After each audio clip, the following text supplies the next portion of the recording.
Let's go.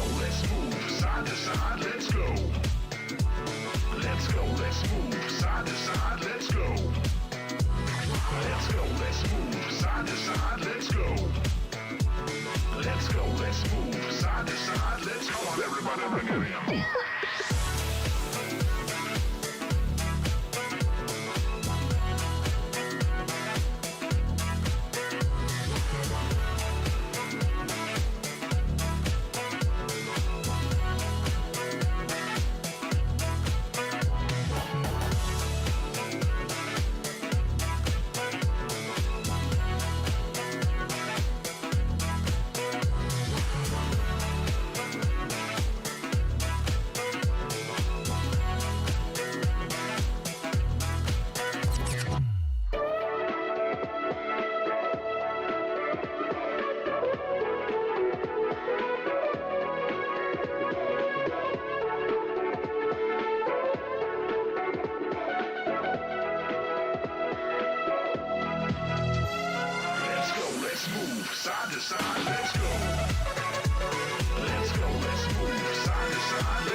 Who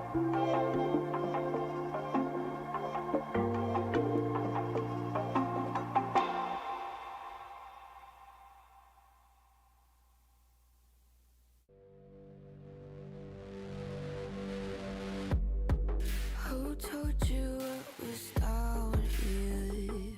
Come along if you wanted a peek. I've seen your face around here. Come along, tell me under the table, what do you see? Welcome to the playground, follow me. Tell me your nightmares and fantasies. Sink into the wasteland underneath. Stay for the night, I'll sell you a dream.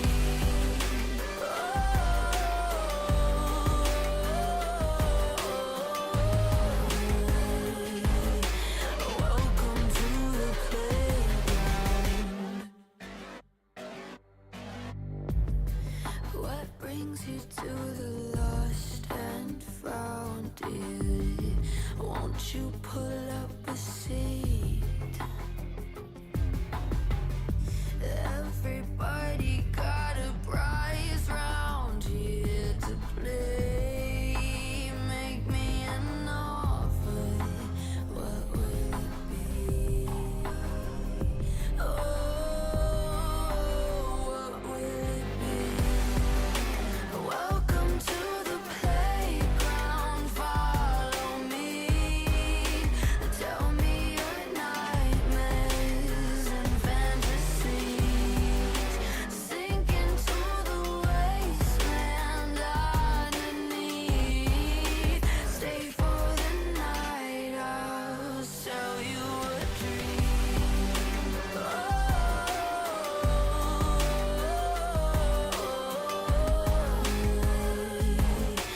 Welcome to the playground.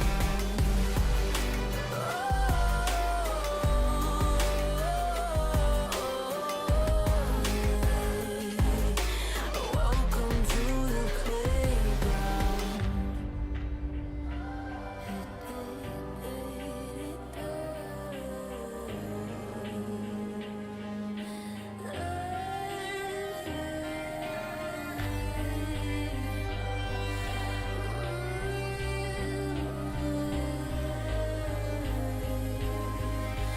Welcome to the playground.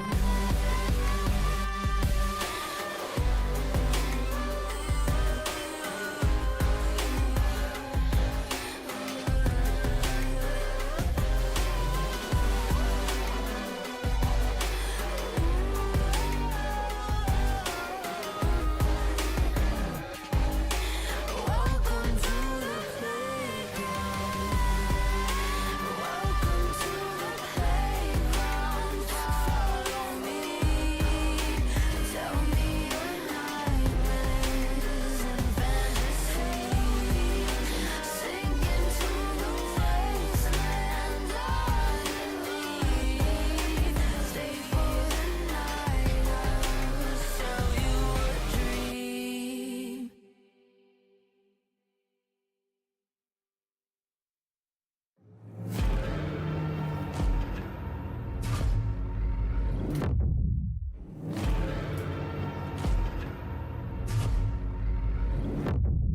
You walk along the edge of danger, and it will change you. Why would you let this voice set in your head? It is meant to destroy you. You summon storms, you play with nature. Now watch it hurt you. Why would you want to shape the world in your hands? You will never make it through. You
Hey Kia, let's see if you're a real fan.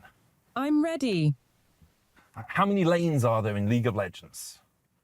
There are 3 lanes in League Are of you Legends. seriously quizzing the car about League of Legends? Look, I just want to know how much it knows.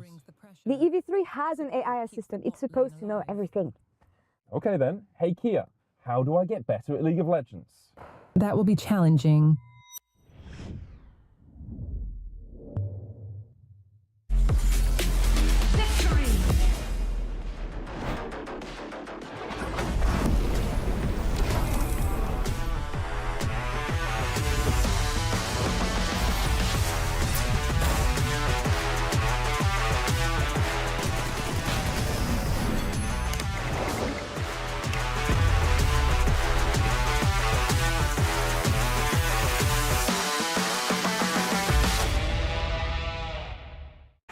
Now approaching the final pick, and what a ride it's been. A moment of hesitation, but we're getting closer to the game changer, and what a legendary journey we've been on. I mean, there's so many excellent options, but one of them has to be a perfect fit. Oh, they're about to lock in. Whoa, what a pick! What a way to close things out! Join Marriott Bonvoy for a chance to claim a free Hextech chest and key. Marriott Bonvoy, a check-in at every checkpoint.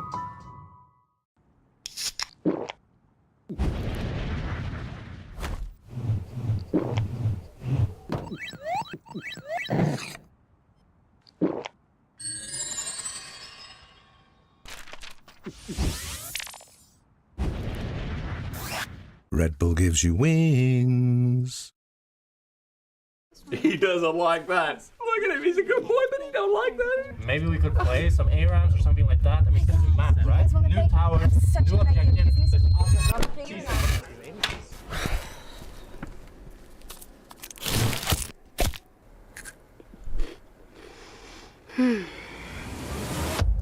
Have a break. Have a Kit Kat.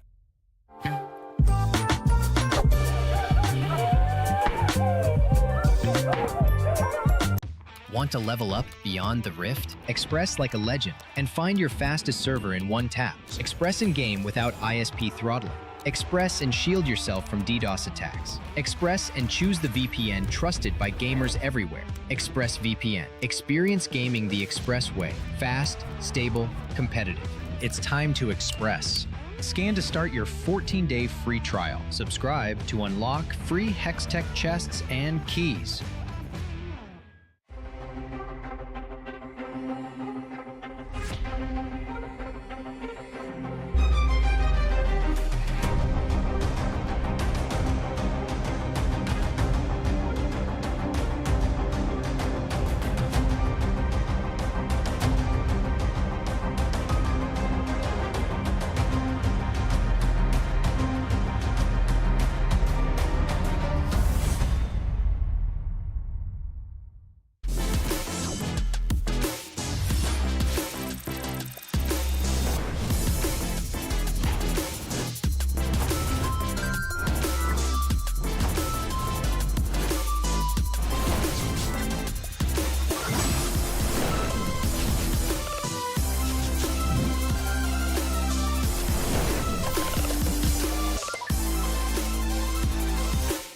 The human body was built to move.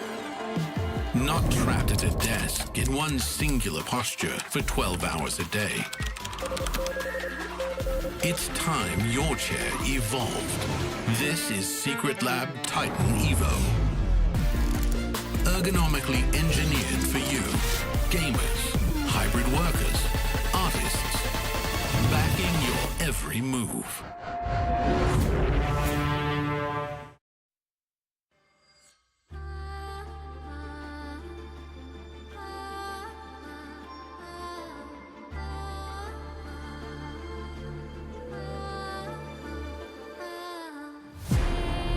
Echoes from beyond the past. The seed is sown. The spirit knows. May it guide me for I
the perfect team fight.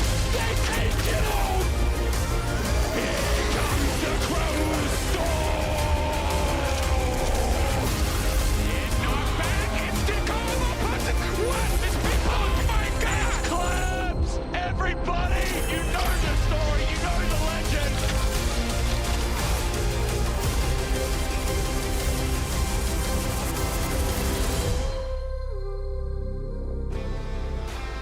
Hola Madrid! Welcome to the LEC 2025 Summer Finals live from the Calle Mágica in Madrid, Spain. 4 LEC teams entered at the base of the mountain, and today Movistar KOI and G2 will battle it out on top in the final ascent to the LEC Summer Championship title. A grueling gauntlet awaits as we are 60 minutes away from the start of our first games, meaning I have an hour to talk to you together with my analysts. My name is Shox, joined by Goldberg and Finn. We'll have a bunch of special guests, and Jack Spector will also be joining us in just a little bit as we see Movistar KOI arriving at the arena. Really, the heroes of today? Maybe, Finn. I mean, most definitely. I think the whole arena will be shouting their name today. They are the clear home favorites here in this amazing crowd that we're accomplishing here in Madrid. And what an amazing few days we've had here. We've been blessed with the top 4 we've had, because you never really knew how it was going to go. On the day, it always felt like it was the team that was performing the best, but there wasn't that certainty that we've so often has had in the LEC. The top 4 we've had, it's just been an amazing experience to really just relive. It has been, and I think a lot of our colleagues were jealous when we went to the road trip in Madrid, which already gave us a wonderful taste of what this could be. So Finn, tell us, now that you've been here as well, talk to me about the Spanish fans. I was jealous, and there's just no comparing hearing them. Whenever MKOI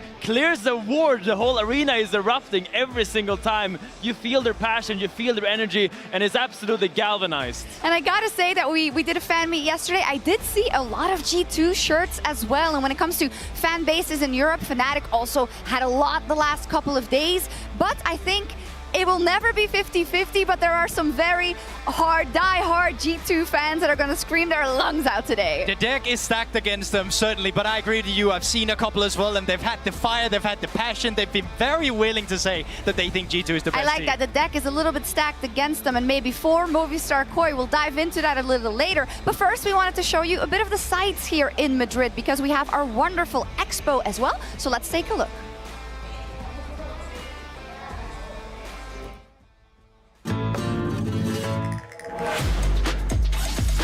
Hemos venido aquí para ver un poco el panorama, cómo está por Plaza España. Pues disfrutar un poquito del sitio, ¿no? Lo tienen muy bien montado, hemos hecho el quiz del LOL, ahora nos vamos a sacar unos fotillos por ahí. Fans are really everywhere. Like, there are so many things to try. So it's very interactive for fans to come around and just try different things. ¡Vamos!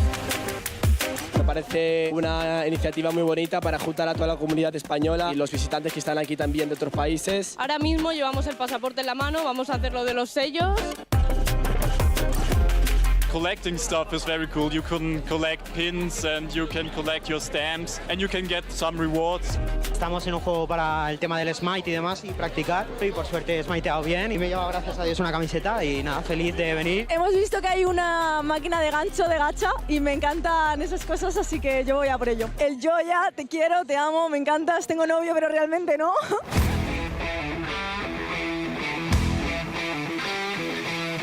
So we are at the LEC Expo, and here at the Red Bull booth, we are teaching people how to play 2xKO, and I think it's amazing that so many people are enjoying the game, learning new combos, play fighting games, because they are the best.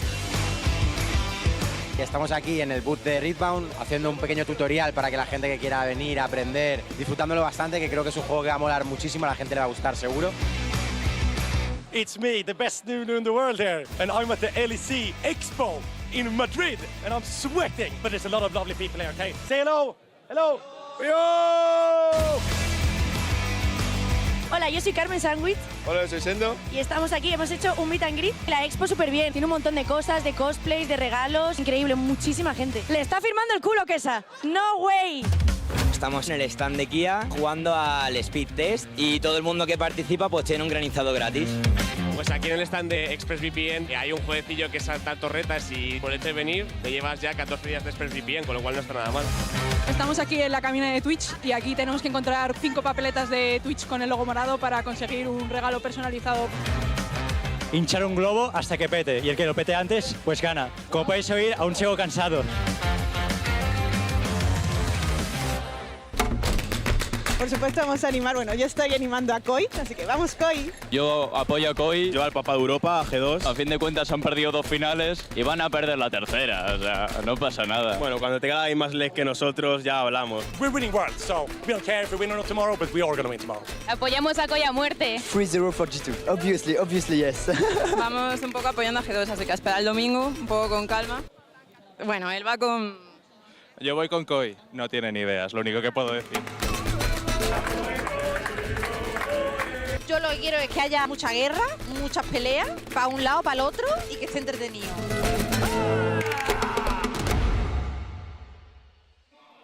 Amazing, so much fun.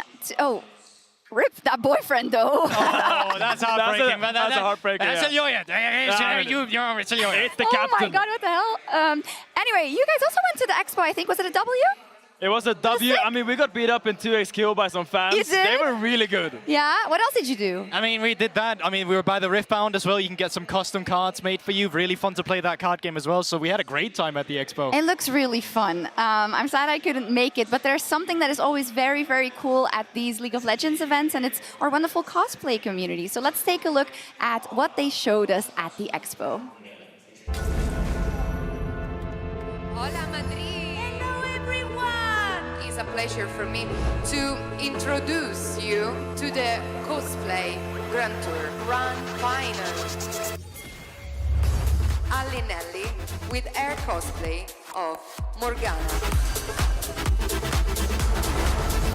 Her name is Chitipani and her cosplay is Yunara.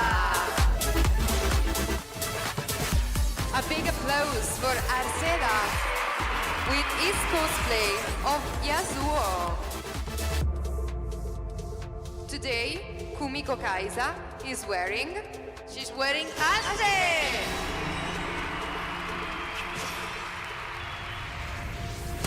Next cosplayer on stage is Dobby. Master Yi! Lena is bringing to life his cosplay of Yone. Michele that is bringing Shen.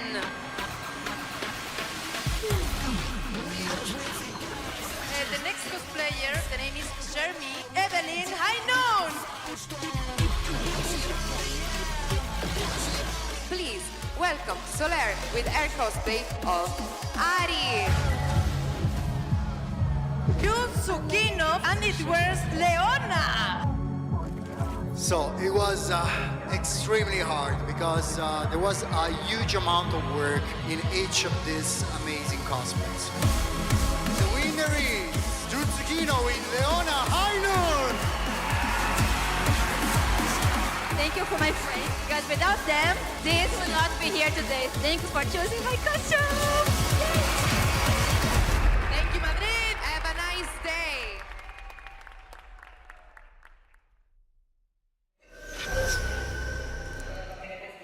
Absolutely amazing, beautiful. I think people underestimate how much work and craft and dedication goes into cosplay. It's really, really insane. They're artists, right? They're such perfectionists, and you can see it. And that Leona was hard. I mean, when I saw the umbrella, oh my God, that is just so cool. I mean, I just love the passion everyone has for this game, the passion everyone brings to these conventions, to put so much work in, as you say, Shox. I think it's just beautiful. Yeah, it's beautiful indeed, and they are all winners in our hearts for sure. But let's use that as a kickoff point to talk maybe a little bit about how much fun we've had in this arena. And I think yesterday we started off the pre-show. It was already a little bit later. Now we have an hour to go. It was close to the game time, and you saw everybody coming in with the drums and with the trumpets, and just it immediately lit up. And when I was watching some of the games, I feel like this has been the loudest I heard anyone be in a very long time. I mean, you feel it. The trumpets, the drums, as you say, all the instruments, you feel how loud people get for the fans for the teams when they play well. Like everyone is just so invested into the game, and you see them. I love the minions. They're my favorite, and I feel like it has reinforced my belief in home field advantage as well. I already felt it when we went to Madrid earlier, when you and I went to France as well, Finn. But you'd really just feel like the passion that the national fans have for their teams when they rock up to these events. It is absolutely unmatched, and it does a lot for the atmosphere, but it also does something for the game. Absolutely. I feel like when I look across the whole year, the part that we have had the honor of doing the road trips with the teams themselves and seeing those communities and have it all culminate here in such a beautiful arena, which I think the Spanish scene is so instrumental to our League of Legends scene in terms of cosplay, in terms of production, in terms of players, in terms of the ecosystem. So it's been an absolute pleasure. Not going to get emotional yet. We have a whole show to get through. And so, speaking about some of the amazing people we've seen here, Laura has a very special guest.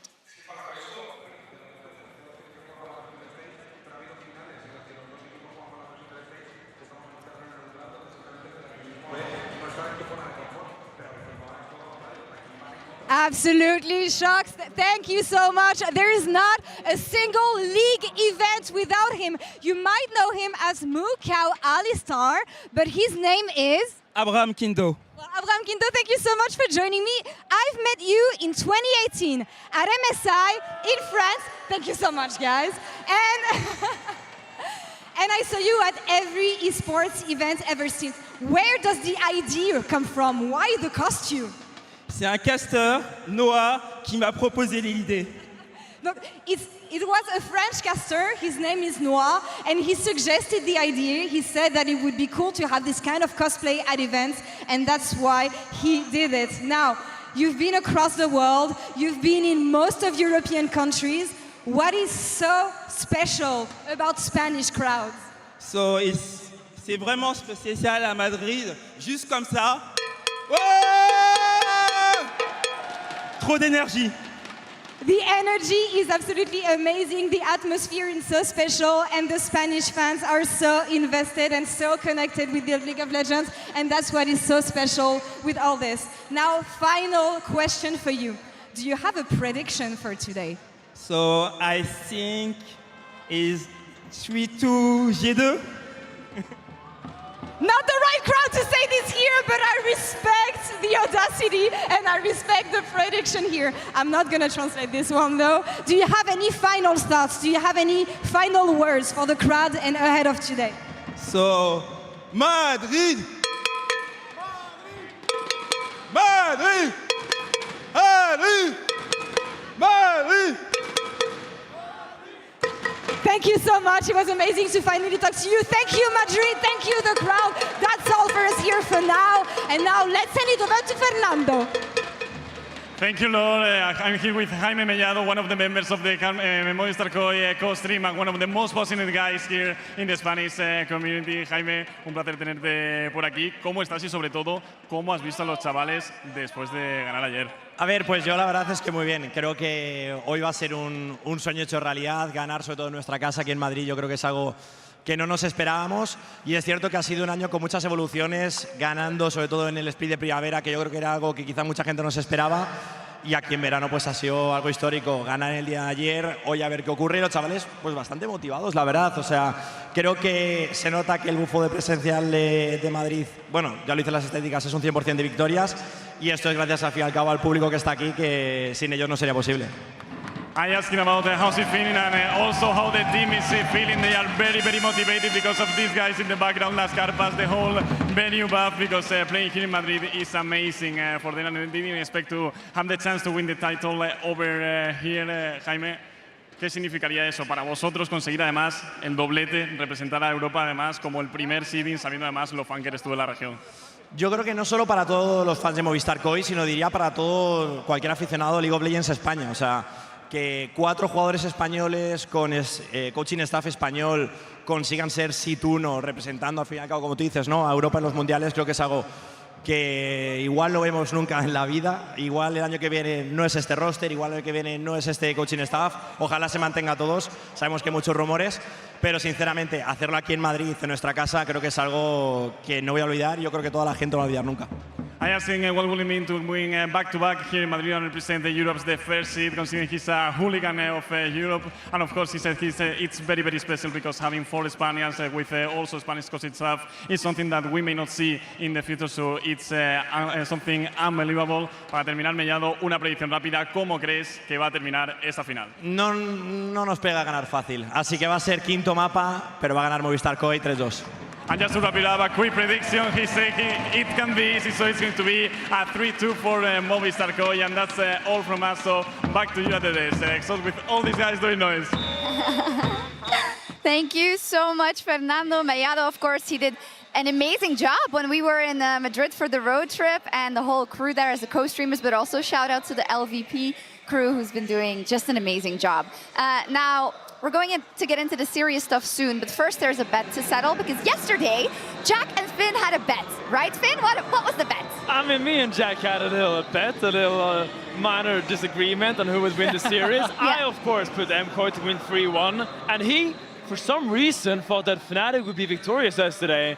And I think we found a rightful punishment for that false prediction, and we're going to see where he's at right now. Yeah, I think the loser had to dance the Macarena on stage, and I don't see Jack, so I hope he's on stage. Let me show us production. Oh, yeah! There we go!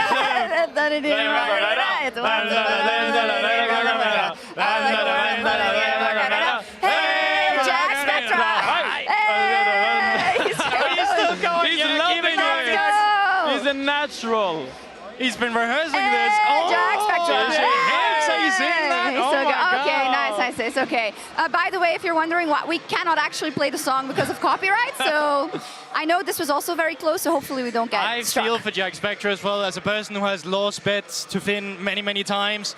It sucks, but it is what it is. It's gonna take a toll eventually when you're constantly wrong, just like Jack Spectra has been. Poor guy. But he seems to be really enjoying himself losing these bets. He seems to be a natural dancing the Macarena, and I'm really proud of him for doing But this. Finn, why do you always win the bets? What's going on? Do you know something we don't? I mean, I just have believed in KOI last spring, now in winter. I mean, in summer, what am I saying? And I think I've just been lucky, I guess. You believe in them still? I do definitely believe in them still. Amazing. So we're going to get into the meat and the potatoes of this matchup and every single lane when we come back. So we're taking a quick break, and don't go anywhere.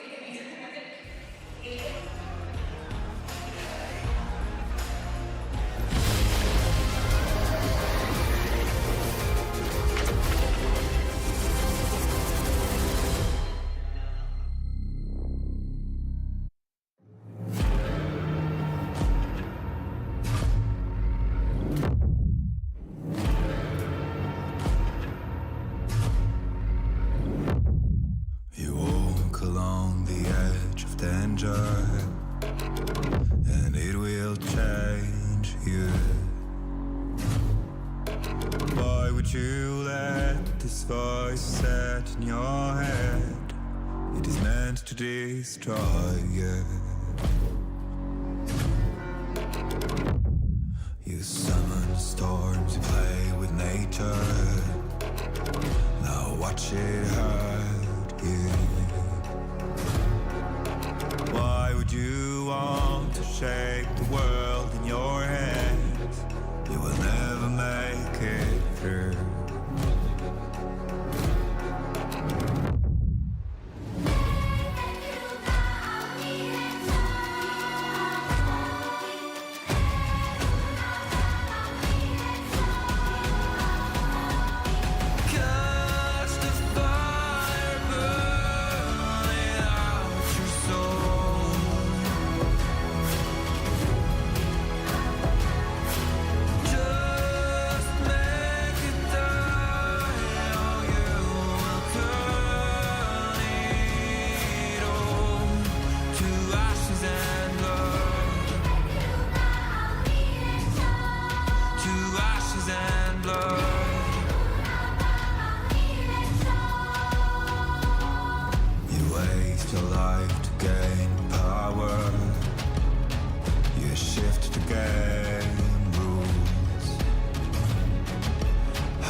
Every sin will be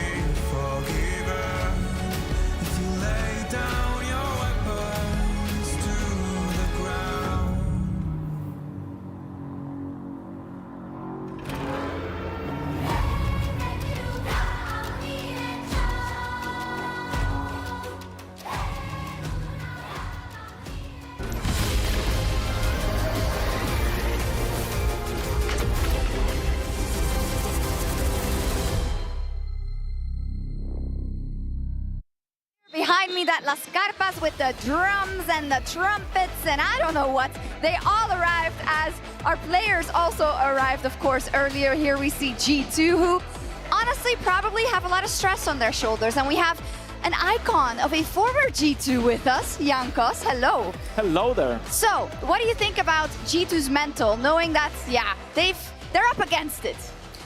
Well, to be honest, I do think it's quite stressful to play the finals itself, especially that MKOI had that home ground advantage, right? They have played in Madrid before.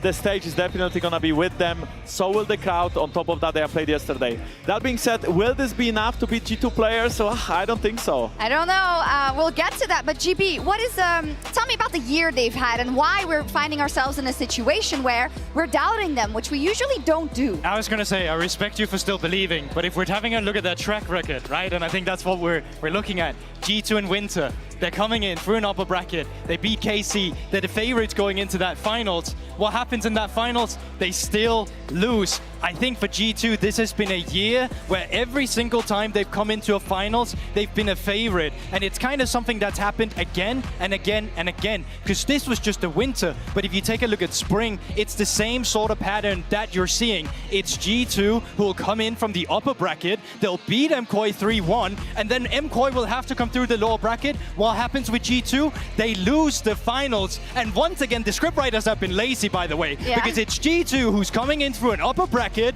They're the favorites on paper in the final, but MKOI is meeting them once again in the lower bracket. And I think this tendency is the reason why there's doubt surrounding G2. Yeah, Finn, what's your read on it? What's happened this year with G2, who, of course, they had a winning lineup, right? They won everything, and they decided to make the change, put Lebrov and Skewmont in for Yike and for Mickey. And as far as it goes, it has not paid off. I mean, they've had disappointment at Worlds with that roster, and they were like, okay, we need to make changes because we're not reaching what we want to. And they brought in Skewmont, they brought in Labrov, but they've really been like the Greek myth of Sisyphus, pushing the boulder up the mountain over and over again, just to fall down and having it start all over again. And But I feel like this summer, we're seeing the same thing, and I wonder, can they actually do it this time? Yeah, that's the thing. I am curious, Jankos, where do you find your faith? What is it that this time around, despite the past this year, that makes this roster feel like they can still do it, with everything stacked against it? I don't think it's played itself. I think it's just me watching the games, right? When I'm seeing Skewmont grow so much as a player from January to now, when I see Labrov being way more solid than he was when he came in G2 esports roster, I feel like this is the time. If not now, then when? Will the roster stay the same for next year? We don't know that. Are they going to be successful enough? How they're going to deal with the Worlds pressure? How they're going to perform at Worlds? So I feel like they have to establish, again, their dominance over the region. They need to win these finals to go with good mindset into Worlds and to actually be back on the throne. I love it. We cannot kind of overestimate how important it is to get a good end to your season when you head into World. If you grab that first seed, we saw a look there at G2's consistency over the years. And the thing is, GB, for any other team, they would say, I'll take that.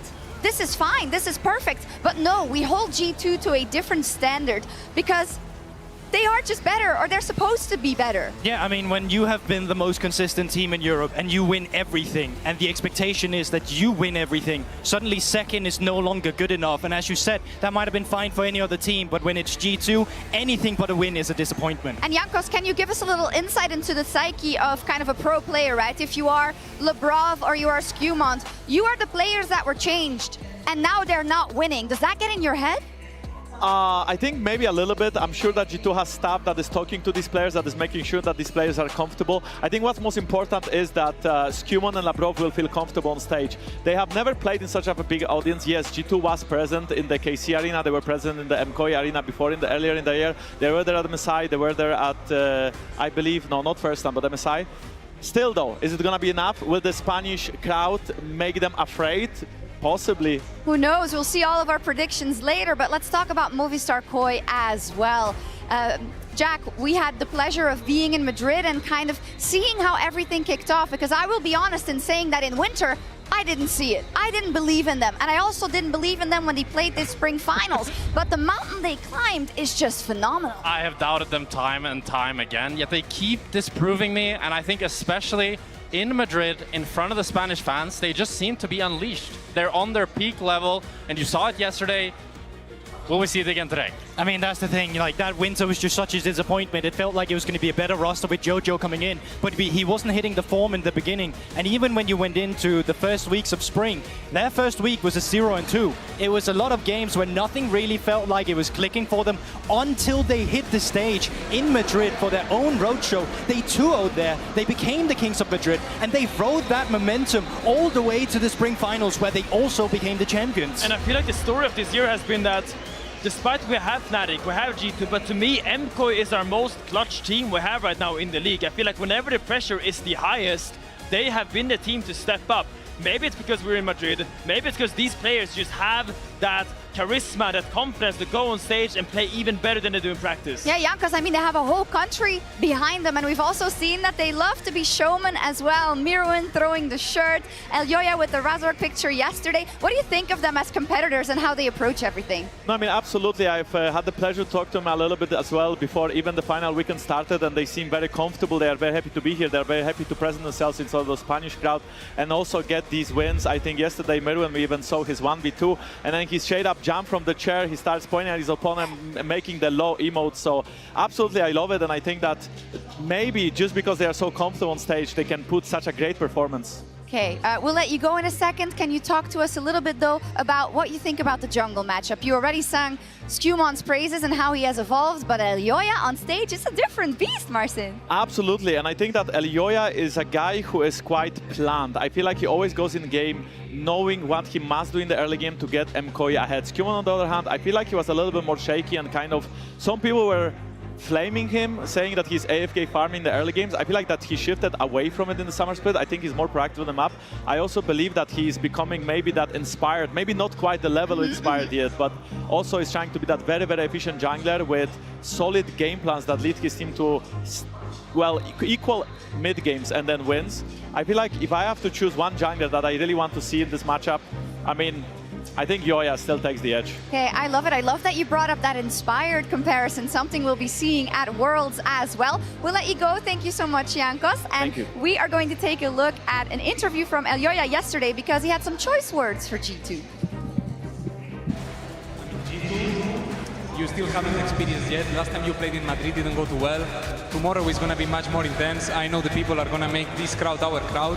And you will see what playing into Movistar KOI in his home it is. Yeah, the crowd's definitely for them.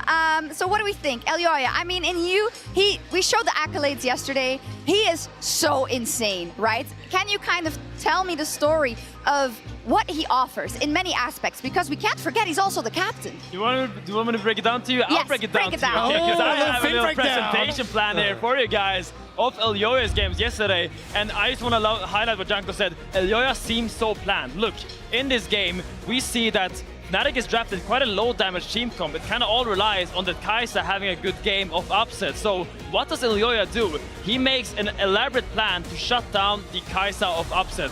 As we zoom in on the minimap here, we're gonna see that Vi is topside and she can't really be here to cover this gank, and they tracked the ward here already. They knew where this ward was, and Elyoya very cleverly looped all the way around to that bot lane gank and really found that. So what does he do? Does he just base? Does he go back to full clearing? No, he makes another great elaborate plan as Razork thinks about invading but decides not to. So Elyoya is like, thank you, I will take my camps and I'm gonna now strut right back again to the bot lane. Your Kai'Sa has no flash, they're pushed up, and we're just gonna collect our free kill and we're gonna shut down your only damage threat in this team comp. Without the Kai'Sa to follow up on these engagements from Fnatic, Fnatic had nothing this game. It was a complete blowout from MKOI.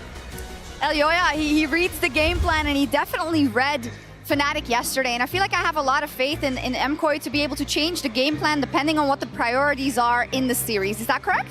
I mean, I think Elyoya to me is just really well-rounded. He seems to be able to play the facilitating play style. He played in the Fury yesterday, looked great on it. I think he just has so many weapons up his arsenal, and he can pick and choose depending on what fits for the game. I mean, Elioya is great, don't get me wrong, but you have to feel that after a game like that, he got away with some illegal things, right? He got to gank pretty much every single lane, and yes, they spotted the ward, but you have to feel, in bot lane, you have 2 wards, so you could really shut that playstyle down, and I want to show a different replay of Skumon instead, highlighting how you can play jungle and give no counterplay to the enemy team. So here, if we can roll the clip, Skumon is playing Syra jungle, one of his best picks, and he's so good at utilizing these really fast junglers to get pressure. You see here, he forces Elioya out, he takes the blue buff, and now if we could pause it, beautiful, you see that Elioya only has bad options. It's pretty much checkmate.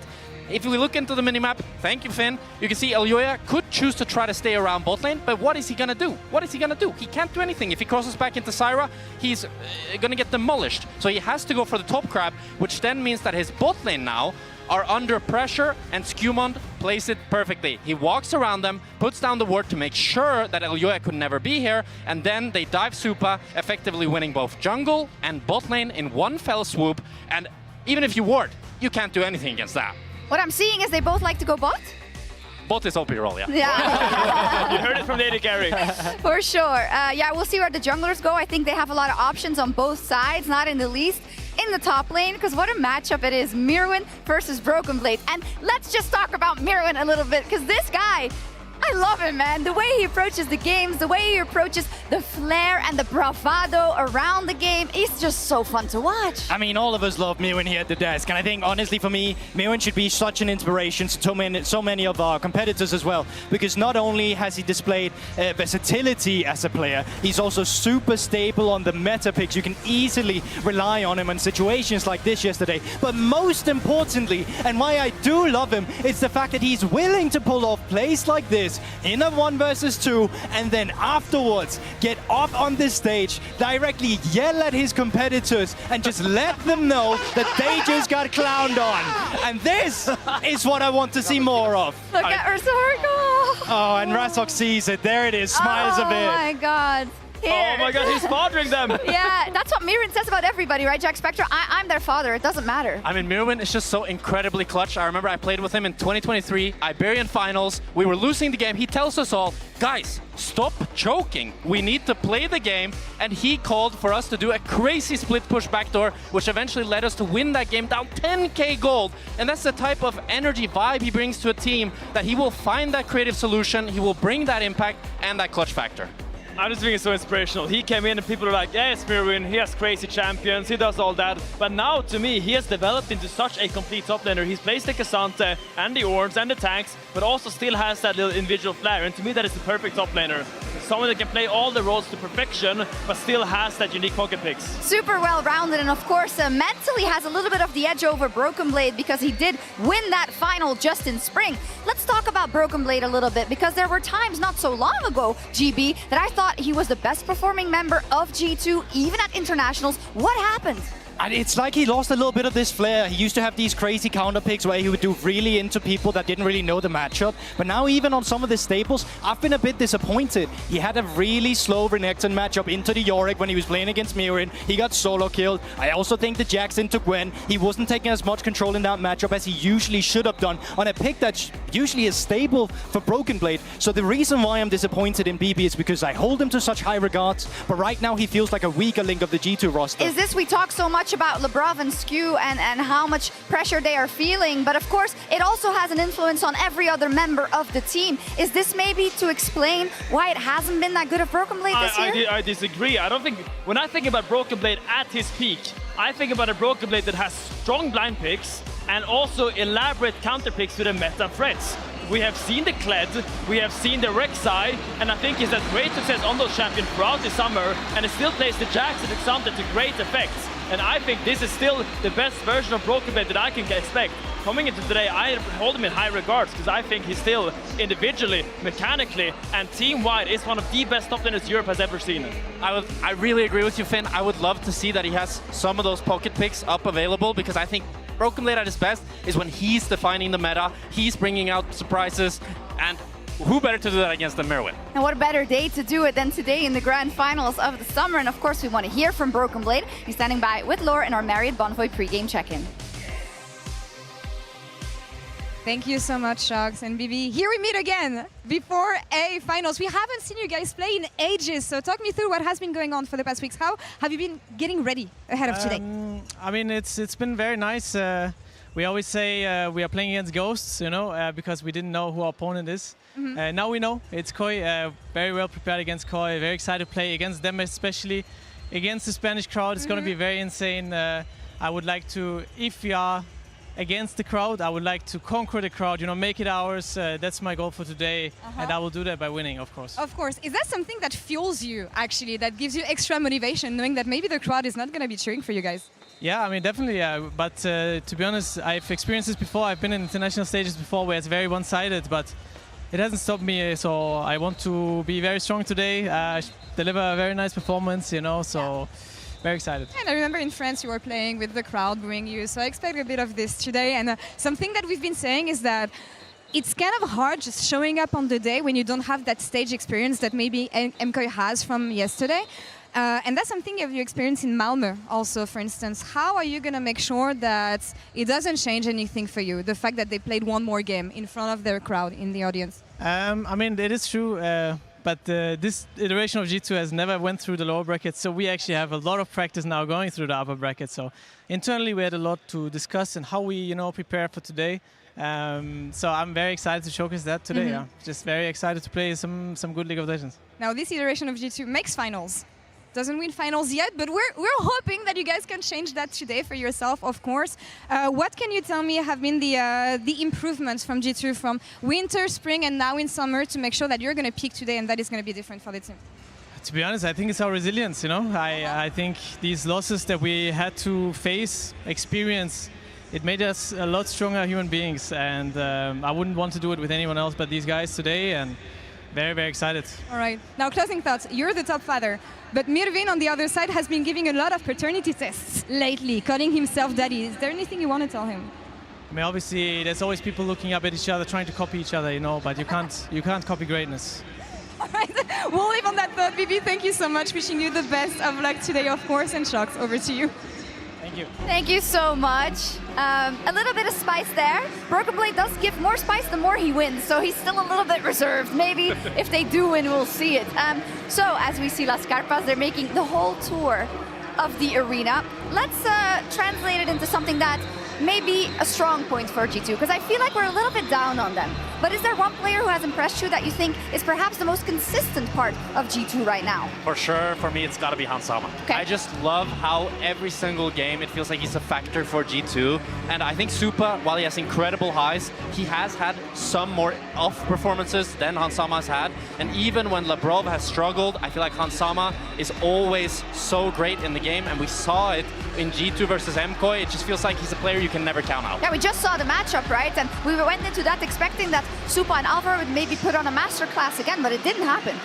Yeah, and it felt like, actually last time they played, both Hansama and Labrov was just in such good control of the laning matchup. They felt like they were always pushing their lead in just the right amount, never giving openings for MKOI to attack them, and I wonder, are we going to see the same thing today? I mean, you guys are talking about players at their best form. I'd like to present that I think Hansama is the best form right now, in terms of the champions he's playing, in terms of the confidence he's regained. I would say Hans has usually been one of the best stable AD carries we've had in the league, but I'm seeing a guy now who's willing to just solo, walk up an enemy AD carry, try and go for the outlay. He's playing with a confidence that I haven't seen in a very long time, and that makes me super excited to see what he's going to do today when there's so much at stake. I mean, I'm all aboard the Hansama hype train, but at the same time, I remember Hansama Kalista Draven every single game. Everybody had to ban it and was unplayable against him. I don't think that meta is perfect for him right now, but the way he can always adapt around it, and he has these core carry picks that he can always pivot to, I mean, he's a pleasure to watch. I just love the word that BB used in the interview before, resilience. I think for me, that is what defines this G2 roster today. I think Hansama's resilience to keep staying at the top, keep playing to this level, and keep proving people wrong that he is still, because he's been counted out a few times. Yeah. People have been a bit low on Hansama, and I think right now he's really showing his best form. And I would also maybe argue, you can tell me if I'm wrong, but for Hansama, I know what I'm gonna get. But for Supa, when I think of his highest highs, he's running the games, right? He's completely taking over from the laning phase to every skirmish, to every fight, remembering the matches that he had versus KC, of course, this year as well. And I think when we look at the journey of this guy, We thought he was cocky. We thought he wasn't going to do everything that he promised us, but he did, and more, and that is so inspirational, Jack. I mean, he might just be better than Deft at this rate with how he's playing, and I love to see that confidence coming in. That's hilarious.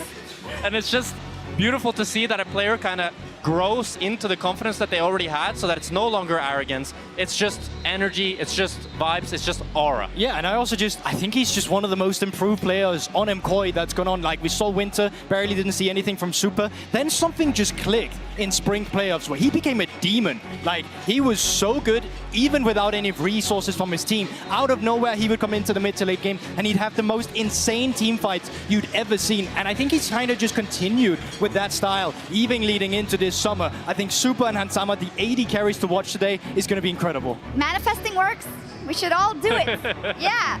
But let's see how their partners in crime are doing as well. Of course, you can't be an ADC without his support. And I think for me, this is also where a lot of the keywords that I'm looking at for both these lineups converge. Because for Lebrov, we are looking at redemption. I think he was scapegoated, maybe correctly so, for those finals that happened, because he wasn't the Lebrov we know. He wasn't the Lebrov that was promised, and I can only imagine, Finn, the immense pressure on his particular shoulders today. Yeah, and we have seen the same story. He looked good, like getting better and better throughout playoffs, and then he went to finals and people were really high on him, and then he kind of didn't approve, like he didn't really show that performance we expected. And then when I look at Alvaro instead, I feel like yesterday we said Mickey and Alvaro are probably the best two supports in our league, and Alvaro I think proved that he deserves that title. So today, Lebrov, if you want to shut the haters up, if you want to prove that you belong in this conversation, today there's no better stage to do it. But he was by far the better support when they were playing in the upper bracket. I mean, he was on fire. There's a reason why people are so hype on Lebrov again, and it's because he's been playing better than he ever has.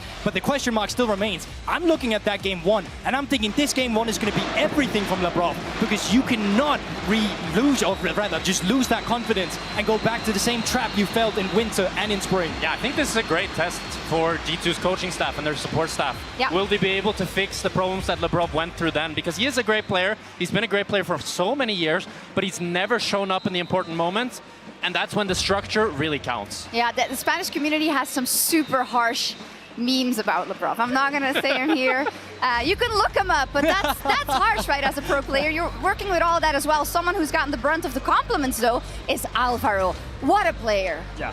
I mean, Alvaro, like the person you have become in this league, you're engaged champions, your leadership in game, and the angles you find, I cannot see anyone else finding those angles. Maybe Mickey sometimes, but you know, Alvaro right now is in a category of his own. His Rakan, his Nico, his Rel, his Nautilus. I just think in tandem with Elyoya, this is some of the most exciting times to be an EU fan, because it was a long time ago since we've had so many exciting rookies, and right now I think it's the time. Is it the case, maybe, that I feel like everybody else has risen to Alvaro's level? Because I'm thinking back to even Worlds, right, to some of these international games where he was the light point for them. It might very well be that the rest had to step up to match. Yeah, I think for sure, and I gotta be honest, when I first played against Alvaro in the Spanish league, I was kind of jealous of Supa, who got to play with such a player. I could already tell that he was destined for greatness, just how fast he's continued to improve and how clutch he is. It's incredible. And that's what defines it. It's the clutch factor. I think that's what you're lacking from Lebrov, but that Alvaro has proved to so many times again and again in the league and the worlds that you're mentioning, and he's doing it on so many different kinds of supports. He's amazing on the engages, but he also's got that Bard in the back, and I think that's really just makes him such a well-rounded player. It does for him. It's quite interesting because Alvaro has been absolutely tremendous, and they often laugh at us, the Spanish fans, when we say only like, oh, Movistar Koi, they have the clutch factor, they have the instinct, because they think that we're not talking about everything else. I will say very clearly, we do talk about everything else and we appreciate everything else. It's just that some teams have everything else, but they don't have the clutch and they don't have the instinct. And that's been G2. Yeah, exactly. So this is why it's so important. Yeah. Mm-hmm. Exactly. I thought you were going to talk a little bit more about instinct, but no harm done, because we have an interview. Laura's standing by with the man himself, Alvaro, in our Marriott Bonvoy pre-game check-in. My bad. Thank you so much, Sharks and Alvaro. Hoy es el día grande. I'm so happy for you. You guys made it to finals. So after yesterday, especially because your family was here, we've been talking about the vibes and how much it's been carrying you guys more than usual to perform so good. How did you feel it, actually? the support from the crowd? I mean, I think for sure it's a big impact. Like having everyone cheering for us here in Madrid, it's kind of a dream. And also having my family as support. I have seen them today in the morning, so I'm even more motivated today as well to show up. And they were helping me with the luggage because I have a lot of things. So yeah, right now I am really proud of everyone that they are supporting, and I want to make them even more proud winning today. What is it about for you today? I mean, I think there is a lot of emotions. Of course, right now I think I'm really calm. I think I have seen already how we're going to enter on the stage and everything, so people will really enjoy it, and they will actually be surprised.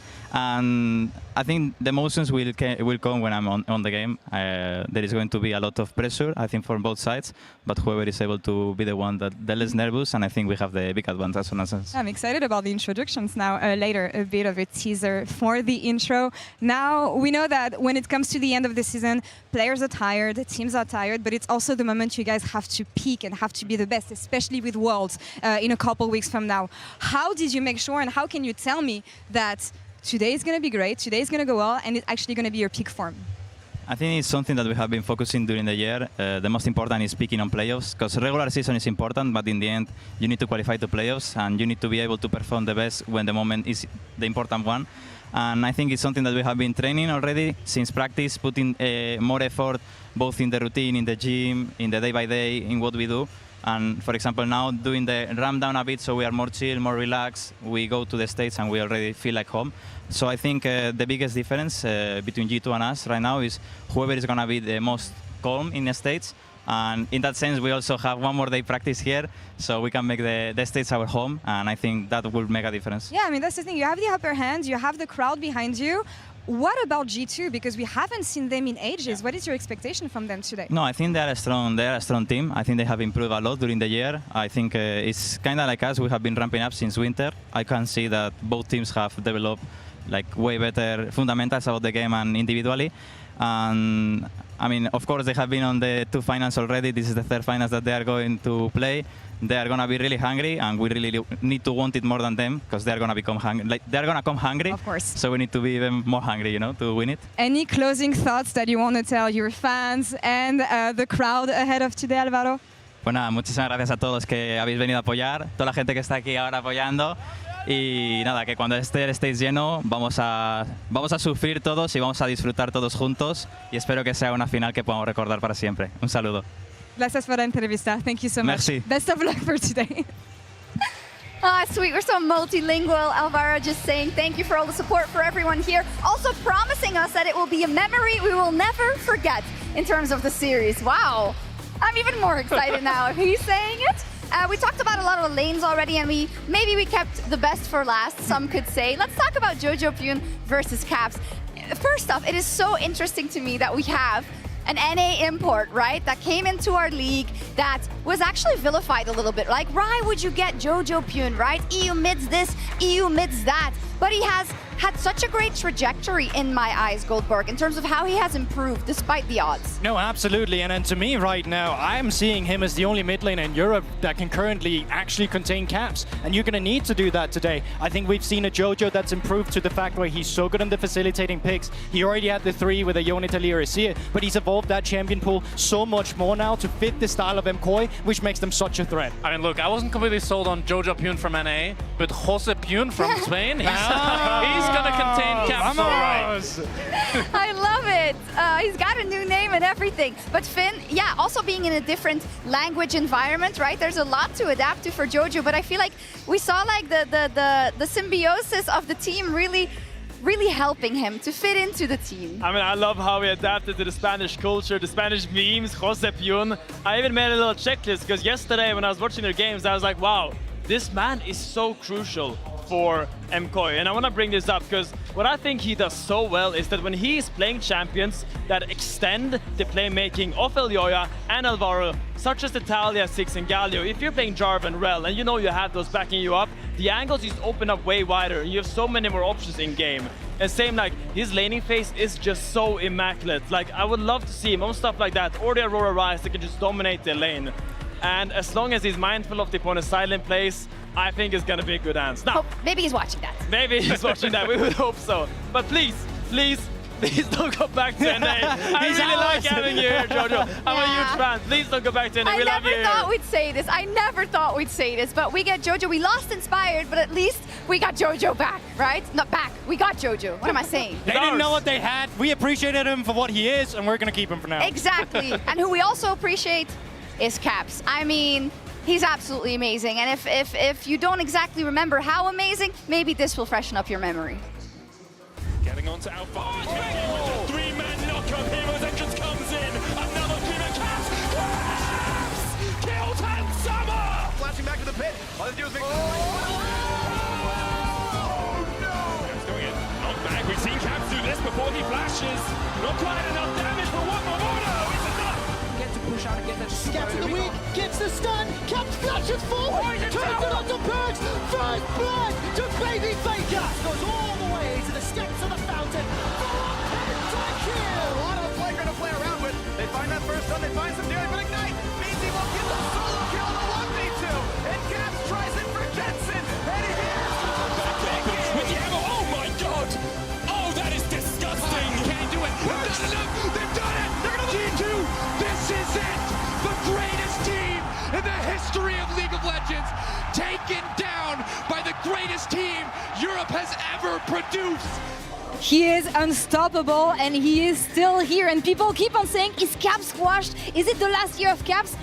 10 years in, guys, unstoppable. He's a menace on mid lane. It's giving Faker energy with just how much longevity he has. He's the best player in our region, and it's just an absolute pleasure to watch him play. It's giving Faker. It's giving Faker. No, I mean, gods don't die, gods live forever. I think the fact that Caps is still here on this stage, still performing so well, still having that extra clutch factor of him, I think it's unmatched in European history. But that's the thing, it's not just about being good, it's not just about being consistent, it's about being consistently clutch. He's not good all year long, but he knows where to step in. Look at those agones, like you cannot match this. I mean, where do you even go from here? There is just too much info to take in, and that's just how good he is. But you take a look at that 2025, and that's the one where we're kind of questioning, can he get up there and finally get that title for himself? Runner-up, appearance, and LEC Summer, we still don't know where it's going to go. But it also just goes to show the expectations you have of Caps. Yeah, for sure. I mean, the fact that we say when Caps is like not at his peak, it's just when he's not the best player in our league, really shows that we rate him up here constantly. Every other mid laner, if they're able to match Caps, that's us saying they're incredibly good. So the fact that he's been the benchmark of our mid lane talent for so long really shows the kind of GOAT he is. And since the last time we were in Madrid, he won 10 titles. 10 titles. What has it been about when it comes to Caps? Do you guys feel like he reinvented himself, or he just stayed true to the style that we know? I mean, to me, Caps just loves League of Legends. Exactly. To me, he lives, breathes, eats League of Legends every single day. It doesn't go a minute of his day where I don't think he thinks about League of Legends. And that's just what propels him forward so much. It's his creative approach as well. I see it when I'm watching him play pro games. I see it when I'm making content with him. He just finds a way in his brain to rewire the creativity. How can I make the most out of this from a perspective no one has thought of? And I think that's what makes him so good continuously. It's the fact that he's always trying to come up, what is the best version of myself? And he's continuously pushing the boundaries. And he has been on every stage. He has seen it all, but today he's coming back for a title. G2 hasn't touched a title the whole year. They're coming for that today and not in front of their crowd. So I want to know actually, what do we think? Who do we think is going to win today? What are the predictions? Let's see the predictions. Okay, should I start? All right. I mean, I'm a KOI salesman. I think it's going to be a 3-0 for KOI. I think they come in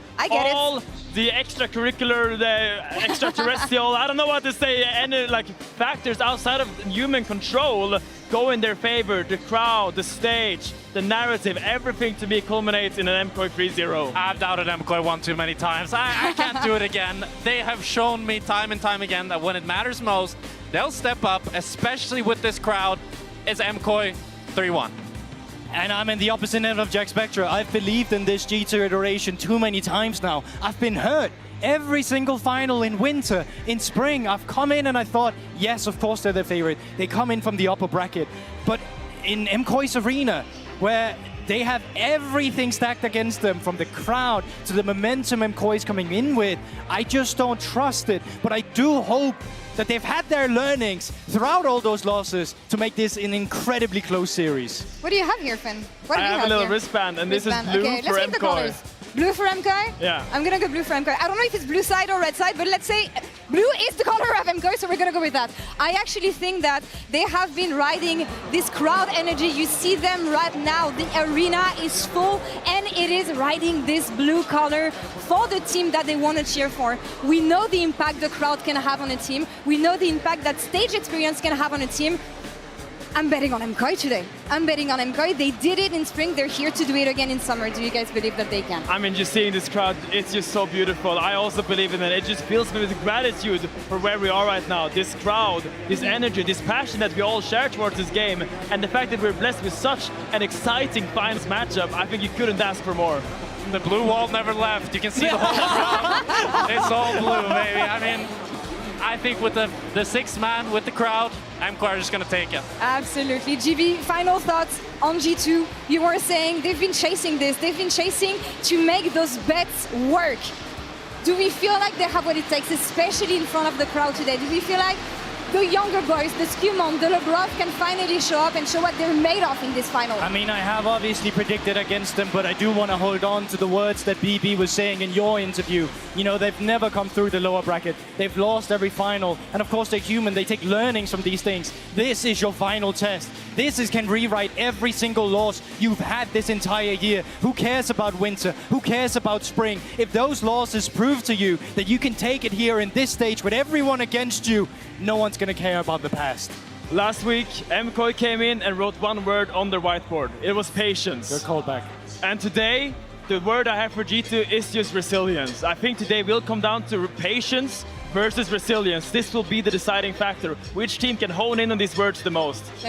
Which team can ride this high that the crowd is giving us as well, guys. I don't know if you can hear them on stream, but they are ready. It is caliente here in Madrid for now. And I have to say, it is the very first time that I get to enjoy an event in Spain. I've always heard the Spanish crowd was great. I was always told that the French crowd is the best. I've been lied to, guys. I'm betting against my people now, but honestly, we don't have a minion wave roaming around the studio. The passion for esports, for all the teams that these guys have given for all the weekend is honestly unmatched. Thank you, Madrid. I'm just so grateful to be here. I'm grateful to be a part of this league. The fact that we have such a competitive top four every day in this arena has felt like nobody really knew what was going to happen. Even this final, you saw it in the mega predictions. A lot of people predicting G2 as well, even though the sixth man is with this MKOI roster. And it's just a great time to be an LEC fan. No, absolutely. I'm grateful for all the prospects we've had to come into the league this as well. Even the prospects who's not here, from Vitality to Skumon on stage, to the MKOI roster who is built around rookies. This is what Europe has been about. And we're living in a great time because we're finally having more of these people coming into our league with a top four, as you said yourself, Jack, that's so unpredictable, where it feels like there's finally a barrier that can be pushed through by other teams. And we get to enjoy fandom even more through the road trips that we have, through this roadshow that we have here at the end of the year. I feel like we're entering a new era to enjoy League of Legends and to enjoy League of Legends shows. Yeah, and it feels like despite us cheering for different teams, we come from different countries, the passion for League of Legends that we all share is something that binds us together. And I think this is what you see in this arena now. Now we're cheering for MKOI, but the fact that we're all here with these teams, I think it's just something beautiful. And I mean, you said it, Finn. G2's word is resilience and is patience for MKOI. I think LEC's word this year is passion. It's just passion all around, so many fans that just care so much about their He's such a poet, this guy. So I knew it. He's such a poet. What has been special about the Spanish crowd for you guys? Just what is going to be your highlights? Energy for sure. I think passion's like these guys don't need patience. They need to let go of that, and they do that every single time. They're not afraid to come up and just have a great time with anyone. On the Rift, of course, they have a favorite, but they've been very welcoming, and I've been loving everything about it. There's been a lot of ups and downs this year, but one thing is for sure, the passion these guys have given us, and they're about to deliver for this finals. You're not ready. No one is ready for this. It's gonna come down to this single day, to this single best of 5, to this season full of hard work, full of struggles, defying expectations, fighting to get the honor to be here today. One last best of 5 to prove it all. For G2, it's been a year of waiting for those bets to finally pay off and lift the trophy that they know so well. And for MKOI, it is about proving that spring was just the beginning. And today, they will fight to win again and establish their kingdom here in Madrid at home. It is finally time to kick off the 2025 LEC Summer Finals.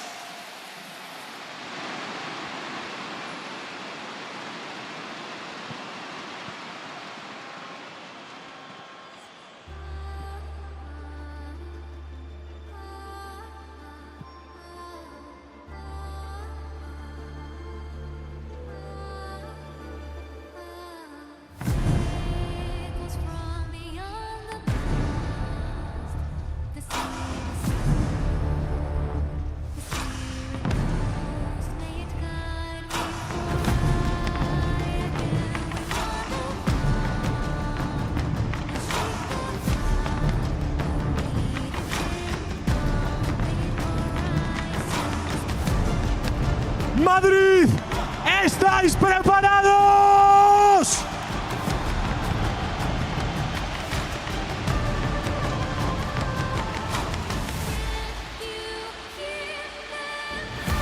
Vuestros finalistas ya están aquí. LEC Esports y Movistar KOI.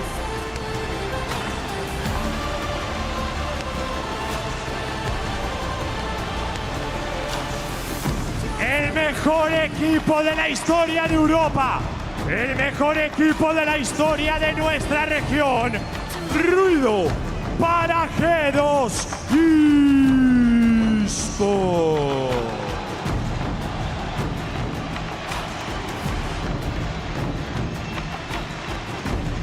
Los actuales campeones de Europa, el equipo que me representa, el equipo que nos representa y que representa a España, Movistar KOI.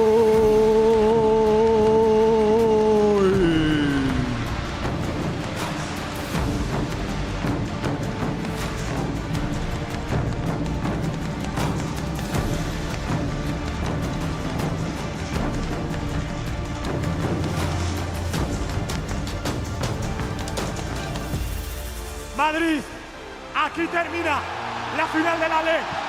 Para nosotros es un orgullo estar hoy presentes delante de nuestro público, delante de nuestra casa, para ser hoy sí campeones de Europa, otra vez delante de nuestra gente. Pero hoy termina la final de la LEC. Va a ser un duelo histórico. G2 Esports contra Movistar KOI. Al mejor de 5 desde Madrid. Aquí vemos el trofeo, el mayor honor del League of Legends europeo. Dos titanes están a punto de luchar por él en el legendario suelo madrileño. Es un verdadero privilegio jugar aquí en el corazón de Madrid. ¡Madrid, estáis listos! El equipo más condecorado de la historia de Europa, G2. En primer lugar, el Top Father Broken Blade.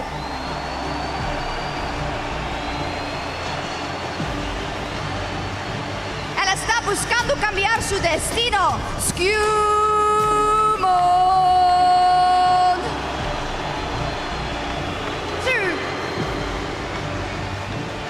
En Europa, él es padre de todos. Caps.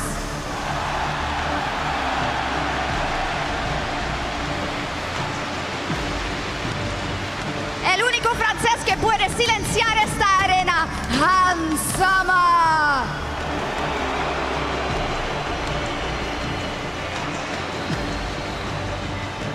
Buscando la redención definitiva, Lavrov.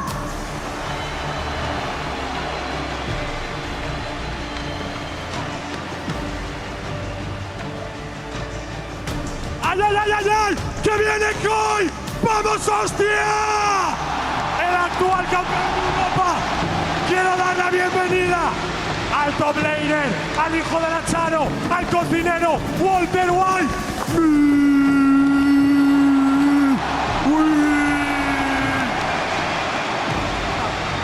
Capitán, capitán, capitán, capitán, te quiero.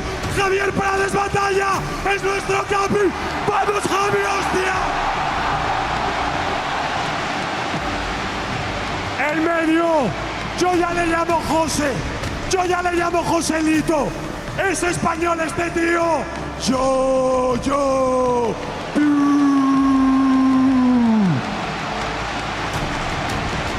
Como A de Carry desde Murcia. ¡Qué bueno eres, David!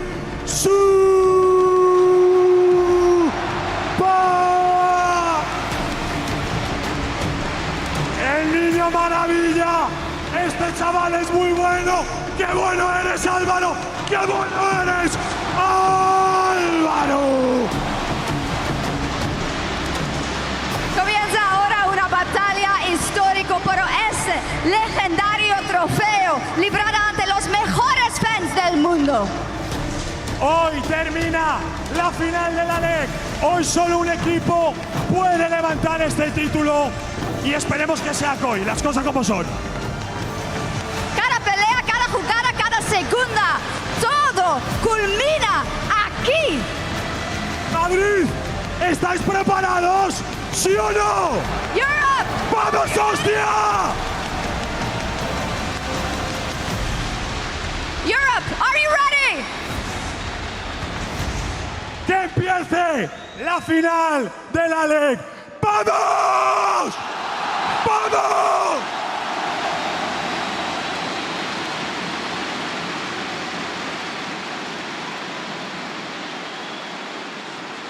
Our spring champion had the bump in España. G2, be wary. KOI are coming. We've already disappointed the fans twice already this year. And the Vamos, KOI! We've worked really hard this whole year to earn that trophy and that moment to feel that victory. This time I'll be ready. It's a privilege to play in front of the Spanish crowd. Voy a recordarle a G2 que pueden fichar a Hansama, pueden fichar a Caliste, igual que quieran, pero nunca me van a volver a ganar porque somos el mejor equipo de Europa. Hansama looking for the solo kill. The fellas are... Oh! Hansama takes down Super. There's no taking back, but we at least end the year on a win, and we proved that we actually learned something from our losses.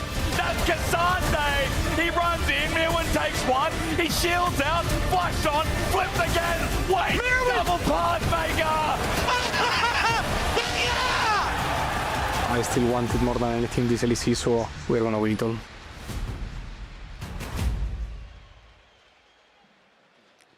And here we are. What an opening ceremony. Shout out to Ebuy and Shocks. Love to see that energy to bring us into Game 1 picks and bans, the summer final, everything on the line for both these teams. Sometimes we talk about, oh, they already qualified for Worlds. What does finals mean?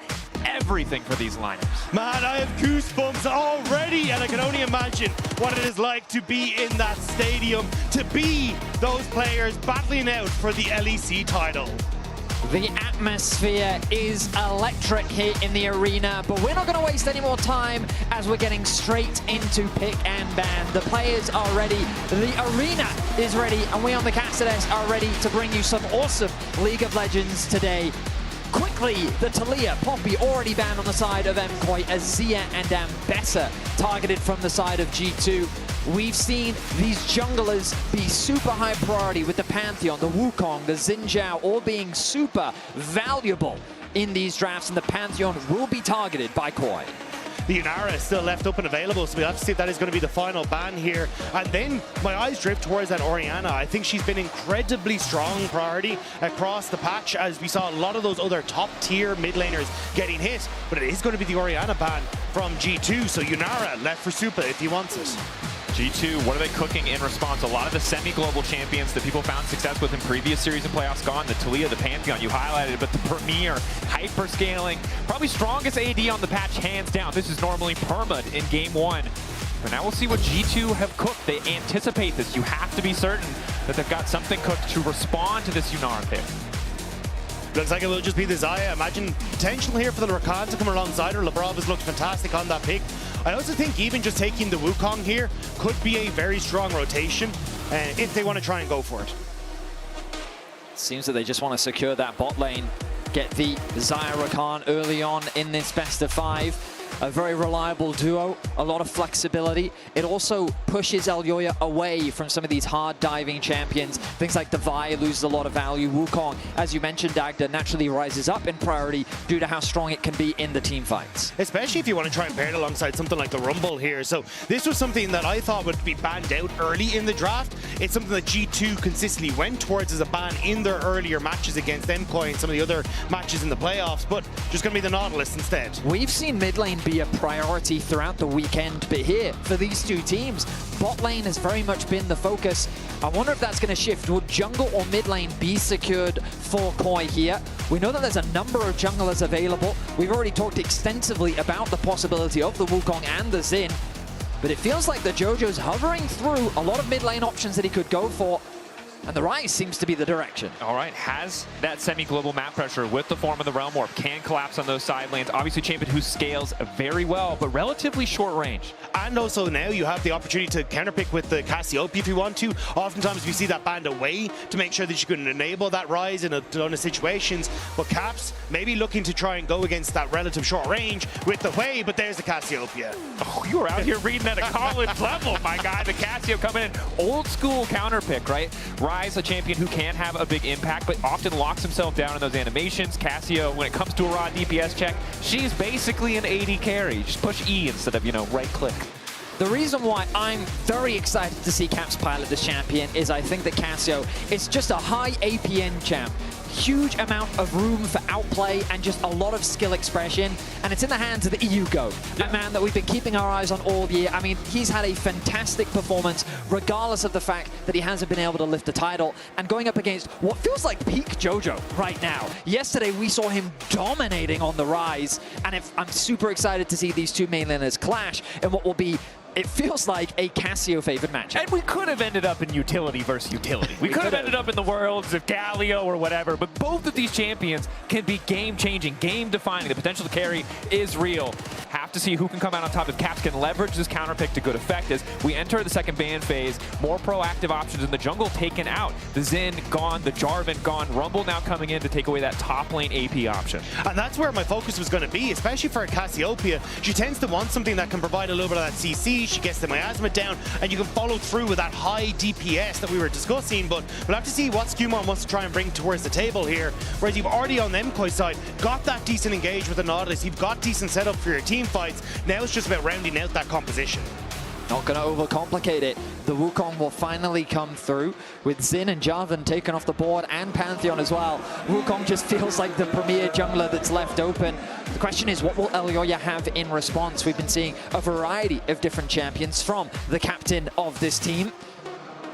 Of course, given that they are on the blue side, they're going to have to pick something relatively safe on the top side of the map. We know that if a Sion does get locked in, very likely a Kled response has been what we've been seeing a lot from Broken Blade.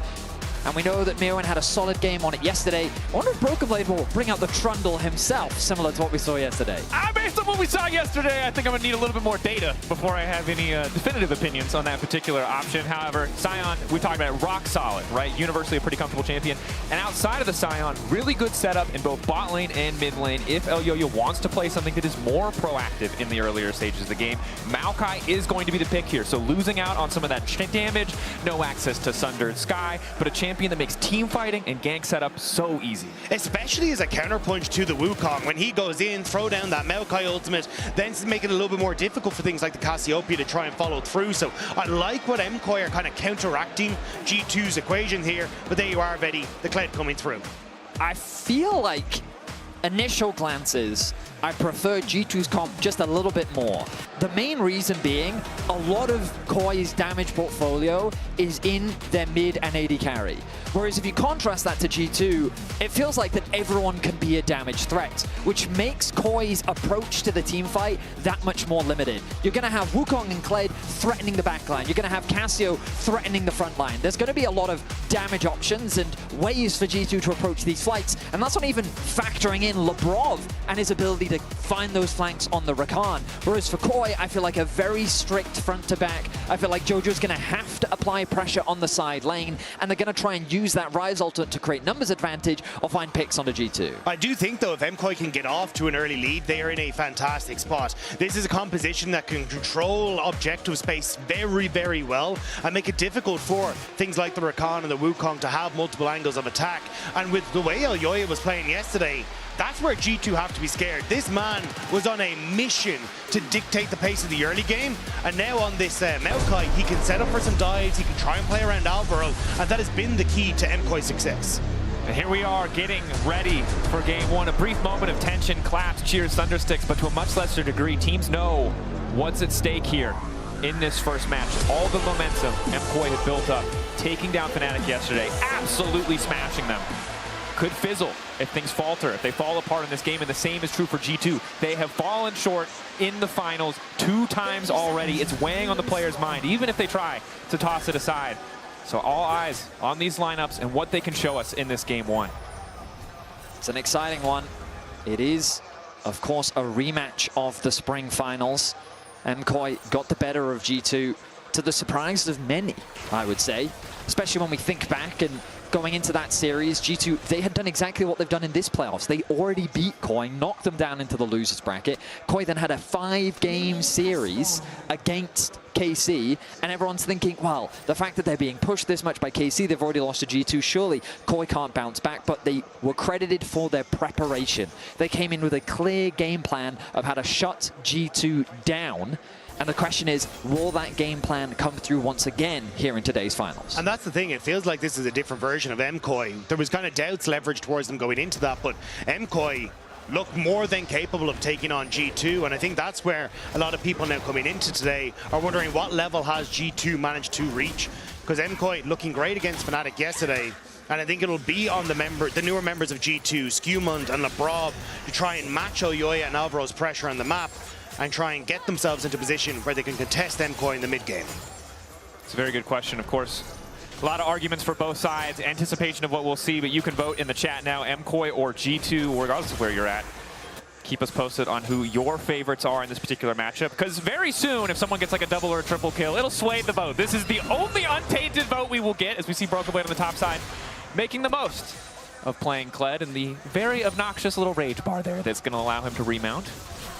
Now, of course, we here at the LEC love to inform our viewers through statistics. Isn't that right, Drake? That is so true. Let's have a quick look at some of the all-time head-to-head history between these two teams, including the Mad Lions organization. You can see that the head-to-head all-time in terms of series is somewhat one-sided. Yes. But so far this year... Hold that thought. Level 2 all-in. This is the classic of the matchup. They're just going to fist fight for it. First blood for JoJo! JoJo flashing over the Q damage and sets up to draw first blood in this series. I was not expecting them to fist fight at level 3. But Caps, he goes in super aggressive to land that Q, and JoJo flashes to avoid it. By dodging that poison, it means that the damage coming through from the E is heavily mitigated, and he's able to find the outplay. JoJo kicks off this series with first blood. And what we heard from the death from Goldberg, he trusts JoJo to contain Caps. This might be a different story. All in on the bottom side. Alvaro's still stepping up with a blinking health bar. Lebrob quickly going to backstep, very close to that early 2v2 kill. And Elyoya is here, but the Scryer's Bloom just in time. Skewmund here to cover. And these two teams love to get bloody in the bottom side. Every time these two teams have faced up this year, there has been a duo kill in that bottom lane, and it looked like Alvaro was nearly going to be on the business one of that end to start it off. And he was, as JoJo still has to be careful. Baseline kit power. If Caps is hitting, the Noxious Blast, the instant Twin Fang follow, it's still a massive amount of damage. And while mana is good for Rise, JoJo, you know, the first base doesn't feel great for Rise ever. I really do hope we can get a replay of what happened, because JoJo, like, he did such a smart thing. Cassio's early levels are so scary just because of how quickly she can chunk you down, even at level 2. But if you can dodge the poison, her damage just disappears. 50%. It's just 50% damage. And this is the thing that we saw from JoJo yesterday when Poby was trying to trade onto JoJo's Yone. He wasn't going backwards, he was going forwards. That's how he responds to aggression, by meeting you head first. And the fact that he just comes into today, game 1, feeling comfortable on the stage as we expected him to be, finding that first blood, super impressive stuff. I think it's also traditionally when you see a mid laner flash like that, you're like, okay, now you've got a target on your back, especially with Miasma on the opposite side. You can set up for that jungle pressure, but by not having something like the Vi and going with the Wukong, there is way less pressure on towards this mid lane. So I don't think Jojo is really going to be punished for his flash being down, and he'll just manage to get this early lead, hit that level 6 quicker, and have that opportunity to influence the map because of it. All right, well, I don't quite know when the votes were cashed in. You can see in the bottom left-hand corner right above the lovely Mary Bomboy logo, but there seems to be some G2 fans in the chat. Obviously, we've lost a lot of MKOI fans from the chat as they're here in person, probably not voting. Jojo will survive. Nice support coming in from Alvaro. A lot of mid lane attention already in the context of this first game. Ooh, okay, so we are going to get a look back. So there, the Noxious Blast does land. You can see the damage that's coming through from Caps, but he flashes to avoid that second Q. And then he gets the level up in the middle of the fight as well. Cool, calm, collected. I mean, credit to Jojopyun, right? That is a heads-up play. That kind of flash is the make or break in a 1v1. Level 3 also saving the day a little bit as MKOI have repositioned Supa up to the top side of the map. Bot lane matched, of course, by the side of G2. Neither side has taken a major objective quite yet. Elyoya seeing maybe if he needs to support mid lane once again, but Labrov and Alvaro matching each other in just about every single play in this early game. Yeah, they have spent a lot of time hovering around mids. I think it's really important for Jojo specifically, and I was going to say because this is traditionally a bad matchup, but after getting that first blood, of course, feeling a lot more comfortable, but I still think it's wise for Alvaro to just offer that protection, make it harder, as you were saying earlier, to punish the flashless Ryze in mid lane. We're also just going to see the polar lanes as well with the swap, as I think Hansama has kind of created this slow push in the top side, which I imagine is to try and set up for these Void Grubs in a little bit of time, as now you're going to have both supports joining the top side.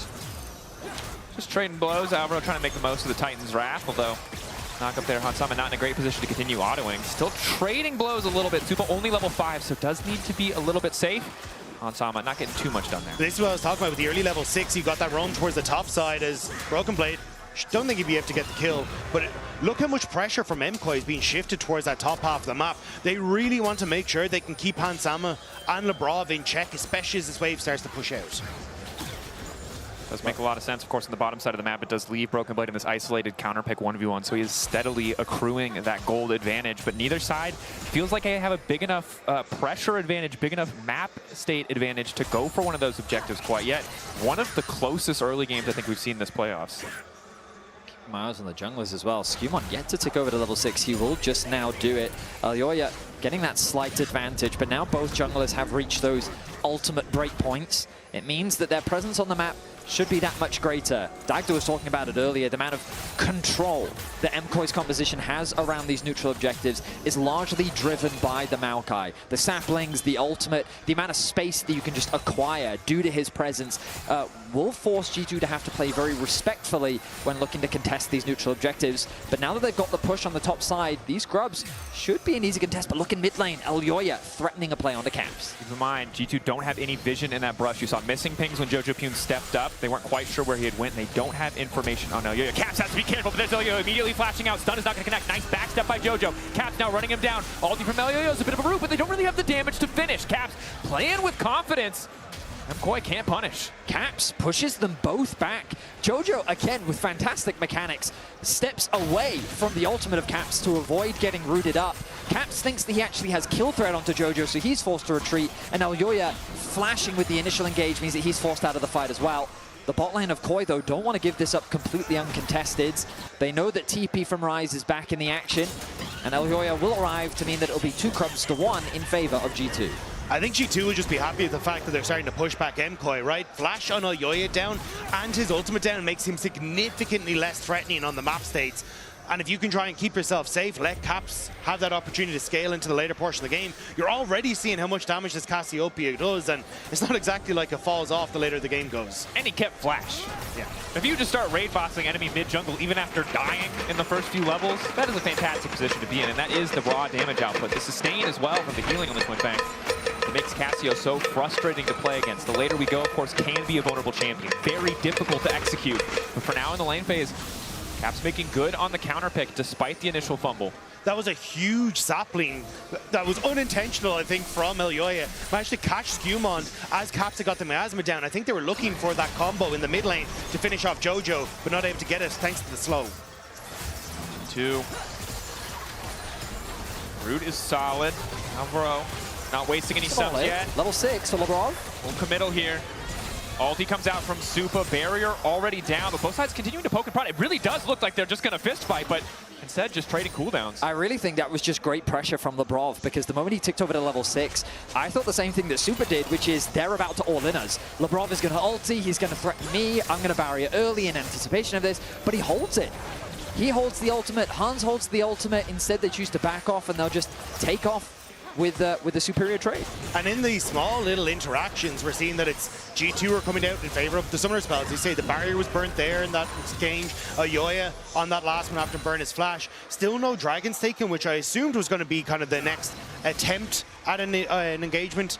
And it looks like G2, at least with the resets coming through now, are going to send their bot laners down here to try and set that up. Very much agree. I think that looks to be the next game plan. Neither top laner has TP and they're both relatively low. Quick back from Broken Blade is going to come through as he wants to leave the wave state. Mirwin going to respond in kind. So both teams on the same page as Alvaro pops that ghost to threaten a play onto Caps. But again, supports find themselves in mid lane, right place, right time. Both Alvaro and Lebrov really locked in. And I think this is one of the biggest developments we've seen from Lebrov throughout the year. Biggest criticism from Winter was that this man was not locked in. He was making a ton of mistakes, getting caught out of position in that first final. But now we see his presence much more on the map. We're seeing him properly cover for Caps, working with Skumond a lot more than we've seen in the past. And he's definitely a player that we have our eyes on in this series to step up and help G2 secure a title in 2025. Yeah, and at the moment it feels like it's kind of just, hey, we want to be hands off, right? Lebrov hasn't gone for these engages. G2 haven't really tried to threaten. Instead, it kind of feels like, hey, we know that we have a good scaling on this mid lane, or at least wait for these 2 items to come through in the Cassiopeia, and then we can look to fight. So the longer that these dragons stay off the field, I think they're going to be happy with. But on MKOI side, it's not like they are slouches when it comes to scaling. Like the Sion will scale well, the Yunara will scale well, but G2 just convinced that this Cassiopeia will be enough come that late game. Certainly a lot of tools for them to start fights as well, and Wukong also an excellent scaling pick in the jungle. You can see why they don't really feel too fussed. Neither side starting to stack dragons means there's no upcoming guaranteed fight, right? No objective that you need to be willing to fight or die for. Few minutes still, of course, until the Herald is up and available. Jojo Pune's still the gold leader in this game, but of course Cassio doesn't need to stop along the way for boots, so already the Roa completed for Caps. Tense final we find ourselves in as the game is even. Caps losing out a little bit on the HP department. Emotes being thrown. As the vibes seem good on the stage today. The poke there from Supa. Fully stacked on the Q, continuing to walk up. Another ulti proc. It seems like just to get pressure here on the bottom side. Yeah, I think with the lack of HP on Caps in that mid lane, they're feeling comfortable enough to try and set up with the push on bot for the Dragon. Caps kind of being forced towards that top side, and Jojo still has the realm warp if he needs to reposition quickly. Caps though moving into the bot river. Skumond is in the area as well. Looks like G2's not going to give this one up without a fight. Supa has access to the flash. Alvaro maybe starting to retreat, but the hook didn't quite connect on the wall. Elio throwing his ulti down, but at most he can hope for a 50-50. Cassio blocking the path. Thank you for the leash, says G2, and now they want to keep the fight going. Knock from Lebrov is there. He's going to be able to dash out just in the nick of the time. Elio, however, is not. The pullback on the feathers is perfect. Caps finding the stun on Jojo, who couldn't click fast enough. Fast flash coming out from Caps and MKOI. Now retreating. Kled on the way. Realm Warp's not taking anybody out. G2, it's at the end of the day, not a lot of people die, but they get the objective. They walk away, they get the kill on Elyoya, and they're feeling pretty good. The arrival of Broken Blade forces Koi to disengage. A bunch of summoners were burned. But my goodness, these fights are so intense. Everyone just barely surviving. Alvaro and Supa acting as gatekeepers to zone Hansama and Lebrov away. Once they realize that the mid and jungle have arrived from G2, they have to disengage. Smart target selection, but the ultimate from Lebrov and the engage from Skumond is fantastic. Turning that attention onto Supa, forcing him out of the fight, and basically forcing Koi to split up. That makes it easier for G2 to have clear target selection. They get that initial kill onto the Maokai, and the moment this Kled arrives, Jojo's saying, you know what, I've got to flash away to safety. It could have been a disaster there for MKOI, though. It looked like if Kled had been there that just a couple of seconds faster, able to chase them down, but MKOI to step away. You can see there, Hansama on the bottom of your screen, in a fantastic position as Lebrov. Rob Root is there. Jojo Pune taking a lot of damage. The exhaust coming in just in time. A counter exhaust coming out. But the redemption! LeBron! Oh, the item just seems to match the moment perfectly as he's ticking this one off well, but Supa untouched for now. Hansama tries to back step, but he doesn't quite have the damage to finish with the feathers. Supa, one more auto, will not get it done. LeBron standing. Down goes Hansama, but it's 3 dead for the side of MKOI. This game went from 0 to 90 just like that. The fisticuffs are flying, but it's G2 who are coming out on top in these engages. Supa gets one back, but it's still G2 with the gold. Skumon with a 1-0-3 scoreline now was super important in this play as they look for a pick onto Lebrov. The hook doesn't quite connect. Jojo has no flash from the earlier exchange. Really good exhaust onto Skumon to limit his impact. And Supa tries to make the superstar play. Goes in hyper aggressive. The flash response from Hans gets enough damage onto Supa to prevent him from cleaning up the fight. Skumon walks away with a kill. And G2 lead with a 1.3k gold lead. G2 now on the Herald as well. Icing on the cake after a pretty dominant fight. 2-4 the kill score. 1k gold lead in their favor. LEC trying to get something started on the bottom side. Broken Blade demounting, but with no one else there to do damage. He's taking his time. Stacking that Fury. Gromp body blocking a bit there as Mirwin maybe going to look for an angle, but he remounts, walks away. He's just unconcerned. Now it's Jojo who's in trouble. Cyclone coming down. LeBron looking for the chase forward, but Alvaro there to cover. Hook does connect onto Skumon. Knock up now onto LeBron. He's going to try to back away as Jojo's laying down a bit of damage with the clone and a quick retreat. But the Caps has already got that turret in the top side thanks to the Rift Herald, so they're just going to try for a little bit more. Jojo needs to be careful. Knocked up, but I don't think G2 want to follow. No, they don't. Alvaro still hovering around, ready to peel, try to protect Jojo Pune if G2 push for anything else, but it feels like in about 1 minute, G2 have just gone from dead even to full control. Keep my eyes on mid lane as well, because I noticed Elyoya hovering around, threatening a dive onto Hansama, but Hans is going to respect it. Alvaro gets knocked up. Supa. 3 autos. Stacking up the cultivation of Spirit. And now it might be Caps who's overstayed. Ulti only connecting on Jojo Pune. He's trying to burst down one before he gets taken out, but no, it's just Caps. Isolated on the top side, sticking around a bit too long. Spotted on a ward. He wanted to try and set up a trap on the Supa, but Supa had full information of it. Jojo and the bot lane work together to punish Caps as he finds himself now with a 0-2 scoreline here in game 1. A nice interrupt in the mid lane means tempo relatively matched in terms of 80 carries overall. You can see Kraken coming through for Supa. Damage really starting to hurt. But it's when you finish that Ruin's Hurricane for Supa is really going to be the turning point, and he can't be that far away. He's about to pop the Cull as well, so I think Supa, if you could get one more wave before this objective, could be huge, and I think he's copped there. He's going to stick around, try and finish the Cull, hit his Runins, and this second Dragon could be massive for MKOI. Even though G2 hold the gold lead for now, it's still a very tense situation, and want to draw your attention to that mid lane matchup. Level 12 to level 11. Jojo is performing very well on a champion. He's now becoming synonymous with this rise. His side lane pressure is something that he's really refined throughout the year. And now, with a fully stacked tier, the Rod of Age is quickly stacking. Jojo is in a position to be the core carry of this team. Certainly is. Hansama now completing a second item as well. A lot of short-range carries in this game. Means it's going to be super volatile in the fights. Frontline, the CC needs to be connecting on the correct targets to peel for that backline or it could fall apart. And in that case, Hansama in a good spot as the Xayah. Very easy for him to survive a lot of the telegraph CC that MKOI can bring. I like the way MKOI played this though. They used Jojo to shove out mid to then get control over River. And now it means that even though Supa reset late to finish that Ruin's Hurricane, they can still contest this position. G2 not going to be able to just fan out and get multiple angles of attack. And MKOI should be able to try and set up this basically front to back in the manner that they want. Caps off to the side. Ulti coming in from Broken Blade. Supa backstepping immediately, ulting to make sure he has the extended dash. The TP back in. Skumon using the clone well, but it's Elyoya off to the side, focusing down Broken Blade. Full Q channel, lands onto Caps. Not too much damage. Mirwin now going to follow. Caps forced to flash out to safety. Excellent play coming in from Supa thus far. Autos connecting. LeBron going to look to peel. And Skumon goes in. The turn back from G2. Caps still standing. The Cassier ready to take this fight over because Alvaro is done and dusted. Barely living for an extra moment, but the monkey gets the job done. Jojo Pune sprinting, running for his life. But G2 in the meantime in the mid lane are still making the fight work as Jojo Pune's got nowhere left to go. The auto hits the ward, not the blast cone, but Mirwin manages to take one back.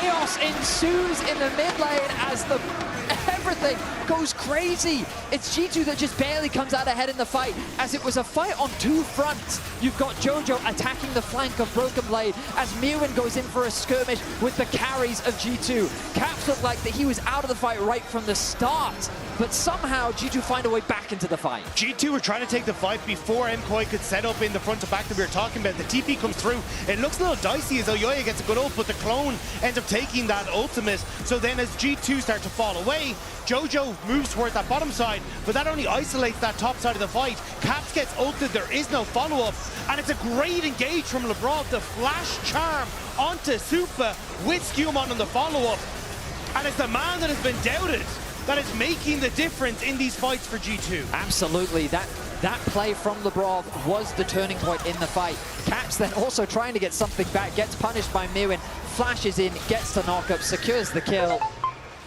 Yeah, I mean, guys, chilling the fight, take a deep breath, okay? We are overcomplicating. Anyone else? The difference in comp. Showing the fight.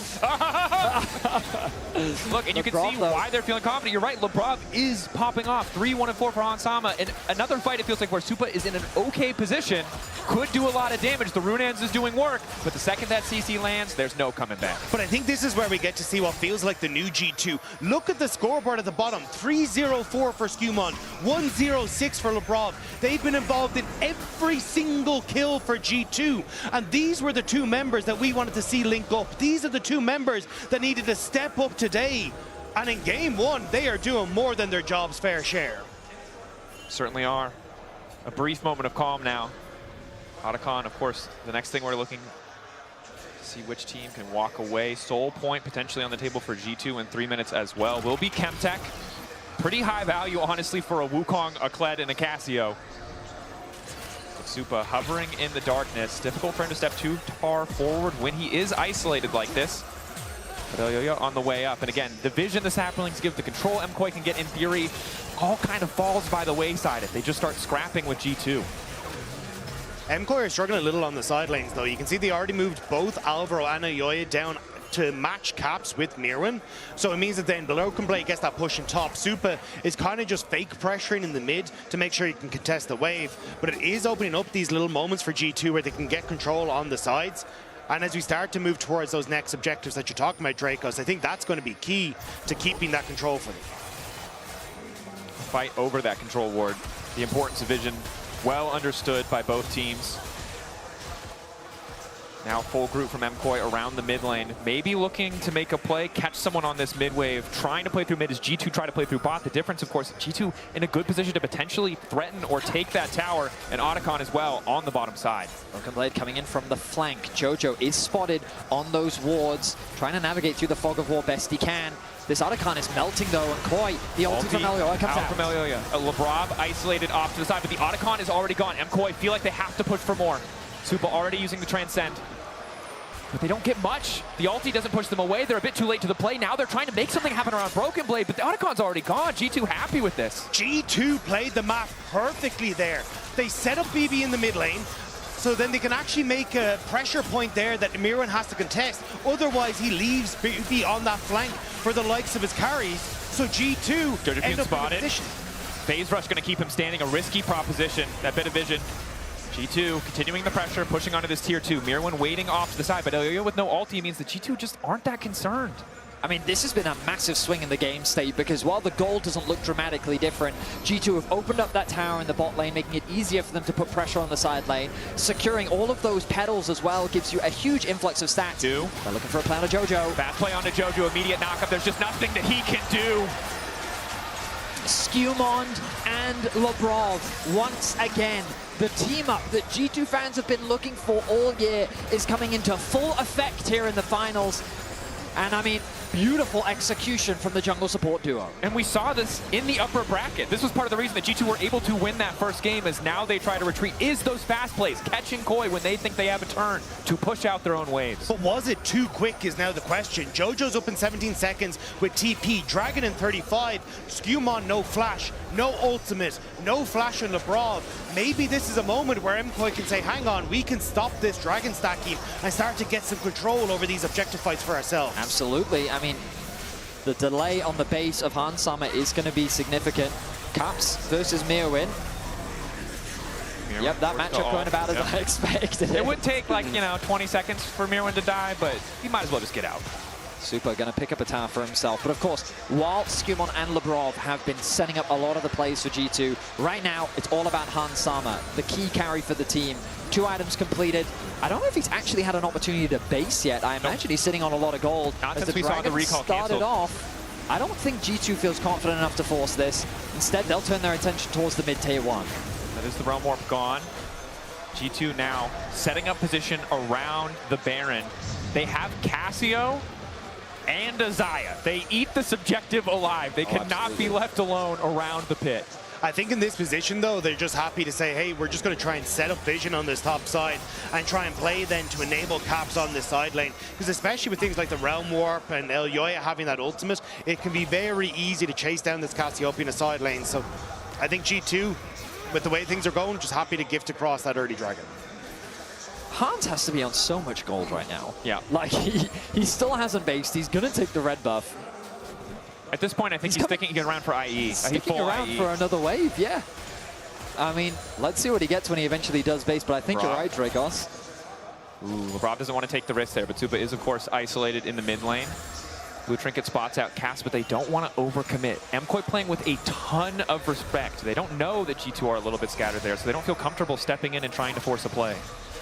All right, I just got a ping in my ear that Hans has 3K in his inventory, and just like that, there it is. There's the Infinity Edge. But to be fair, Super matching him. The only difference is the boots purchased. So in terms of itemization, Super's still in a prime position to dish out some serious damage in the upcoming fights. And that's what I want to make clear. KOI definitely not out of the game just yet. It's definitely not looking great, especially thanks to all the petals that they got from the Arakan. The small experience advantage, Caps ticking over to level 16, for example. But if they can find a pick. Thunderbrook Blade, he's going to dash out to safety. Ulti connecting on a Skumon, but it doesn't mean a whole lot. Elyoya throws down his ulti a bit prematurely. G2 in a position to just sidestep, and now MKOI's ults available for this next fight are essentially non-existent. And G2 didn't invest any. They were just happy to send Labrov in, knew he had the dash away, cleanse to make sure even if he got locked up, he could escape off the back of it. And now G2 looking to set up. Looking to turn back on to Mirwin. Super for now in a decent position to do damage, but has to respect the potential for Labrov to just force the fight. Skumon going in, immediately going to get exhausted. Mirwin going into zombie form. Hans Sama isolated with Suba off to the side. They've managed to zone him out of the fight. G2 with a quick 2 kills as they set their sights on Baron. Just like that, G2 find the picks, and they'll get the Baron off the back of it. That might have just blown this game open for G2 entirely. Hans Sama just goes God mode. He uses all of the resources that he's been given to full effect, and he melts through the front line. Mirwin doesn't stand a chance. The Baron now secured. G2 with full control over game 1. One more out for Jojo, but is it going to take him far enough? As Skumon is on the chase with the red buff. Labrov here as well. Kleds coming in too. Jojo, no room to play. No defensive item to save him or keep him standing. G2 grab another pick and continue to extend that lead. Phase rush not quick enough to escape the Kleds, and now G2 on this top side. A confident game number 1, a near 8K gold lead for them now. And we talked about what it would look like if MKOI got a lead, but they really did not get that lead outside of those first few minutes for Jojo Pune. It's just so hard for them to play this. And when we look back at this play, keep your eyes on Hans Sama here. He's eyeing at Mirwin and he's saying, you know what, Broken Blade, I think we can make this play happen. Bear Trap on a rope connects. They connect the root. The damage is ruthless. Caps also connects the poison to finish off the kill. And then they convert it into another kill because Alvaro, there's nowhere for him to escape to. Beautiful pick from G2. They may have found another one. Mirwin has some backup coming though. But he is slowly getting shredded down. It's just Broken Blade. Ulti out there, traded for Mirwin's ulti. It's still a bit of a bluff from G2. Look at where the other members were. They weren't in a position to try and follow up. So now you get that ultimate out from Mirwin, making him significantly less threatening. And G2, using this Canyon minion, will continue the siege on towards the mid-turret. That they will. Labrov looking to cancel a couple recalls. Tier 2's expected to fall when you have this Baron this early, but G2's gold lead, again, we felt like they had a lead at 1K. They had more control over the game at 2K and an Otacon. Now they're at 9K. This lead feels nigh insurmountable, but there's the engage coming from Elyoya. Alvaro waiting off to the side, rooted, grounded, can't get anything going. Super trying to find those auto attacks, but again, cannot walk into that miasma. MKOI hold the line. They have the redemption, but they can't approach the double cannon minions. It's a slow siege from G2, but they will break open the base of MKOI. The bot lane as well. The siege is continuing from Broken Blade. He has a wave that Mirwin is trying to stop, but now the rest of G2 have come to assist. Another tower is in their eyes. Pull back from Broken Blade is good. D-Mount starts hitting the tower for a little bit of extra courage. Caps continuing to poke and prod. A reset now coming in from Broken Blade. Does not have access to the TP. Potentially an opportunity for MKOI to force a favorable fight. BB does have access to the ultimate, however, so they have to be careful about overforcing. I think G2 are just trying to keep MKOI in their base 20 seconds until that dragon, and then they can fall back and take it just as that Baron buff falls off as well. So G2 just cracking skulls of MKOI in the base. And again, the pressure was on in the finals generally, but especially in this game one for Labrov and Skumon to step up. We've said it so many times, we have to say it again. 100% kill participation for both of them. They are the driving force behind this G2 win. They are not the rookie passengers of a veteran lineup. They are the ones making these plays happen. Absolutely, and Hansama doing exactly what you need your AD carry to do. He is dishing out some serious damage, and MKOI is very limited on their options now. GA is going to be completed for Skumon. Jojo testing his limits a bit on the side lane. He's going to be forced to back away. But now, with only a single inhibitor standing, G2 will likely set their sights on the top lane, steal away what they can. Elyoya at the very least getting a blue buff. But Koi looking to regroup and get ready for game 2, because this one feels done and dusted for G2. It's also such a massive victory for G2 when it comes towards the draft as well, because you'd think of like, okay, well, Cassiopeia, yeah, it's a counter into Ryze, but it's not one of the big perennial power picks we think of. Yunara is also going to be taken off the board for MKOI as well, and it feels like G2 kind of having things like the Kled and the Cassiopeia that they could nearly prepped for this draft really sets them up well going forward, where they still have more of those regular picks to opt into. Supa doing what he can now alongside the team. That's the ulti out from Elyoya, just zoning away G2 for now. Labrov uses the Mikhails on himself just to make sure that there's no follow-up. G2 playing on 2 lanes. Broken Blade, a constant nuisance in this game. He hasn't been the star of the show most certainly, but a pressure point in the favor of G2 for the vast majority of that 1v1. Now threatening through bottom lane as well. Koi being pushed from all sides. Koi fortunately have a lot of wave clear to hold the line for now. Broken Blade going to catch that wave so it doesn't even connect to the bottom super minions that are making their way down. MKOI have alleviated some of the pressure mid, but that top tower is secured by G2. That it is. Flashes, ultis up on the side of G2. They really haven't had to burn anything. Just taking their time walking into the base, keeping the pressure up. They want to play it tutorial style. Hook from Malbro, not going to connect. Immediate flash out. Means he will stay standing, but it's redemption used by both sides. G2 still know that Supa, if left uncontested, can take over a fight, so they're giving MKOI that respect. The early cleanse from Alvaro. Oh, hang on. Ulti going to be forced out from Mirwin. He's forced back. I mean, it feels like that MKOI have little that they can do. They're going to have to go for a Hail Mary play soon. The Maokai ultimate is up in a few seconds. Herded back into the base. Flash forward from Joji P wants to get a bit more damage down, but Hansama is the one they need to worry about. Goes right back up into the sky. Will feel fine about that as they wrap around the Nexus to find the kills onto MKOI. Supa, though, the exhaust starting to fade away and still in a good position with the ulti, but his Cap's the other carry that he has to keep his eye on. It feels impossible for them to play this. They can't retreat to their base because Hansama is the bouncer to their own damn fountain in game 1. G2 took advantage, kept on pushing, and found first blood in the LEC Summer Finals. It was slow until it really wasn't. G2 flick a switch and blow up MKOI in game number 1. And all the way to the end, that jungle support held on to a perfect kill participation. Skumon and Labrov, they've showed up today. Certainly have. What a way to start the series. Let's send it back over to the analyst desk. G2 has reversed the narrative already, striking down Movistar Koi in their own house. As I welcome you back to the Marriott Bonvoy analyst desk, and where 2 of our biggest question marks going into this series, Skumon and Labrov, actually were the top performers. I mean, they just looked so aggressive. They were constantly pouncing on misplays by MKOI, and they were constantly finding these insane fights. I think especially Labrov following up on the Skumon engages. I did not believe this would happen in game 1 like this. I thought there would be game 1 jitters a little bit more, but seeing the form they're in, seeing the plays they're able to make, it's just breeding confidence in me. Yeah, I mean, Jankos is joining us as well, and I gotta give props to you, Jankos. You said watch Skewmont in this series. I think he's gonna be good. What did you think of your boy? Well, thank you very much. I believe Skewmont played a great game, but my God, Labrov. I think every single time in team fights, he used that ultimate. He flashed it on Supa. Supa overcommitted a couple of times. I believe that we can actually see now, finally, Labrov and Skewmont doing so much work for G2, and that just makes the me Labrov happy. that was promised. Yeah, for sure. But don't you think it's also nearly then poetic that this felt like one of the worst performances we've seen from Alvaro? He looked way more hesitant on the Nautilus. He was missing hooks on terrain, and it's just like he wasn't the Alvaro that I'm used to seeing, where it's just so much pressure, so much aggression.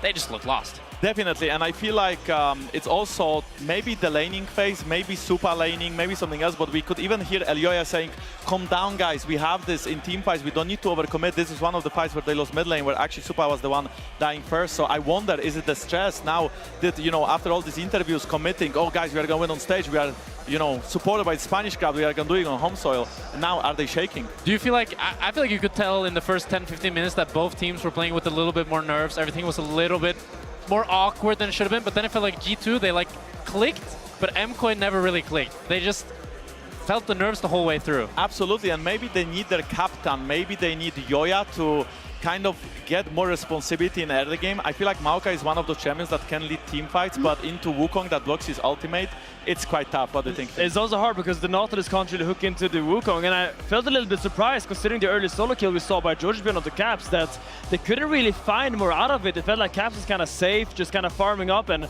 eventually around the 20-minute mark he was even with the Rise despite dying that in the 1v1, and I feel like I would love to see them put a little bit more attention on their winning lanes. Do you think that was a trap that MKOI fell into? Because everybody went mid the whole time, but Caps came out of that situation more unscathed, even though he was the one giving up first blood. I mean, it felt like Labrov was always there. Anytime MKOI wanted to make a play on the Caps, you always saw the Rakan behind him, just making sure he's fine, making sure he can push out the wave, making sure he's not getting freezing on. And I feel like this just really highlights the growth of Labrov. He's always there at the right time. Something that we praised Alvaro for is now something that Labrov is showing. And go ahead. And I feel like this is when Caps plays best, when his team is trusting him and his team is playing around him. And this is why G2 in summer looks so much better, because I feel like Labrov, Skewmont both play with each other way more, but they also go to that Caps' lane. And even this game, I think once Elyoya went mid lane, he tried to flash in, he couldn't really get kill on Caps. And after that, it just felt like MKOI's early game kind of collapsed. They couldn't really find the place. And G2 team comes watch is better in team fights. And to jump on what you said earlier, Jankos, as well, right? This whole narrative, this whole week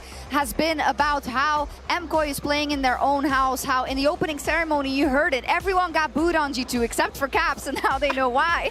And that, as a player, you really believe that because you have to, right? You're not going to go into a final thinking you can't win Jack Spectra, but then you get such a blow in that first game. I think it's kind of a wake-up call for MKOI, honestly, because when you're in this arena, they're probably coming in with so much hype from the last game, and this was pretty much a stomp, you know? G2, after the early game, they had control throughout the whole time. They did that Nash in seconds and then choked them out of their own base. So I hope that MKOI can come back now and be like, okay, we had a little bit of nerves, we played pretty bad, let's get back into it. Let's take a look at some of those mid-game skirmishes and talk a little bit more about Skewmont, because it's so interesting. Elyoya is so experienced. We saw his accolades yesterday, and Skewmont, he nearly missed out on being Rookie of the Year, of course, just to show how fresh he is, right? And he's kind of coming out on top in this first game. Yeah, and I really liked the decisiveness. This was a super scrappy fight. It's actually G2 engaging on it, and it looks like MKOI finally disengaged well. And now Broken is completely caught off, but I want you to pay attention on the mid lane fight here. They are going in 3 versus 4, and G2 is like, wait, you guys don't have the numbers to do this. Our Kled is getting murdered over there, but we're just gonna kill you guys. You guys are going way too deep.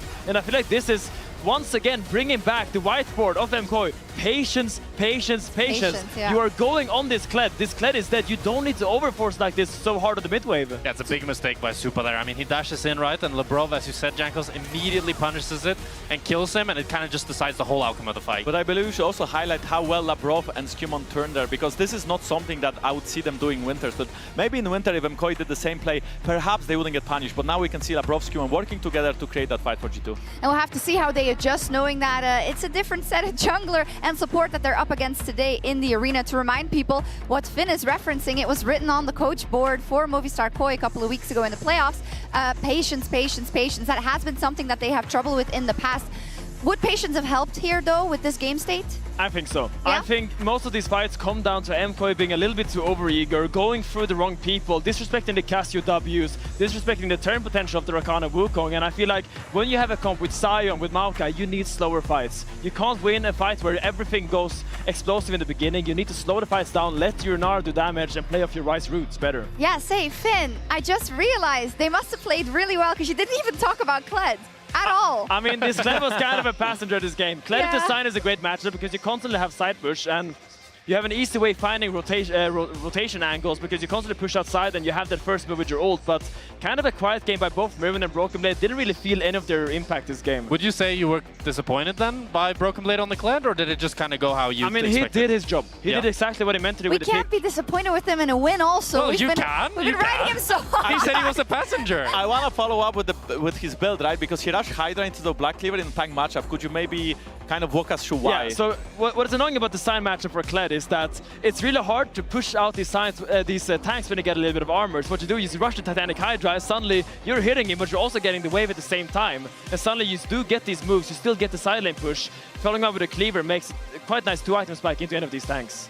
Absolutely. So lay me then the picture for Game 2, Jankos, because you're going to be joining your stream again. What are the priorities that MKOI has to look at? I mean, I believe that MKOI should consider going red side. I feel like the red side Wukong on 4 into all of the priority junglers being out was very, very difficult MKOI's for blue. MKOI's blue again? Yes. Oh, wow. Okay. Well, that's just kind of noise like that. So I think they just have to land a good jungler on first 3. I want to see Yoya on Jarvan. I want to see Yoya on Xin Zhao. And I see Yoya leading the game because I feel like he's very needed. Normally, we see Yoya and Alvaro, the 2 guys from MKOI that are doing so much. I feel like in these situations, we actually want to see Yoya stepping up because Alvaro is looking a little bit shaky in that game 1. Okay, we need our captain to step up for Movistar KOI. And League of Legends fans, listen up because we have a surprise for you. Red Bull is back with their league of its own. On November 29th at the SAP Garden in Munich, turns into a battleground where legends collide. T1, G2, KC, Los Ratons, and NNO Old. And this isn't your regular tournament. This is about honor, bragging rights, absolute chaos, and who can beat T1? Who can beat Faker? We saw it happen last year. Get your tickets now, and we'll be right back.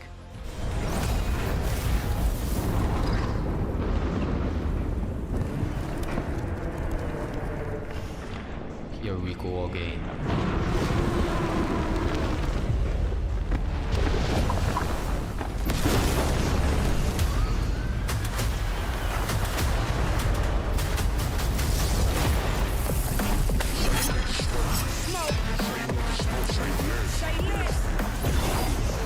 Is that gonna win T1 the game? Really? They just take the Baron and that's it? Game over?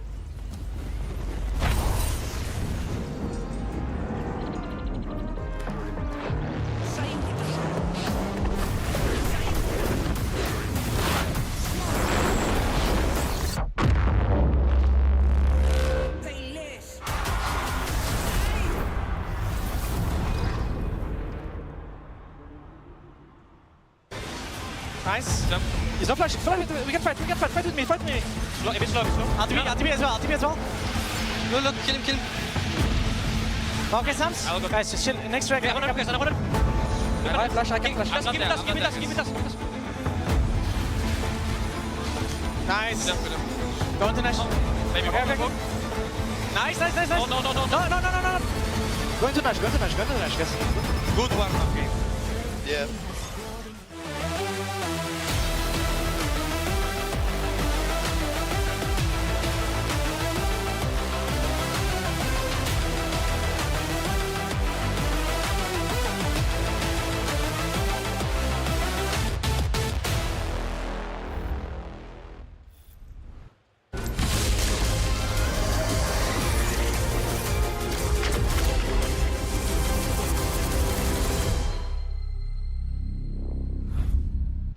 He doesn't like that. Look at him, he's a good boy, but he don't like that. Maybe we could play some A rounds or something like that. I mean, this is map, right? New towers, new objectives.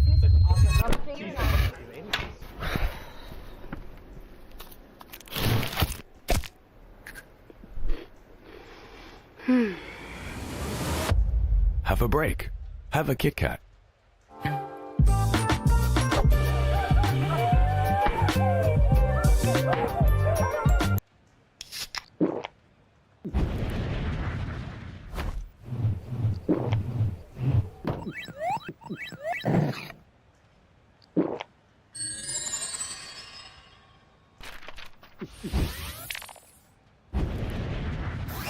Red Bull gives you wings. Join the WhatsApp. Join the WhatsApp. Have you joined the WhatsApp? You should join the WhatsApp. Join the WhatsApp.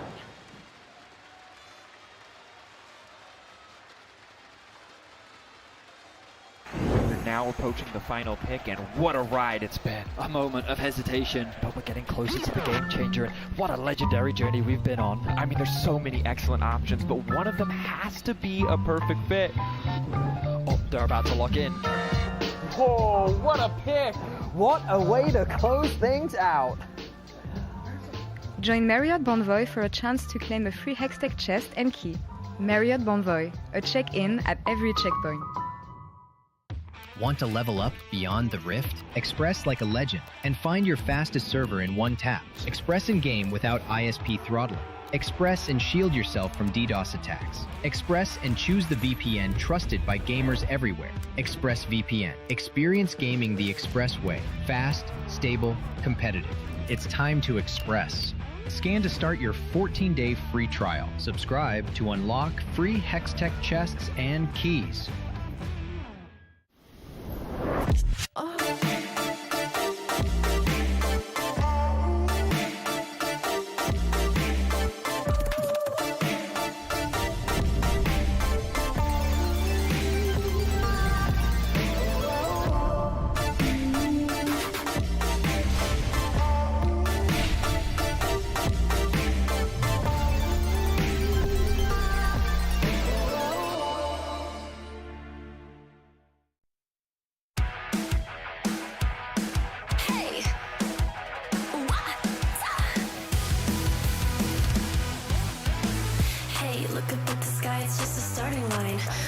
Through the storm, feel the vibe align. Radiant rebels in the silent fray. In the pulse of dawn, we embrace the day. We find harmony in mayhem, finding our own beat. Eyes ablaze with laser focus. Dancing through the storm, we become the light. Against the lies, we'll stand and play in this never-ending fray. Eyes alive in the pulse of dawn, we find our beat when the chances take form through the noise. Hey, look down at the tide, it's our warning sign. It's time to rock the wave or get swept aside. Crash through barriers, our destinies untied.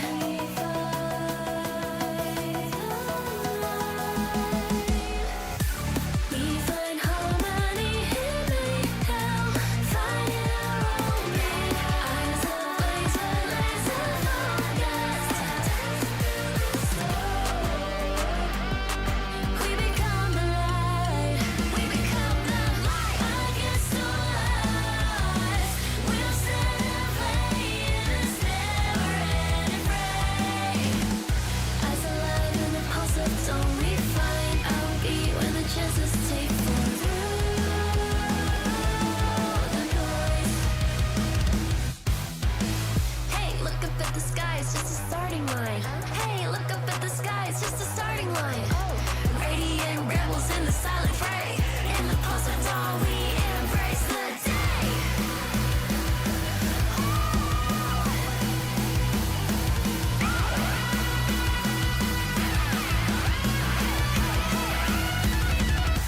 We find harmony in mayhem, finding our own beat. Eyes ablaze with laser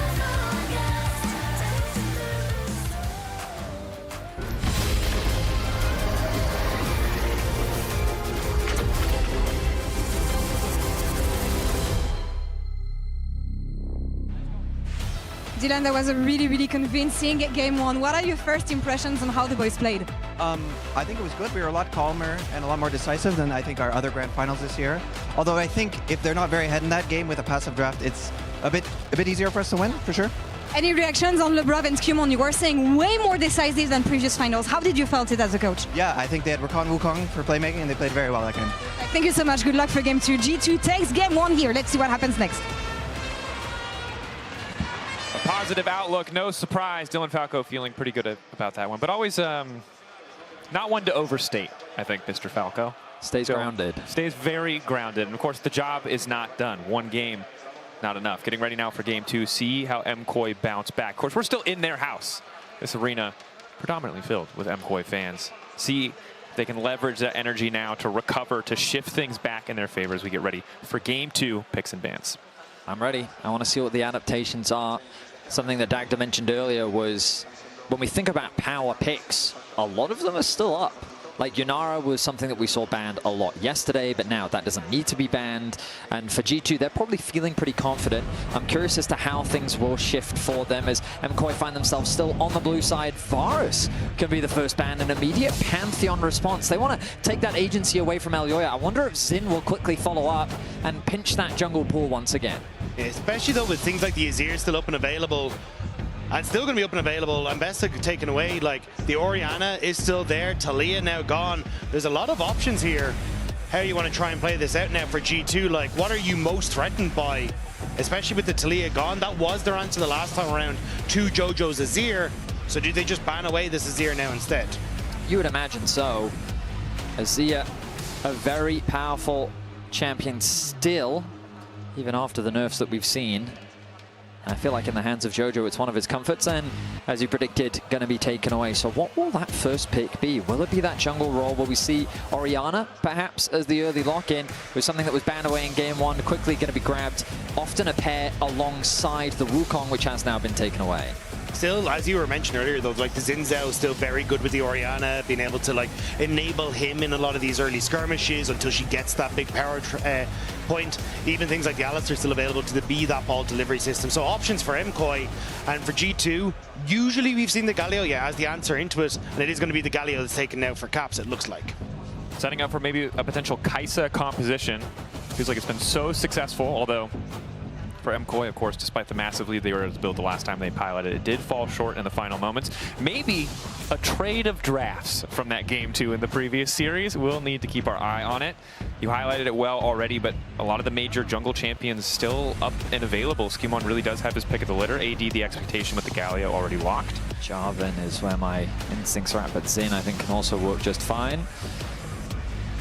All right, looks like that he agrees with my instincts. I think that it's mainly because of Orianna. She's a champion that without her flash, EQ into ult makes her just a sitting duck. Yeah. Once you get that Zhonya's, naturally you have a lot more defense, but up until that point, it's easy pickings. It's a very effective mid-jungle duo that can shut that Orianna down. The question is, how will Koi respond? Because when I think about Jarvan as a jungler, there are a lot of champions that are great as a response to him, and commonly we've seen Xin, and we're going to see it again, but I feel like that the Xin into Jarvan matchup hasn't gone the way that we traditionally expect, simply because I think it's much easier for Jarvan to go first. Yeah. And with Xin, you have to be ready with the follow-up from your team. He can act as a primary initiation, but he doesn't have the same lockdown or pressure that a Jarvan can have. And I feel like that what we've seen a lot here in Europe is that on the Jarvan side, once the engage comes through, it then becomes too late for the Xin to react. The good news, however skeptical you are about Xin, and there have been some problems, one man who's getting no skepticism from me is Mirwin on this Cassante. We'll give the opportunity, of course, for Broken Blade to counter pick, but it might not matter. This man was an absolute threat on this champion yesterday. I think the biggest thing this counter pick of the Rex side does give G2 though is a pushing top lane, because even though like we've kind of seen the matchup hasn't quite swung in the manner that you'd expect in the jungle matchup, the Xin Zhao can actually look for invades, can look to try and put pressure down that way. And when you've got this Galio in the mid lane, you are ceding a ton of control in that mid lane. I think that's where MKOI could have looked to try and put their foot down if you get a good matchup in the top lane. The Rek'Sai giving control there means that G2 have at least got one side of the map shored up. It's just a question now of what this bottom lane matchup looks like to see if G2 can use those sides to protect Skumon's jungle. Nico going to be removed from the pool. Probably the most common second phase ban that we've been seeing so far throughout this weekend. Bard kind of moved to the wayside, but a champion that against low mobility can be very effective. We've seen it used into things like the Orianna as well, but we don't know what that AD carry is just yet. Champions like Ezreal still have a lot of value. But just as we're discussing it, there will be the Bard ban coming through from KOI. Does suggest that they're thinking about a slightly lower mobility AD carry, but of course still a lot of options available to them. Zeri and Ezreal make a lot of sense in the context of the comp. Yeah, also because depending on what this is, it's going to be the Braum ban. I think you're probably going to see the Rel picked up here for LeBron on the bottom side, and then answered with the Alistar, right? So I think you end up in a position where you don't want to end up with the chance of a Bard going over towards the opposite side, or even that counter pick support. As you start looking for that more engage-heavy bot lane, which MKOI kind of need to round out this draft. Keeping our eyes on this final ban. Kai'Sa being banned away, really smart, I think. Obviously the perfect Kai'Sa composition. Now, it's difficult to find an AD carry who wants to dive in the same way that the Rek'Sai, the J4, the Galio do. So we'll see if G2 pick up another piece of scaling of their own or opt for a more aggressive option. I wish the Draven hovers were real, but I think very often it's just a homage to a past era of Hans Sama. And sometimes you can use Ezreal as that kind of pseudo dive in situations like this. Draven kind of fits that as well, which is throw the ultimate out and basically facilitate the people that have already dived deep into the backline, alongside having that opportunity with the Ezreal to arcane shift, to reposition and try and follow up on some of the plays. So that may be what Hans Sama is trying to look for here, because everyone else in the squad is going in. Hans kind of has to follow. What I will say is, no one in this draft kills Cassandra if they fall behind. True. They need a lot of damage from something. We have to be going hyperscaling here. But now, MKOI seem to be like-minded. They have the Zeri for themselves, the Rel kind of as expected, right? If Alistar's going to be picked on one side, Rel, the immediate response. It's a cheap shot, but Hans does have experience playing against a very tanky Cassante, okay? It's a jinx. I mean, the Zeri comes through on the side of KOI, kind of as we expected, having that extra bit of mobility, scales very nicely. Once again, KOI going for a very traditional front-to-back style. We know that the meta is all about these team fights, and KOI have set themselves up nicely. G2 wanted to round out with a bit of team fighting of their own, and the Civet is going to be the final lock-in. So we look at their damage portfolio, and I will say G2's damage overall relatively low. Very heavy emphasis on this Civet to get ahead. They really need to funnel these resources into Hans. On contrast, KOI's composition wants to play in a very similar way, but I guess the key difference is one side wants to play more front to back, the other just wants to dive onto the back line as quickly as they can. I think for G2 as well, a little bit more when it comes towards that side lane pressure as well, with both the Rek'Sai and the Galio, and maybe that's where they can try and lend that strength in moving around the map to try and facilitate plays that do get them into a winning position. But if both teams are coming in even, Steven, I agree with you, Veddy. I like what MKOI are bringing to the draft. Better front line, good engage, your carries are in positions where they're able to play behind these big beefcakes. And if Hans Sama doesn't get ahead, G2 just lack the consistent DPS they need in those later portions of the game. Very true. Obviously, the game can look pretty different. If we see that early game snowball, the base damage of all these champions on the side of G2 is pretty fantastic. But for MKOI, if they get that Cassante to the later stages of the game, the Zeri will still be tough for this team to lock down, right? The Alistar, a pretty solid option. The knockup for Broken Blade good as well, but can be tricky. Now getting ready for game 2. G2 took first blood. Can they move up to match point? MKOI, will they be able to fire back? That is the question on our mind. We hop into Summoner's Rift here. And I think pressure on this MKOI jungle support. The players we praise all of the time. The heart, the beating heart of this team. So we hop into game now to match or outmatch what G2 were able to do in the previous game if they want to continue to find advantages in this series. And LeBron caught out a bit level 1 here. Some aggressive trading. It's just going to be MKOI jockeying for position, moving in there. I'm going to drop a ward. Of course, G2 don't know that, so still giving the necessary respect. I want to keep my eyes on what these junglers are doing in the early game. I mean, I always reference back to this, but when we used to castle Cadro a lot, he always used to talk to us about how Jarvan, if he's not ganking, he's not doing anything. Champion that really wants to be active in the early game. Yeah. And so when you look at this map, when you look at what options he has, bot lane or mid lane kind of have to be your focus. Either punish the Orianna, get a flash out early, and then look for some repeat ganks, or alternatively, invest all your resources into making sure that Hans Sama can get a good laning phase. We know that Jojo is going to be wanting to trade a lot in this mid lane matchup. He played against Poby's Orianna yesterday, and he felt the full brunt of what was a difficult matchup. And today he's going to be the one looking to exert that pressure. He already got the better of Caps in game 1, building a pretty substantial gold lead throughout the first 15-20 minutes of the game. Let's see if he can repeat that same performance, as it looks like we're getting a swap from the side of KOI. Super going to be making his way into the top side matchup, knowing that Mirwin more than happy to play in the 2 versus 2 alongside Alvaro. See what Brokenblade can do here with the Unburrow. Rek'Sai early game, no joke. Fury stacks some extra sustain there too, so tough for Supa if he keeps taking these short trades, because the sustain from Rek'Sai is just going to outmatch him over enough time. Yeah, that's the thing, right? Like, Rek'Sai has a ton of sustain in the kit, but you can still see, like, if you're able to consistently DPS Broken Blade down, he can't get access to auto-attack the minions. That's where you can try and find some advantages here for Supa in that top side. And of course, in the next 30 seconds, we'll see Alvaro making his way towards that top half of the map as well to help out his AD carry. Brav already on the roam, perhaps looking to make a play here. Just keeping that wave crash forward. I don't know if they have any damage, even if he does show up. Jojo respecting the fact that he's missing, though. Brav just threatening. Credit to Jojo.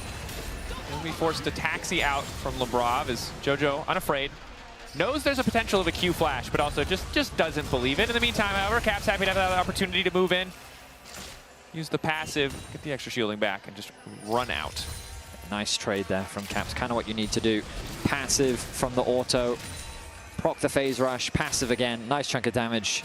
Jojo, though, using that health pot. Caps is probably going to be forced to do the same. He's getting very low right now as supports now make their way into top lane. Continuing the trend of game 1, and oh my goodness. This is every Galio lane, to be fair, though. I feel like everyone who plays Galio is constantly at 50 HP, praying they don't just die to something. You're going to have to trade your HP for mana is the key thing. And look at Jojo's mana right now. You can see it's relatively... He's probably got one more QW left, but then he's going to be out of mana. So that's probably why Caps feels pretty comfortable, especially with his jungler in the vicinity. The pull from Labrav to interrupt Alvaro there. Of course, this lane swap, I think Homo Life were the first ones to introduce it, does make things a little bit awkward. The top lane support combos don't always, don't do much very frequently. Double knock up here on the top side. I was gonna say, nice little bounce house. Yeah, you can make people though, bounce. I don't think you can make them die, but you can definitely knock them up a few times. I want to take stock of XP, though, because normally one of the advantages of doing this is sometimes AD carries can get a bit of an XP advantage because they find themselves solo early. As we see another nice trade coming out from Caps. Oh, now Elioya. Flash forward.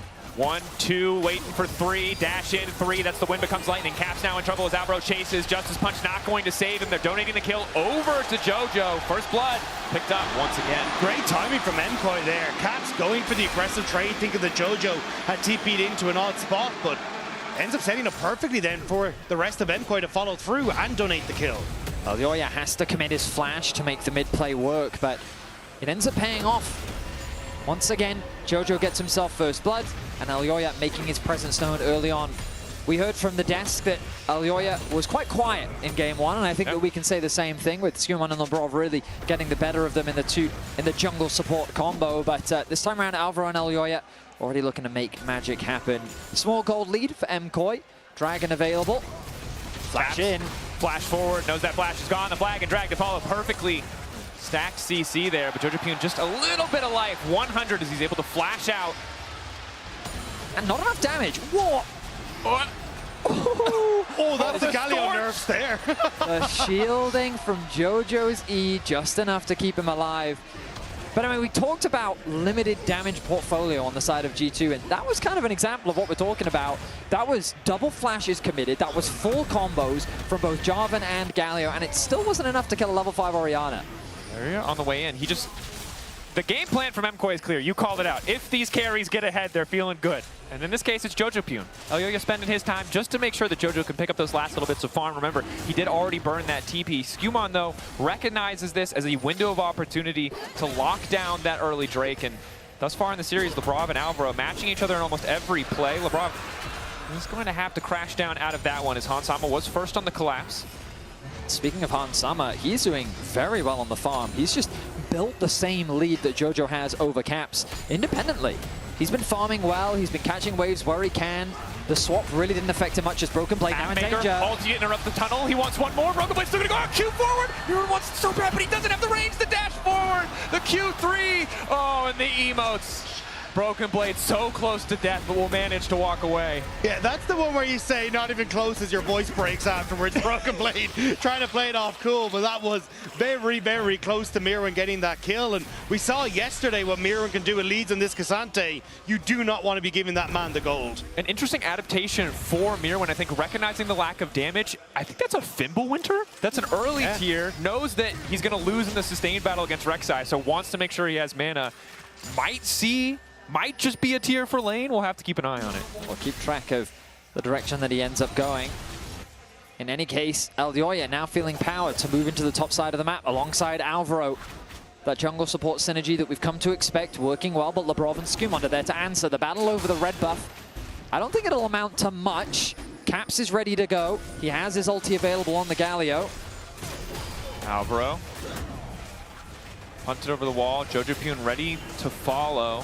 Supa first to move, but Hansama ready to match as well. So a lot of posturing around the red, but neither side wants to fully commit. Skumond waiting over the wall. Can flag and drag. Alvaro looking to retreat. Flash in from Labrov. Ulti coming in from Caps. Well layered. Elioya now caught in the midst of the fight, but they don't quite have the damage to finish it. Jojo standing off on the side, but here comes Hansama. Right in time to find these kills. Elioya sprinting, running for dear life, but he is stunned, locked down, and sent packing. Movistar Koi thought they had the support of Supa to come across, but it's actually Hansama who gets first to the play, and G2 turn the invade around. Labrov.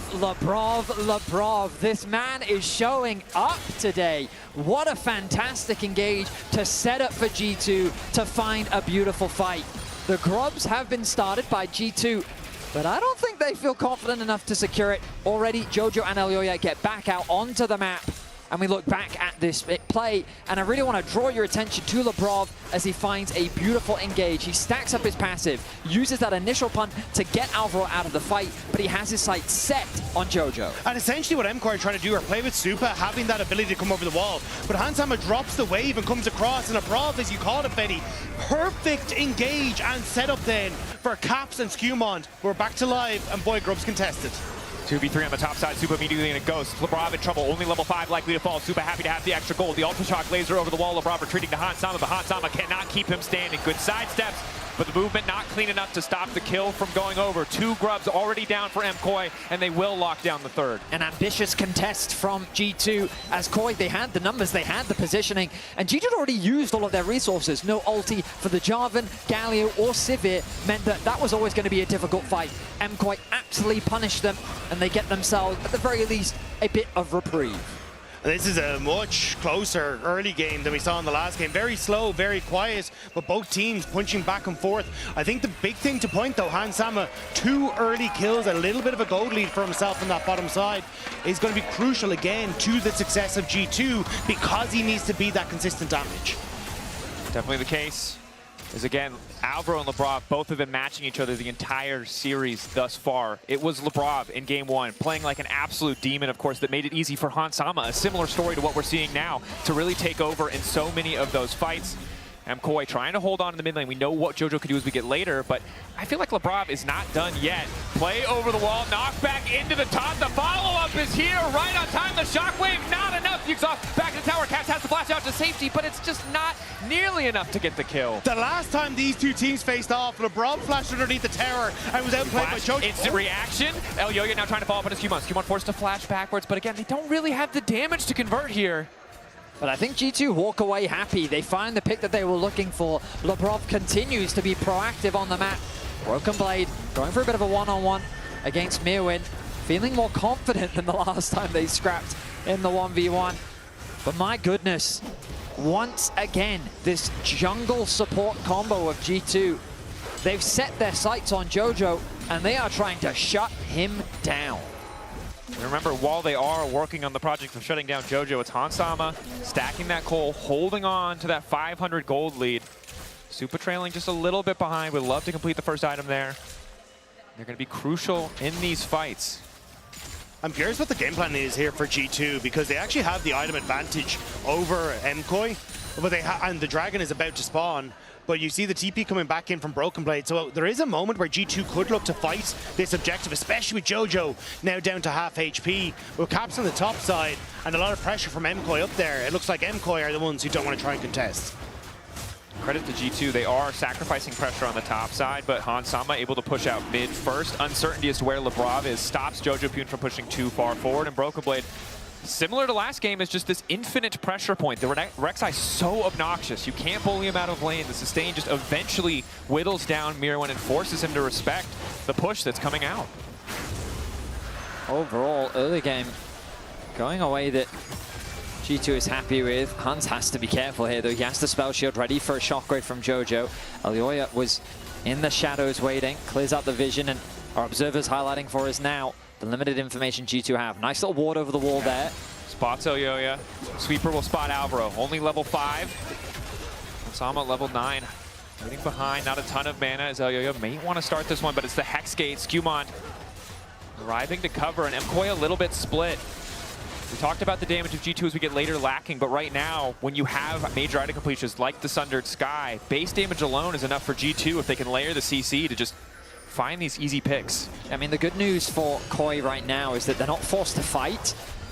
They're able to pick up a few items as well, but Jojo desperately needs that Rod of Ages. He wants to get it stacking as quickly as he can, but of course, all the early pressure that he's been experiencing has put him behind that first item breakpoint. And right now, Koi's just trying to buy time. We know that they've got good scaling on their side.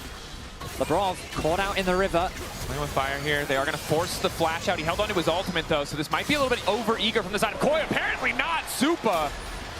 Gigantic chunk of damage there coming in from the passive. Lebrov has been playing so confident in the river, but MKOI finally called the bluff, and now Caps out of position. Alvaro ready to go over the wall. Instant shockwave to kick the fight off. Caps desperately trying to retreat. Just as punching. He's now looking to retreat. Alvaro, they didn't anticipate the backstep from the punch. Skewmon goes over the wall with Alvaro and finds another one back. It might be a disaster, but looking to follow up. Hansama on the way in. Knock up there. Caps cannot find a quick escape, and it's another kill. Donated to Zeri. Hand delivered. Super waiting over the wall. The Ultra Shock laser, but Hansama continues the chase onto Elyoya. It's an extended fight, but Skewmon once again looking to re-enter the fight. Hansama running. Elyoya gets another one, but Skewmon manages to fire back to Sundered Sky, keeping Elyoya healthy, but probably not healthy enough as Skewmon waiting for his cooldowns, ready to flag and drag in a little bit extra healing. The knock up there, Elyoya holding on for so damn long, but he can't sidestep everything, and it's a fist to the face from Lebrov to lock him down. The gloves are off. These teams are getting down and dirty in the jungle as fists are being thrown. 5-6 the kill score, and it starts with Lebrov getting caught in the river. That's where it started. Remember, he comes back later into this fight. Caps tries to offer some assistance, but Koi recognized, hey, there's an angle for us to catch him here, and just look at the positioning of Alvaro in this fight. Skewmon with the flag and drag into the dunk down off the back of it, and I like the idea from Caps here, try and ult to safety and hope he can get out, but the damage comes through, and Hansama in the 1v1 versus Elyoya pushes him back, nearly picks off Supa on the back line. And because Lebrov is coming through, Skewmon is confident enough to finish off Supa, and it's the duo who end up finally finishing off in Elyoya after he finishes off Hansama. He came damn close to picking up a kill onto Lebrov there, but the stun was enough to help Skewmon secure it, get himself a killing spree.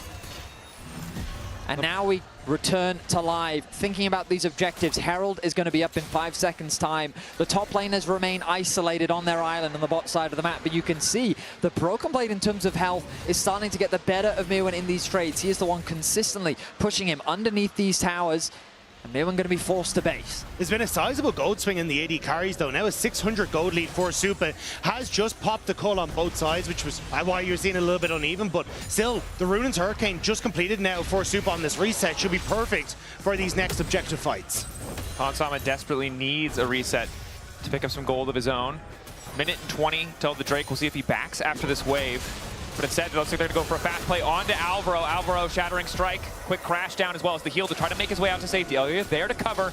G2 pushing in for a bit more vision. Happy to chip away at those summoner spells, but spending a lot of time as Broken Blade has already started proxying on the bottom side of the map. They really want that objective set up around the Drake, and they're willing to play a little bit creatively to make it happen.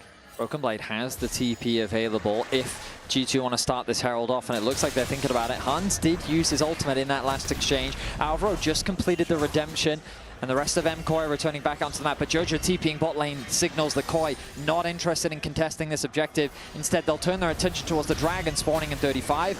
And unsurprisingly, Broken Blade, is he out of position? Running. I don't think the tunnel still. It's hard to be out of position. Tank Rek'Sai is quite durable, one could say. So that might be caught here by Alvaro if he gets the ward down and the interrupt. BB has the TP to get back out onto the map, but G2, they want Hansama here to try and contest. The big point for me, though, is still Supa having those 2 items completed. This is where you are so threatening as the Zeri and could potentially take over a fight of this Dragon. Okay. Dang. There's our very own sexy sax band in the audience. So we've got Trumpet Guy versus Sax MKOI Man. Trumpets versus G2 Saxophone. Battle of the Brass, baby.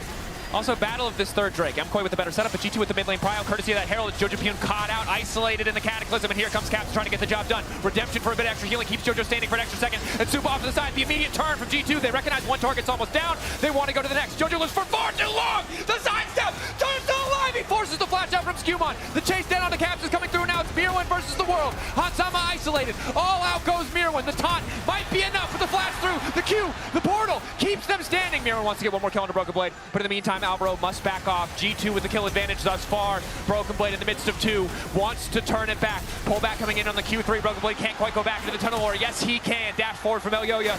Wants to finish the kill. Knockup comes through. A bit of extra healing, a grass proc, but Elyoya's going to get the job done. G2 on the way out. It's a bloodbath. It's a bloodbath, but the Dragon was the thing that they wanted, and it's the Dragon that goes across to MKOI. But these tanks are trying desperately to get the work they need done. Where do we even start with this fight? I guess we have to start with the focus on the Jojo. You can see that G2 collapses, but again, we come back to this damage profile. It takes them so long to kill him. A good exhaust onto Supa prevents him from really running rampant in the fight. He gets isolated from his team, and Hansama and Caps work towards shutting him down while Jojo dies on the other side. But as you were saying, Elyoya focusing on securing the Dragon. There's nothing that Broken Blade can do. And in the extended fight, with Sivir gone, it now becomes an easy opportunity for KOI to chase down these stragglers of G2, pick themselves up a few more kills, and ultimately walk away the victors in this fight. Of course, crucial that they were able to get that kill onto Jojo. As the fight could have gone much worse. They took out the major threats from the side of MKOI. It could have all fallen apart, but you highlighted it well, right? The initial burst, if it does not find those crucial targets, if Hansama doesn't have the space to auto-attack, MKOI in the extended fights, the ulti sustained from Cassante, the Sundered Sky from Elyoya just makes it so hard to finish those. So that's what I was going to say. Like, you forget there's 3 carries on MKOI, and I'm not talking about Elyoya. Mirwin getting so much work done in these fights. And again, because on MKOI it is easy to go kill Hansama, or at least like that's the focus. It means that when Hansama's taken out, you just don't have anything left in the tank. And I think that's, as we continue forward, the main focus for these fights is, can Hansama have the uptime he needs to carry a fight, or is he taken out before he can do so? Now we've got the Otacon in 35 seconds, and we know that both these teams will be eager to pick that objective up. For now, it's KOI that lead in the pedals, but it's G2 that's setting up around the topside river. G2 better setup, but worse sums for that engage-focused topside. No flash for Caps, Skumond, or Broken Blade. Jojo and Supa both with the crucial summoner available. Hansama, of course, has his flash and his ghost. 1.5 items, though, put him in an awkward spot for this fight. Does have the gold lead, but seems hasn't quite found a good position to recall yet. Likely the expense of the IE, also delaying that second item completion. Skumon caught out. Caps now starting to move his way down. Initial damage coming through to Skumon is good, and they manage to take the jungler down. Shutdown is crucial for Jojo. Otacon is up. MKOI, what's the call? Nice chain CC comes through from KOI as they punish the positioning of Skumon. The fact that Jojo got that kill as well means a nice gold swing will come towards the MKOI mid laner as he finally finds himself with the lead over Caps. Putting a little bit more pressure down with the double buffs at his back as well. KOI claim the gold lead. And they claim control over these waves as well. You got Supa's able to push in mid, the push on top. Good reset timers for things like the Dragon and even the Otacon on the top half of the map. So if you're MKOI, I'm kind of surprised that they didn't try and just turn on towards the Otacon. The worst thing that you could have is both of these objectives, Dragon and Otacon, up at the same time, and giving G2 the opportunity to play off of both of them at the same time. Certainly a tough predicament to find yourself in as Jojo holds this single minion. Everyone trying to keep the pressure up. TP's available for all the respective solo laners. Labrav bringing one of his own to the table if needed. Hansama now that second item completed Infinity Edge means he's really going to start to hurt in these fights. Slight item advantage in favor of Super, though. We find ourselves in a very tense game, too. In game one, it was G2 that just kind of ballooned the lead once they started finding a few good fights. The gold lead, once they had it, they didn't let it go. This time around, though, KOI finding some nice picks. They punished the Brov in the river. They punished Skumon in the same position. Now with Dragon spawning in 35 seconds, you imagine that will be their next focus. Jojo making his way towards the bot side. Elyoya picking up the Black Cleaver. So both junglers going to be the same in terms of itemization. Both top laners with TP. We're setting up for a banger of a fight. Top wave going to be sacked, so small edge to G2 there. But I'm quite more than willing to sacrifice to get priority set up around this objective. Seraph's done for Jojo. Yet another couple hundred HP or shield. The G2 are going to have to work their way through to stop Jojo from contributing to these fights. If I'm MKOI, though, this is what I was talking about, where you split the map as G2 and you go and play for Adakon. I think they need to basically send Elyoya to just solo Dragon here, and the rest of MKOI need to try and contest on towards this Adakon take. Can be a bit tricky, though. Jojo's isolated in the bot lane 1v1, and Broken Blade has the necessary knockup to stop any potential TP. Elyoya also takes a damn long time to finish this objective, so we pan back and forth. Jojo trying to delete those tunnels, but G2 are still on this Otacon. MKOI aware, but it seems like they feel they have to get something else on the map instead. Redemption coming into the mid lane. Alvaro ready to make a play. Dragon now finally down. Mid lane tower down as well.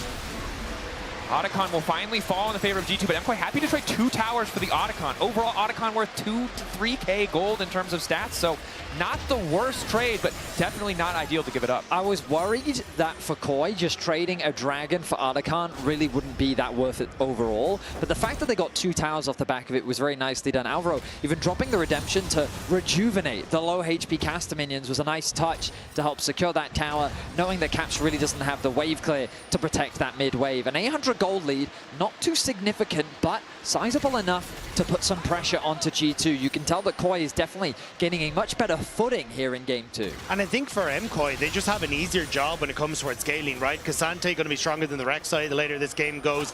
The Orianna can get so much value in these fights as well. So I think for MKOI, if you're in a position to continue taking these 5v5 fights, you're just in a better spot. Whereas for G2, they kind of needed to get these leads through side lanes, and that hasn't really come to fruition. So for MKOI, I feel like they're in a good spot coming into this game too. Important too, right? We look at Orianna, Premier Champion. We talk a lot about how the pick and ban is going to change as we go deeper in the series. Mir wins Kasante. Having this level of performance, important when you look at the landscape of the overall best of 5. Jojo trying to hold it down on the top side of the map. Doesn't have a tower to protect him, but he does have a support as Alvaro's hovering in the darkness. Oh, TP flank coming in. G2 looking to collapse in the side lane. Lebrov kicking things off, but he didn't quite know Alvaro's in the area. Exhaust there. Broken Blade looking to fall, but Jojo already on the way out. Elyoya in the meantime fighting the 2v1. A lot of damage going down into Alvaro, but an instant combo to come through. Super with an ulti to follow. Skumon waiting over the wall, but the fight's already done. Broken Blade goes down, comes right back up. Wants nothing to do with this one, but it's Super sliding and gliding over the wall, and a double kill for Jose Pune himself. A beautiful 3-man shockwave comes through from Jojo as he turns the fight on its head. G2's lack of damage were as clear as day right there as their trap falls apart. KOI find 3 kills, and just like that, they have full control over game 2. Man, I wish I could see the all chat. I could see the TY good focus already there as Alvaro gives his life for the greater good. MKOI, incredible stuff as Miran will spot out Skumon, but the pressure is already on the top half, and MKOI firmly control this game. That they do. The retreat now on the top side. It looks like G2, they want to go for broke. If at first you don't succeed, try again. They're falling behind. They know they'll lose control over the objective, so they want to make another play happen. Super isolated. Don't want to let him get to the wall, but Elyoya is there to cover, to try and protect. Skumon now going to flash in. Interrupt tries to come through Elyoya, but that's the shutdown. That might be enough. Mirwan waiting off to the side. Wants to get on top of Hansama. Has a bit extra range, and it's Alvaro to handle her, but Caps is coming in with the knockup to keep his 80 carry standing. Hansama holding on for dear life, and it's G2 in the rinse and repeat in round 2 who find the fight advantage. How the hell did G2 just find it back? MKOI looked like they were about to take everything, but G2 with the teleports will get the picks and a Baron to boot. A game-changing TP. This wasn't it. LeBron flashes over the wall to set up for a trap on a JoJo. He gets away to safety. Meanwhile, on the flank, Elyoya trying to keep the rest of G2 away. You see a beautiful engage comes through from both Alvaro and JoJo to punish G2 on their engage. Hans Summer can't get close enough to dish out the damage, and the play was far too deep from G2. But now, the teleport that I was talking about comes through here. KOI stay for a very long time on the map. They get a lot of resources, but that means that there's a window for G2 to punish them. So Caps finds the flank onto Super, takes him out, and with the numbers advantage, G2 find the fight. JoJo also hit a vision cone on that bottom side of the map, so they knew the Orianna was on the opposite end and wouldn't be able to help out on this until it was way too late. G2, great heads-up decision-making in the moment. Mel's, that's what I'm talking, guys. What did they use? Nice, good call, guys. It was indeed a good call. It looked a little crazy when it started. They had us in the first half, I'm not going to lie. The first TP was bad. The second TP more than made up for it as G2 have a Baron now. They're sitting pretty. They were so far behind in terms of overall goal, but now they've got the 2K Red Bull Baron power play, taking away the red buff as well, and a bit tricky now for MKOI to approach. But ultimately, I really think all this has done is bought G2 more time. I don't think that it's actually given them a significant foot up. I think it's just kind of equalized the game once more, because I'm looking constantly at Super's items, and he's not in a bad spot whatsoever. I imagine the Infinity Edge is up next, and when he gets it, I think G2 is still going to run into the same problems that they've already been running into, which is, do they have the damage to kill the carries of KOI? Yeah, I think G2 basically need to take this opportunity to get some towers down, hopefully get some control on the map, and maybe use that to fish for picks, because again, I think if MKOI just step up in a 5v5, they should have a decent spot, but you can see here they just don't have the control over the map to force their way in towards the dragon, so it will be G2 picking up the third. I will say, Skewmond level 16 on the Jarvan. I didn't notice that initially, but with the GA completed as well, he will be a significant backline threat that both JoJo and Super are going to have to deal with. They do have all of their summoner spells available, and with the dragon just falling now, I imagine we find ourselves in a bit of downtime. Both teams going to be focusing on funneling resources into their carries. Super wants to take over to level 16, and really I think it's that experience difference that we're seeing acclimate for G2 that is really the only big downside that KOI find themselves in right now. KOI trying not to concede too much space, but also have to be careful. In game one, we saw it. In the previous series, we saw it as well. Sometimes G2 stick around for an extra wave. Wait to see if you step forward by yourself. Go for those easy picks. It's sole point now for G2. MKOI are going to be forced to contest, but of course, as you highlighted, Betty, still 4 minutes away. So still a bit of posturing on this last wave of Baron. Alvaro just TP top. Broken Blade is going to come through. There's a numbers advantage on the bottom side for G2, and I don't know if MKOI can hold. Super's chunked. Broken Blade stunned. Super walking off to the side, but tier 2 still in jeopardy. G2 happy to just take that. Wanted to threaten in case MKOI misstepped, but didn't find anything else, so we'll just retreat. And this is the downside of having an Orianna. She is very susceptible to plays on a side lane, and you can see there Alvaro worried about a potential play towards that top half of the map. Means that then you end up losing that turret on the bottom side as that Baron buff falls off. But now we farm, gentlemen. Or we watch them farm, as it were. Cap's approaching a death cap. Very determined to make up for the damage that we said was lacking on this team.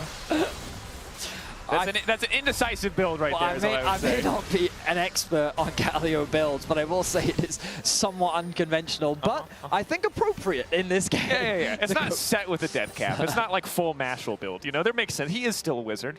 That's true. Albeit an unconventional one. Is Hansama, though, that is a scary item completion to come through. Infinite wave clear, constant uptime on the ricochet. The Flicker Blades can do a lot of work. These two AD carries are evenly matched in terms of their itemization, and this is why if you're a G2 fan, I would not want to sell you on the idea that this game is done and dusted, because as long as Super lives, KOI have a way to turn this game around, and we know that in these clutch situations, he can be the man for KOI. Alvaro right now working very closely alongside him to make sure that he is safe. They're contesting this vision. Ulti immediately trying to force more out from Super. They get the flash, but LeBron is already raining on the wall, and down goes Super!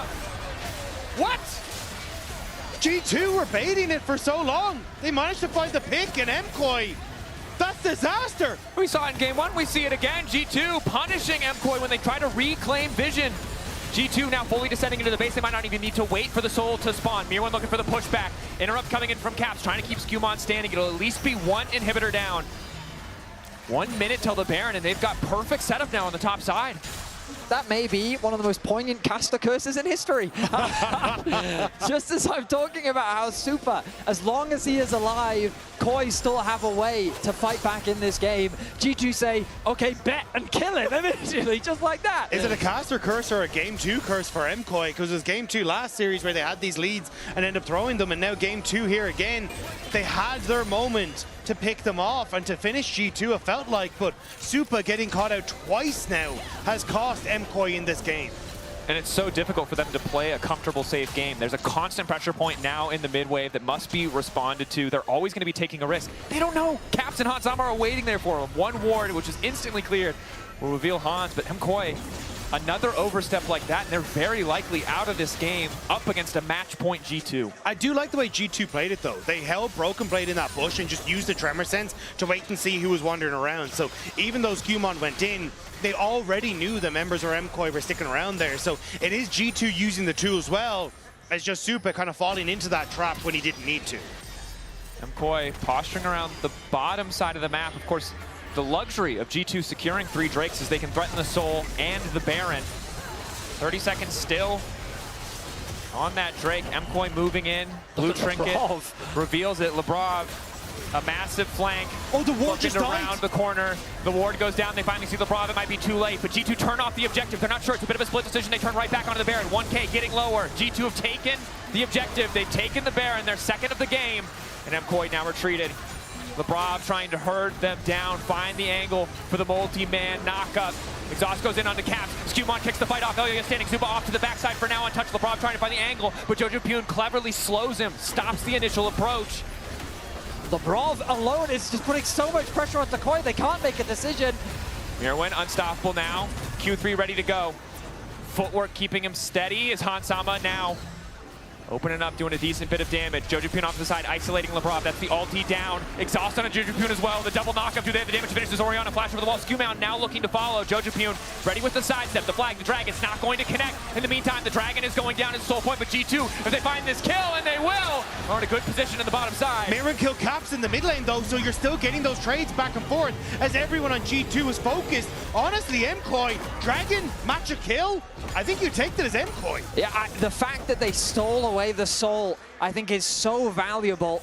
But Lebrov put so much pressure down onto KOI, it became very difficult for KOI to know what to do. So instead, the individual solo laners took it upon themselves. Jojo said, you know what, I'll just ulti, I'll put the pressure onto Lebrov. Meanwhile, that takes the rest of G2 away from Caps, allowing for Mirwin to get that kill onto him and completely allowing the Dragon to be secured for KOI. Well played overall by each member of KOI to get away with what was a very awkward situation. Making the most of it. G2 giving up about a minute of their Baron buff to go on that merry chase. Soul point for both teams. Someone will get it on the next one, but will we make it there as G2 still have at least 2 waves to play on? Yo-Yo waiting in the darkness, but G2 are as well. Supa has to be careful not to step too far forward. Skewmon and Lebrov also on the way in. Decent damage now onto Mirwin. TP coming through as well. Jojo Pune about to come to the party. Lebrov, will he go over the wall as well? They're trying to burn down Caps. TP response coming in from G2. Broken Blade on the way in. Alvaro's engage goes completely wide. And it's Hansama isolated with Jojo Pune. The shockwave is not going to connect. It's Hansama! Solo taking out Jojo! Solo diving the backline! Winning the fight for G2! G2 find the plays that they need in the side lanes, and they pick off MKOI to bring the game back from the brink. Beautiful positioning from Hansama to clean up the fight, to do the damage, and to put G2 on match point. And Hansama might just be him. G2 keeping the pressure up. Elia last lonely stand as he will fall as well. The GA buying him but a brief moment. It is match point in Madrid for G2 Esports. Questions of confidence are quickly being answered. Skewmon with a 9-1-10 Jarvan game. I was worried about the damage, but the decision-making from G2, the punishes that they found on the KOI was what brought them back into this game. And now they find themselves 2-0 up in the series. There was a question as to who would be beaten 3 times today. It looks like it's going to be MKOI as they find themselves on the brink. A reverse sweep needed to keep the spring champion defended, or can finally G2 find their win in 2025? A damn good question. Resilience, the name of the game. Lore atop the mountain, ready to tell us more. It has been MKOI's crowd so far, but it is G2 on the rift with the absolute domination in this series. And if MKOI want to turn things around and get the chance to lift this cup at the end of the day, they're going to have to focus, they're going to have to lock in. And now, I was on the top of the mountain during the last moments of the game, and the casters were talking about Alvaro, the fact that this guy has the power to turn things around. From what I could see, he was the player alongside Elioya who was communicating the most. So I'm really interested in seeing what he's going to be about to do here in Game 3. The hope is not lost. On the players' faces, they were focused, they were serious. I bet that they're going to lock in for Game 3. They can come back. They have the crowd behind them. They had the fire in Madrid this weekend. Let's see if they can turn it around. Thank you so much, Lore, for that live report atop the mountain, and welcome back to the Marriott Bonvoy Analyst Desk, as we are now at a match point for G2. Very, very quickly, I have to say. We've got Karzi here as well. Welcome. Hello. I saw that everybody's here for you, but also kind of for the finals, right? Yes, exactly. I see. Okay, what did you think of this game then? I mean, this game, I thought that the MKOI would win because I like Zeri into the enemy champs. I feel like this is a draft where she can 1v5. But I think that this last fight, like what Hansama did, was something crazy. It was? Why? Why, you two ADs? I mean, he's just frontlining. Yeah. He's just going in and just showing why he's best ADC in the league right now. Oh? I agree. He is. I'd love to talk about the draft as well, because I genuinely feel like G2 on red side, they've been so incredibly scary. I cannot agree more with what Jenka said, that I really think MKOI should have been the one doing that. I just think they're so clever, right? Because you see the Orianna first pick, instantly you're seeing that, okay, we're slamming Galio and we're slamming Jarvan. It's very easy to build a team composition around this. You see the K'Sante, instantly Rek'Sai coming through. The lane is so difficult for this K'Sante in the war of attrition, and then I just feel like an Alistar and a Sivir rounds all the composition so well. I think G2 on red side has done such a good job at understanding how they need to counter with whatever MKOI is putting out on the blue side. And that's scary, right? Because it's even on the red side, it was Game 1 and now Game 2, and now for MKOI, you're up against it. Karzi, no stranger to reverse sweeps yourself, but do you see it today? Do you feel it for MKOI? I mean, for sure, MKOI is the team that has the highest spirit. So I can for sure see them reverse sweeping Did you reverse sweep with Elioya before? Yeah, two times. Two times. So listen, it's magic that is required. It is true, and I wanted to bring it up, the fact that for Movistar KOI, they are definitely completely up against it here, but they're also with it with all the crowd, Jack Spectra. If you had to cook me up a reverse sweep, how would you do it? I mean, it's hard, right? Because this MKOI draft, you're looking at it and you're thinking, it's them, it's their game, it's K'Sante for Mirwin. He's looked so phenomenal on it. But I'm not really sure what else they have left in the tank that they can pull out other than having Supa just play better. I don't know. And you can see how rare it is. This is in the last decade, right? We started 2015. There's been 3 reverse sweeps, and you're right, Karzi's been part of it. We got Odo who came up with this as well, but it's been Mad Lions, and that means it's been Elioya, and that's the guy they need to look at. Definitely, it might be that guy, because Skumond on the other side, my God, we asked the question of G2, hey, have you still got it? Because your new additions aren't as good as the ones you had last year. I think Skumond and Lebrov, Jack Spectra, are shutting those voices up. I have loved to see Skumond's addition and evolution. I feel like he's mini-inspired, and he's just getting so much better. And his playstyle, I don't know, it's meticulous, you know, it's beautiful. It's so nice to see a jungler that just capitalizes on mistakes so well. What? And that's the entire series, right? That makes it so impressive. What's even more impressive is in this matchup with Jarvan into Xin Zhao, he's ahead in XP, he's ahead in camps. He was like 5 camps ahead before Elioya got to finish his jungle item. It just goes to show that, as Jack Spectra is saying, he is so intelligent about his pathing, but also still staying so relevant with his team at the same time. Karzi, is this something you also noticed when playing G2 as of late, that Skumond is having more and more of an impression? I mean, I definitely, for me, Labrov and Skumond, both of them have stepped up like massively, because I think without them playing good, it would be impossible to win. Like we've seen before, I think they have been struggling a lot in the finals before this.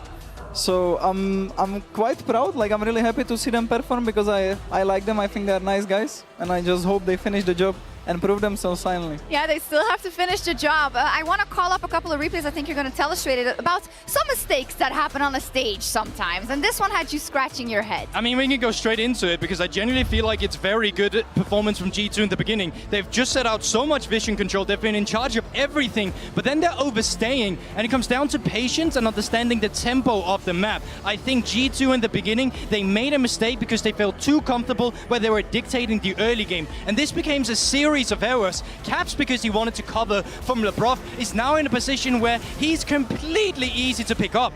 But then it goes the other way around as well. You're seeing Labrov, I mean, you're seeing Alvaro as well on the other side. And I think this goes for both teams, where it's in a position where you need to calm down. Yeah. You need to make sure that whatever you're doing, you're meticulous about it, and you actually have a clear game plan with it. I think this became very skirmish heavy, where it became too instinctual. Yeah, I think you're seeing a lot of nerves, both in this game and in the last one. You see Alvaro there just walking into tower and ends up dying. Supa missed the dash there early on to take quite a bit longer to kill Labrov. It feels like everybody's feeling a little bit of these nerves and the pressure, but G2 is feeling it a little bit less. Yeah, and as an ADC, those are games that they're interesting to play, I guess, because you have to have rather such a high level of focus constantly. I know that's how you love to play as well, but I think even more credit goes to Hansama then. How can you describe how he approached this game in terms of all the chaos around him, but him still pushing forward? I mean, he just basically always, like whenever he was doing something aggressive, it was working. Yeah. Usually it can be luck, you know, so it depends and it varies. So I'm not exactly sure, but whenever he went for aggressive play, it worked, except for that one on the replay where he was face tanking the Zinzao and he just died. Yeah, don't do that. Don't do that. Okay, when we take stock of the situation here then, GB. Yeah, because I think this is important as well. We're still talking about the same thing with tempo. You thought MKOI was going to win here. They just wiped G2 in the top side, but then they're overstaying. They're forgetting the fact that this is a Hextech map, but also the Cap still has TP. So yeah, you want to fight, but they greeted for a tier 2 turret. They greeted for the Baron setup, and they waited so long that G2 got back on the map, and suddenly they're able to clean up everyone. And this is the moment where if you just have once again the patience to calm down, realize you're in a winning position, and just reset, you can do so much better, but they're not respecting tempo, and G2 is back in it immediately. And you can see how surprised Supa is, right? Yeah. He is right at the start of the clip, and he's just not prepared for the TP behind at all. And I feel like that's the type of stuff that normally an MKOI would be thinking about. You're staying for that tier 2. Somebody asks, do they have TP? And then you play around it, you know? Like Supa, if he holds that E, maybe can get out of that situation just due to how slippery that champion is. But everything is just going wrong for them right now. Well, G2 is staying on the red side because MKOI elected to stay on blue. We might just see a third game that goes much like the two before them. So now, this MKOI miracle reverse sweep. I heard from Jankos and from Jack before the last game, it needs to come from Elyoya. Already then, right? He is the captain. He's the guy that needs to, through his play, but also through his leadership, bring this ship home. But I don't know if he can. I think Elyoya stepped up for me in this game. I think he had a lot of pressure. I think Supa disappointed me. He needed to be that carry. He had the Zeri, he had the Ghost, he had into 4 frontliners. You really could make a difference this game, and he needs to do it. Yeah, and I also just think right now on the opposite side of that, we had questions surrounding Labrov and Skumon. I mean, they're absolutely performing, and Skumon might not have won the Rookie of the Split, but with this kind of performance, he's looking for Finals MVP instead. Yeah, who cares about that? Yeah, then whatever. Parsi, how's the series going to end? 3-0 G2. All right, with that, we're going to take a quick break as Movistar KOI are up against it. Let's see if Elyoya has one last reverse sweep in him. We'll be right back.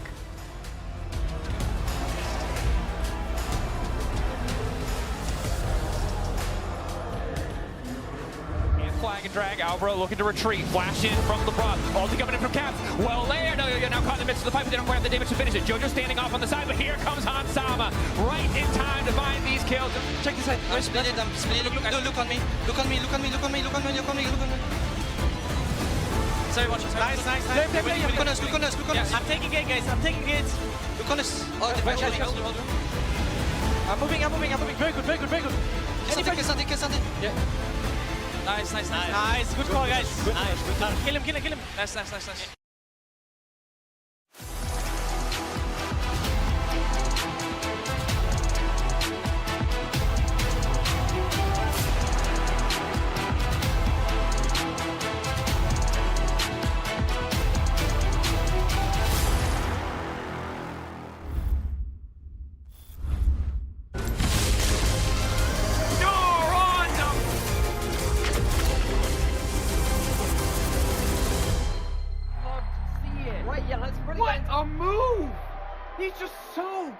I mean, the persistence, the patience to find the angle. You just don't see that from rookies.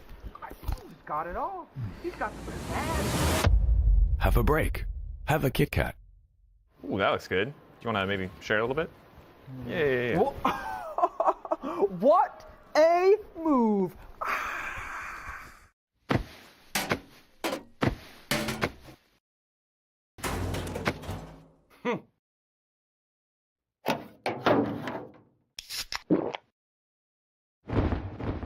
Red Bull gives you wings.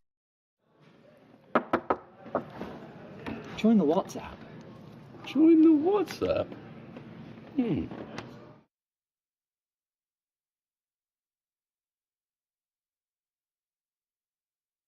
Hey Kia, let's see if you're a real fan. I'm ready. How many lanes are there in League of Legends? There are 3 lanes in League of Legends. Are you seriously quizzing the car about League of Legends? Look, I just want to know how much it knows. The EV3 has an AI assistant. It's supposed to know everything. Okay then, hey Kia, how do I get better at League of Legends? That will be challenging.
Welcome back to Madrid for the summer finals as we see MKOI return to the stage. A lackluster start to the series to be certain, but the focus, the return, the comeback. Oh yeah.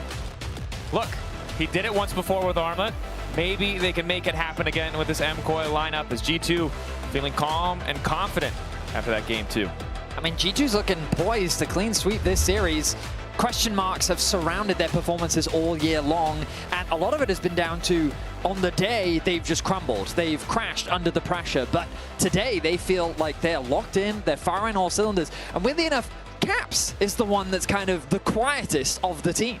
It feels like the two pillars have been Skumon and Labrov, Absolutely. which are the two that have been crumbling. But especially when you come into this, they have been impeccable. It's been Skumon with 100% kill participation the entire way throughout the series.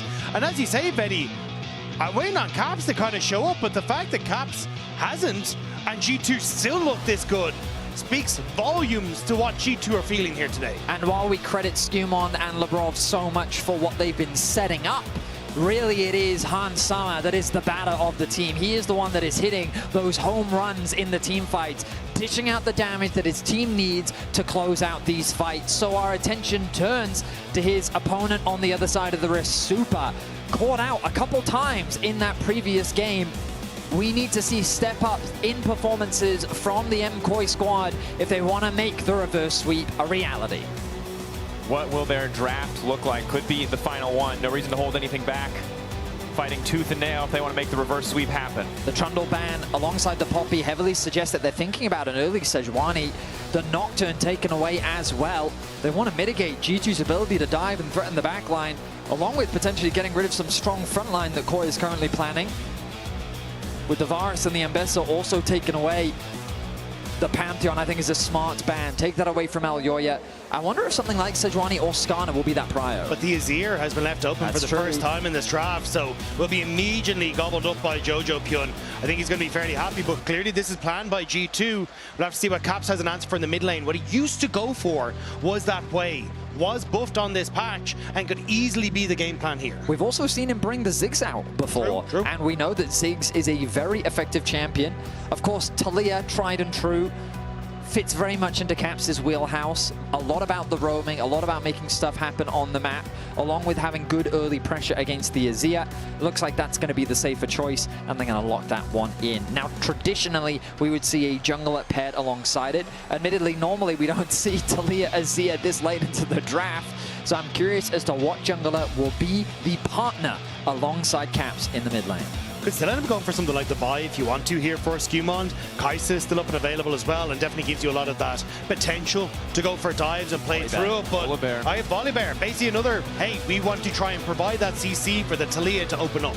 This is really weird, guys. He picked Volibear in Game 3 last time, too. We had Game 2 where it was kind of close, and then it blew up because Super got caught a little bit. I'm like, history's repeating itself in a way that I would describe as distinctly uncomfortable, but perhaps G2 have leveled up their planning around this Volibear, and MKOI certainly locking in some powerhouse picks for themselves. Supa on a champion like the Kaisa that can now maneuver, protect itself, and Alvaro, I think this is still his best pick. And also, when you see so many of those other engaged supports taken away, crucial to the success here, because I think Alvaro has looked spectacular when he's the one that can set up for the engages. When we start to teeter into things like the Bard and this, it starts to get a little wonky in that bottom side. So I love the early prioritization from MKOI to get this bot lane comfortable. A Karma pick surprises me. Not in terms of the matchup, but to pick it this early on, they really wanted to secure that support position. I guess they feel confident with the amount of AD carries left available to pair alongside this Karma. Ezreal is the usual pairing, but Caitlyn is a possibility. A bit of an old school Hans Sama pick, but something that paired alongside Caitlyn can exert massive laning pressure. My question is what then happens to Broken Blade champion, because at the moment I'm seeing very little engage on G2. Sure, Volibear can run you down, but it's a little telegraphed and a little easy to try and fight back against, especially with something like an Azir on the opposite side or a Nico there to try and interrupt him. So I feel like you have to end up going for something like the Ornn or an Engage for Broken Blade if you're going to go for a lack of Engage on your car. If we end up with an Ornn, perhaps a hyper carry on the bottom side for Han Sama, we will see Ezreal a good call. Of course, later in the game, Kaisa feels pretty good about that matchup. So MKOI prioritize initially the Corki ban, obviously a champion you do not want to lane against. Now the Ezreal will follow, despite how favorable that matchup can be sometimes. Karma Ezreal is such a nightmare to play against. I do wonder if it will be that Caitlyn or if instead, I don't know, I have a feeling we're going to see something a little bit different here. Is it something like a Jinx or something here to just say, hey, I've got like movement speed, shields, and enabler there, and not a huge amount of range apart from the Azir on the opposite their side. faces. I don't trust the G2 players. Looks like Caitlyn will be the lock-in coming through now for Han Sama. Wants to outrange. This is going to be a pretty frustrating lane phase if they opt for a normal lane setup. We have still seen, again, that a lot of those lane swaps where the AD carry goes topside in the isolated 1v1. So there was the Skarner that we were discussing at the beginning of the draft. So Sejuani Skarner, but also over in the LCK, Azir plus Skarner. It's kind of like a tried and true combo that we see a lot. Very solid front line, very good control when playing around these neutral objectives, largely because of his ability to appear from any wall. We'll see how quickly he can lock down this Caitlyn and Talia in the fights as they round things out with a Yorick. Yeah, the only thing I'm worried about is that you are very reliant on either Nico flash engaging or having the Skarner come in for a, like as you said, over the wall to get a flank to try and set up onto what is a relatively long range G2 with the Caitlyn and the Talia, and no longer is the front line long range. He's locked that in. Okay. We're committing it to top, yes? Yes, it definitely will be top. Yeah. What? Okay, good. All right, I was just a moment of doubt. I've seen enough International League of Legends to know that Karma top is a nightmare to play against, but Set is the option. Remember last time he had the opportunity to counterpick, he went with Renekton, he got solo killed. It did not work out. This is another option for him overall, and hey, we've been trying to answer the question, who is the daddy of top lane? And I guess the real question is, who is the boss of top lane? Broken Blade, I'm a little skeptical. I really thought he was just going to go Cho'Gath or something. You know, it feels like you could start with the conventional answers to the champ. Yes. He's like, nah, straight to the weird stuff. God. So, I'm going to be really honest. I think the Set pick really doesn't make any sense. Largely because Set's biggest problem is actually closing the gap onto his opponents, right? And I can definitely see in the lane matchup how he can abuse the fact of the little ghouls, he can get easy stuns onto Yari, he can trade effectively. Sure, that all makes sense to me in terms of the matchup, but I feel like he's just going to get kited around by a Nico Azir. Maybe he can use the Skarner to his advantage to help get into the fight, but I'm not optimistic about seeing Set here. Yeah, I'm a little kind of caught between two places because I 100% agree with you, Benny. Like, if you're trying to be the engagers as G2, this just kind of sucks. Yeah, you got the Karma to try and help out and get the movement speed, but it's just not a great time. But if you are as G2 are able to like set up and play around your trap line, play around these choke points with the Talia, that can be a way where you don't actually have to be the ones engaging. You can just try and play for this range advantage, play for poke, and make Supa essentially just useless because of the range discrepancy. And this isn't the first time we've seen BB pull out the Set. Spring, he did the same thing. It was Mbessa. That time it was Mirwin playing that Mbessa. He lost. Now this time Mbessa was banned. This time it's against a Yorick. And remember, do you think that's why? Maybe. Yeah, that's the long con. They've been perma-banning Mbessa for this exact moment. And of course, again, for G2, they're on match point. They're feeling good. The coordination they were lacking in so many previous splits has been there. MKOI, the crowd behind them, we thought it would energize them, but it hasn't been enough for them to find those wins. Remember, for Elyoya, this is an LEC champion, but an LEC champion who has won 3 times in a studio. The potential to win here in front of this audience, in front of a home crowd, slowly dwindling away. We'll need to step up as Alvaro already forced to flash back. Some aggressive posturing on the bottom side from G2 in level 1. Losing that flash is disastrous for this 2v2. And Skewman going to look for the invade on towards Elyoya, can use that Sky Splitter to steal away a lot of these small little raptors. And Elyoya just trying to keep that aggro, keep them away from grouping up. Storm Splitter obviously makes it so hard to trade. Elyoya gets it though. Does get it. Skewman's still pretty powerful though. As a passive stack. Exactly, he did stack that one up. And he's going to bully him out, which means that they're doing the map split. So this is kind of fun because we've been casting League for a long time. Oh, I have to stand corrected. Elyoya's looking to fight back here, and here comes Alvaro. Lebrov looking to assist. No smite available for Elyoya though. And little bit of damage back onto Skumon. Sky Splitter, a really long cooldown, but it's going to hit Alvaro at the very least. A little extra damage coming in from Lebrov. A few more autos. Absolute fist fight. We're 2:18 in. It's the 2v2 battle for this red buff. Elyoya buying a bit more time for his smite. Skumons is available, but he's only level 1. If he misses this smite, it'll be a disaster. Super and Hansama on the way as well. Sky Splitter means Skumon manages to grab the red buff, and that means Elyoya's probably just a dead man walking. First blood. Absolute disaster. 2 minutes in. It's game 3. MKOI needed to win, and they've just given across 2 kills to G2, and it might be a third as this wave starts to trundle towards the tower. An ambitious contest from Elyoya. Super level 2 underneath his tower. Skumon not going to get enough experience to get that level 3, but now this bot lane will have to be left isolated. Caitlyn plus Karma looking to keep this pressure up. And this is the foundation of the idea. By splitting the map like this, you allow the Caitlyn Karma to just be crazy lane bullies. You can chip away at the low-ranged Kai'Sa and make her life miserable. But the fact that Elyoya got the early level 2, well, he didn't even get level 2, he was still level 1 because he didn't quite get enough of the minions. They interrupt Hansama's base, nicely done there. But ultimately, things fall apart. 2 kills for G2 in the early game. And this is devastating because Volibear, an incredible snowballing champion early on. Elyoya's going to find out the crab is down. Skumon did not reset. Wants to try to 3-quadrant Elyoya in this match point situation. We'll see if Elyoya can get back down to the bottom side of the map. Lebrov trying desperately to hold that wave as Hansama will return to lane with the Cole. Yeah, the problem here, though, is sure, you can get Elyoya to move bot lane and get the crab, but with Caitlyn now on reset, they're going to push that wave back out, which means that for Elyoya, he can't get in and try and steal away some of these camps, because you'll have Lebrov more than likely now move over to protect that quadrant for Skumon. Elyoya just left level 3 with very little on the map for him to get. Good news is he will get those Raptor respawns. He's also got Alvaro in the vicinity to help provide support. Level 3 is very close for Alvaro. Moving in. Does just have the shape splitter. A bit extra poke. No root available as Supa now moving up to the top side of the map. Will play in this 1v1, but Broken Blade's level 5, so does need to still give a little bit of that respect. Obviously has a hard time getting on top of targets, but if Supa steps too far forward, easy haymaker into the face breaker. The problem for this as well is that, oh, actually Jojo.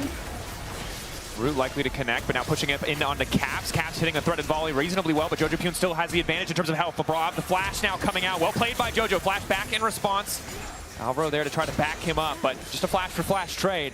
I really do love the way that Jojo doesn't retreat in the face of danger. He just goes forward, forcing the flash out from Caps early. He is forced to use his flash as well, but very well played by him. He still catches this wave thanks to Alvaro being in the area. They're trying to interrupt the base on Caps, and they're going to get it.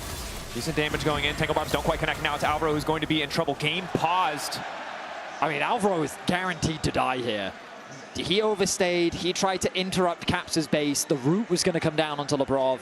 I'm very curious as to what the cause of the pause is, because Alvaro, he's pretty much guaranteed to lose his life in this situation. Yeah, didn't have the flash available and didn't have the heal either, so we'll have to wait and see. It did just tick up, but I think that's more because the pauses happened, so yeah. It was on cooldown. And that is not where you want to be as MKOI. Alvaro now giving across a kill. You've already had to swap your bot laner out of this horrible matchup on the bottom lane as well, which means that Mirwin is going to be set behind, as this Caitlyn is so good at just pushing these waves and chipping away at those turret plates. And it looks like G2 are the ones who initiated the pause. The player reported peripheral issues. So it's not something in the context of a game or a bug. Instead, it's a peripheral problem, which, again, being frozen as MKOI, not able to speak to each other in a pretty disastrous early game in a moment where your support is very likely about to die. This is probably the worst timed pause imaginable for the mental state of MKOI, but it's also just quite frustrating for Jojo, because given the position he was just in, the way he outplayed that, traded flashes with the enemy mid laner, he's got to be thinking in that moment, okay, this is pretty good, but now if the enemy mid just gets a kill in exchange, then he's going to find himself behind in the 1v1. Now, however, seems like we're getting ready to go back into game here. And there we are. Okay, there's kills. Everyone's dead. Jojo Pune and Alvaro are dead. Caps is dead. 2 for 1. That's not good. Sumon's also taking a drink. We're going to need a replay. That's actually very bad. We're going to need a replay on that one. Was not here we go. Okay. So, we know that Alvaro wanted to interrupt the base. But, I mean, this is so disrespectful in the face of Labrov. We know that he's going to have the route coming back up. There it is. Jojo in this situation says, okay, I've got to try and at the very least get 1-for-1. The stun comes through. Does end up trading 1-for-1, but the wave is now in an awkward spot. The dragon is secured. Frankly, it is an absolute miracle that Jojo Pume got that kill back. He had like 30 HP, E'd into the minefield. I mean, good that MKOI can get something. They're fighting desperately to hold control over midwave, but this game was already slipping away from them, and it's only getting worse. It definitely is, but at least the silver lining to those clouds is all that gold is on Labrov. He's 3-0. Now, Karma can do some damage if she can get some items, but not ideal for G2. They would have loved some of that gold to go towards Caps in that mid lane. I mean, the any % redemption speedrun is a thing to watch, but I thought we were in the LEC finals. Now Skewmon might be forced back. Nice knockback to the wall. Good follow-up CC there. Jojo Pume going to try to finish the kill. Skewmon's just got nowhere to go. He's too damn squishy. Jojo Pume grabs that one. These are the type of punishes that Koi need to find, and it's great that that kill does go over to Jojo. I feel like as a player in this series, he's been doing his absolute best in every single situation. He's been playing very well. So funneling resources into this Azir is definitely a strong potential win condition.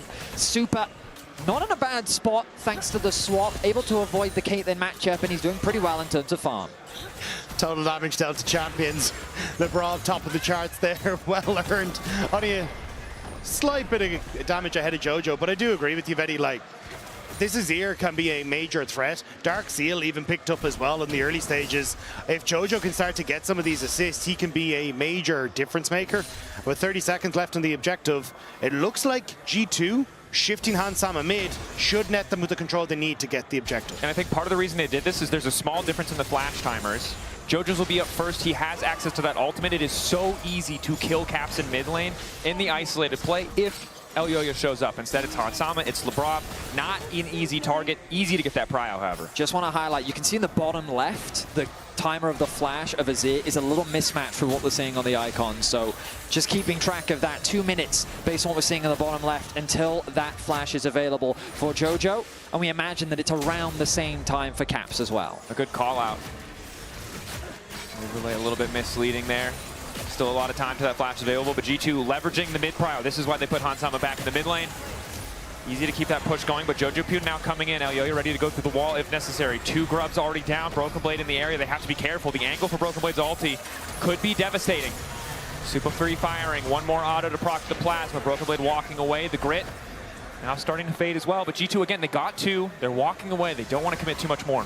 I wasn't sure how much MKOI wanted to commit to that. Jojo looked like he was in a decent spot for the shuffle, but not wanting to commit when there were still flashes available on Hans Sama and wouldn't get onto some of these key targets. Still, G2 keeping the gold lead and starting to keep these objectives in their favor. That they are. Concerning position to be in, but MKOI have done a decent job of at least stemming the bleeding of that pretty rough early game. Again, Alvaro on this Nico. Bit overeager in the mid lane, but this is a champion we've seen him so many times single-handedly turn the tides back in MKOI's favor. However, Jojo Pume, the guy who after that kill mid lane kind of expected to be the main character, is now in a tough spot here as Caps is getting all that support from Labrov. Makes it hard for him to really press this advantage at all. Labrov is doing a good job of just, as you say, supporting Caps though, and especially with so much of the criticism leveraged towards Labrov, this has been a fantastic time for him. This has been 9 straight finals for G2, and so far 2 of the losses have been with Labrov and Skewmon on the roster, so for them to be able to pick up a potential victory here at the very end of 2025 would mean massive things, not only for G2 as an organization and the fans, but for both of those newcomers on the roster. And again, the story for both these teams is resilience. Who can hold on to that level of play, that level of performance as you go deeper into this best of 5. MKOI can't afford to falter again. Also just an exciting year for the LEC. 3 in the event that G2 do win, that would be in 3 different champions throughout the year, which is the first time in the history of the LEC. And it would stop G2 from going back to back to back, but in the really bad way. It certainly would. As much as I appreciate the various rap battle gifts over here, that would be the first time that one's been used negatively. It would be, yeah, I mean, it's been a super exciting year, seeing Casey start off with a victory into KOI. Our top 4 has been super competitive, and then Fnatic coming up clutch this weekend. Of course, KOI Still in a decent position, even if they find themselves at a goal deficit for now. Elyoya on the flank. Thinks he has the isolated 1v1 90 caliber net, though. Takes him out as well as the Ghost, and now he just continues to step up. Wall set down. Super going to get on the right side of it. It's Elyoya who now has to be careful. Level 7, will his ulti come out? The flash, the sidestep flash coming out as well. The root now locked down. The trap to come through. Hansama grabs it. And it's an easy pickup for G2 as they punish the gank from Elyoya. They get the flash out from him as well. Nice collapse comes through from Caps as he sets up the play on the bot side, and this is exactly what you need to be doing on this Taliyah. And this is exactly what you need to be doing into the pick of a Kai'Sa. The long range on the Caitlyn, punishing in the 2v2, now getting the plays with the teammates as well as Jojo wants to get something back. Good side steps, really putting the hurt onto Caps there. Starting to feel like the lone source of hope for this team. The only person with an individual gold lead. Skewmon now 1,000 gold up. Hansama, again, last game was the Rek'Sai who got to just keep on pushing. This game, it's Hansama, makes it so difficult for Supa. And we've talked about this before, Rob.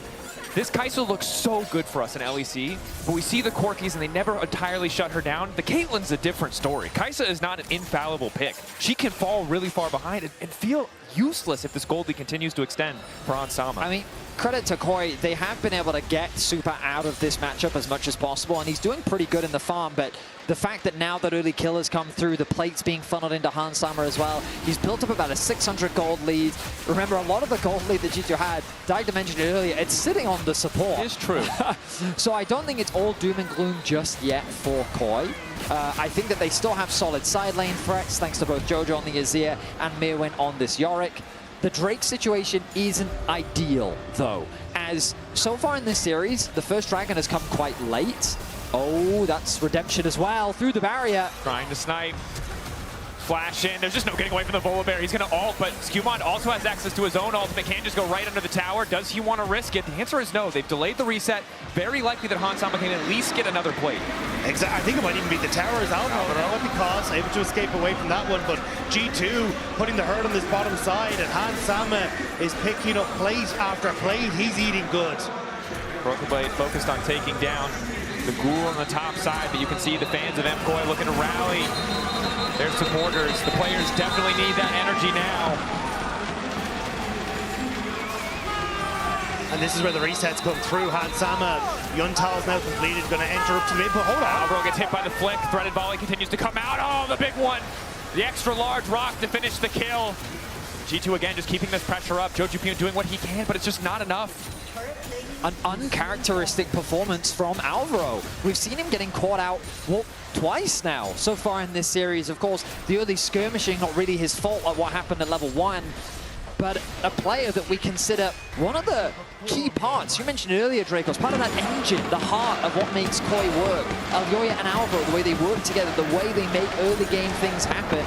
So far, they've been shut down, they've been stymied, and it's Skewmon and Lebrov that run the Rift. But V12 seems to be the engine that G2 have stolen away here to keep themselves going, and V12 seems to be the difficulty of boulder that Caps has thrown into the faces of MKOI. They don't look like they have any real answer for the movement that G2 have around the map. They are faster, they are in position, and again, look at where Hansama is now on the map. Pushing in that top side, putting more pressure onto these towers, but also crucially, keeping pressure on this top side with 40 seconds until that next objective. There are shutdowns, or at least one shutdown. And it's on Lebrov. Not where you necessarily expect to see it, but again, a potential 300 extra gold for MKOI to help shift things back in their favor. Jojo's still feeling confident in the 1v1, but a nice flick from Caps might change that. Skewmon on the way in as well. Ulti coming in, the ace in the hole, decent damage, and Caps is now on the chase. Redemption coming out as well, and down goes Jojupyun, and that's, I guess, why you give money to the Karma.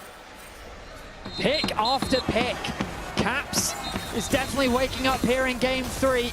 The ulti will whiff from Elyoya, and things are just falling apart across the map. Mirwin struggling in the 1v1. We kind of expected this from the matchup as both top laners have been rather quiet. Objective gonna be secured, uncontested from G2. And the way this game is going, they're looking to clean sweep this summer finals. And it's only getting harder. We talked about those glimmers of hope. Hey, you've been able to get some CS into Supa, but they're just getting further and further apart. The lead that Jojupyun had held onto for so long is now finally gone entirely. The Herald stacked in G2's favor. Soul Point 2 minutes away, it feels like. And MKOI running out of options as Jojupyun may find himself caught out. A nice dash back to Shifting Sands to walk away as Alvaro Not going to be able to find the play on the top side. Cap running into Super. Good damage once again. Oh my goodness, I Caps. think Super's running into Caps. Yeah. He certainly is quite the proficient Rock Weaver in this game. Damage continues to come through. Looks like they're going to shift him towards the bot side of the map in anticipation of the dragon spawning soon.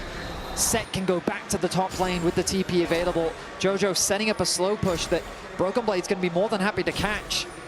The map state is just so favorable for G2 right now with their lane assignments, the wave states, the timing of the next objective, the Caitlyn threatening the mid-tier 1. Things are just rapidly falling apart for KOI. And even just trying to take that space back is going to be so difficult as G2 open up a mid, Rift Herald to try and take the mid tower. You don't even have the pressure on the bottom side from this Yorick. You don't even need the Rift Herald, looks like. Tower going to fall. MKOI trying to defend. Calling all 3 members down. Cap still pushing in the side lane. You can see even Jojo's forced to move over the second he sees that play start to happen, just in case they need the support. G2 fans feeling optimistic about this one. 3-0 easy. I wasn't sure what to expect. Yeah, we kept going, and I think there's a language barrier here where I'm like, yes, good banter, I think. Easy though, easy I got. Well, for Supa, it's tough. Still able to pick up the CS, but the tower falling very quickly. And again, the game only gets more difficult once that mid lane tower breaks down. So much more passive vision available. And we talk about how good it can be for the Kai'Sa. Once there's that CC coming through, she can find her way into the back line. But again, the vast majority of the CC, when MKOI are behind like this, is so telegraphed. Yeah, I think it's going to be very difficult for MKOI to try and stop it as Jojo going to get chased down now. Jojo setting up the tower. Showstopper comes out. Jojo Pune caught out. Flash back. It's a nice look at a little escape. Sidestep on the threaded volley. It's just not enough. And G2 are playing both sides of the map. They get the play on top. Dragon being taken by Skewmond. And Abrov is pushing MKOI off of mid. Everything is going sideways. A little bit of damage down onto him as Skewmond starts Drake in their face. G2 are just disgustingly far ahead. It might come down to a 50-50, however. No, Mirren's TP'd away. MKOI want nothing to do with this. It's going to be the 3rd Dragon gone to G2, and that'll be that. That it will. Despair starts to set in. MKOI, again, they need to rally. They need time in this game that they might not have. They need to find some sort of miracle, but Skewmond's not going to give them the chance. MKOI until today, it's been undefeated in Madrid when it came to series, but that miracle went to Fnatic, and now it's the Kings of Madrid that are maybe having to opt out of the throne and give it back to G2 who have ran it for so long. Such a good LEC caster. You managed to sneak Kings in a way that didn't start with G2. Well done, well done, well done. Thank you. I've been we'll add the bonus. Get a Legacy and Dynasty in there. But it's a damn good point, right? We thought that this would be the thing that galvanized them playing in Madrid. That felt like the moment where the story changed for MKOI. No longer an outsider looking in on the top 4, but the best team in the league. I felt like that story could once again repeat itself here in the finals, but it just has not been the case. I mean, of course, G2 have faced criticism pretty much all year, specifically on the changes that they made. After their last 2 international performances over the last 2 years, G2's been criticized for what their ceiling was, and so the organization had to make changes in order to shift their expectations, and this is the culmination of those changes. The year-long project that has now come to fruition. Skewmond and Labrov, with the leads that they've been able to build for themselves, has been a joy to see. And G2 are at the precipice of getting themselves a 3-0 clean sweep against KOI. And KOI, they're going to have to demonstrate their tenacity once more. They've showed it before. They've showed us what they're capable of. And I turn my attention to that man in the mid lane, Jojo. Super with some nice trades. Root coming out. Albro doing his best to beat, but Skewmond just goes right in there. Super now running for his life. Skewmond has overstayed. So we'll start to retreat. MKOI holding on for now. That he has not. They did get through the Sky Splitter shield, though, and that is a start. They're going to need quite a few more items. They need to buy time. The thing is, G2 don't need to give it to them. They're setting up around the Otacon. You'll notice Caps already rotating towards the mid lane. Broken Blade looking for Jojo. Forced to flash back. Zoya was ready with the ult. The Sun Disc helping MKOI take a bit more control here. Bounty available on the Otacon if they can steal it. Mirren walking down, but he has been spotted. Good vision from G2. Hansama trapping the pit, and MKOI trying to find a way to fight along the bottom lane. Caps now going in, kicking off the fight. Super waiting over the wall, but he doesn't have a good angle in. Skewmon relatively untouched. Jojo Pune instantly retreating, as is Elioya. All of MKOI in free fall. Reset on the Otacon, but not quite. It's still only 7K. MKOI don't have a way back in. It's likely just going to G2. The zone control with the traps, the Talia wall, Lebrov on the Karma with the poke. It feels so difficult for KOI to really gain any space around the objective. They're chipped apart before they can even get close. The objective falls, and G2 are just running the rift here at match point. Yeah, as soon as you come into this, the slows coming through make it impossible for Elioya to really close that distance. A great wall from Caps to bring in the cavalry. And a Jojo is just looking to escape with Super. It's every man for himself as MKOI realize there is no way they can fight against G2 in this position.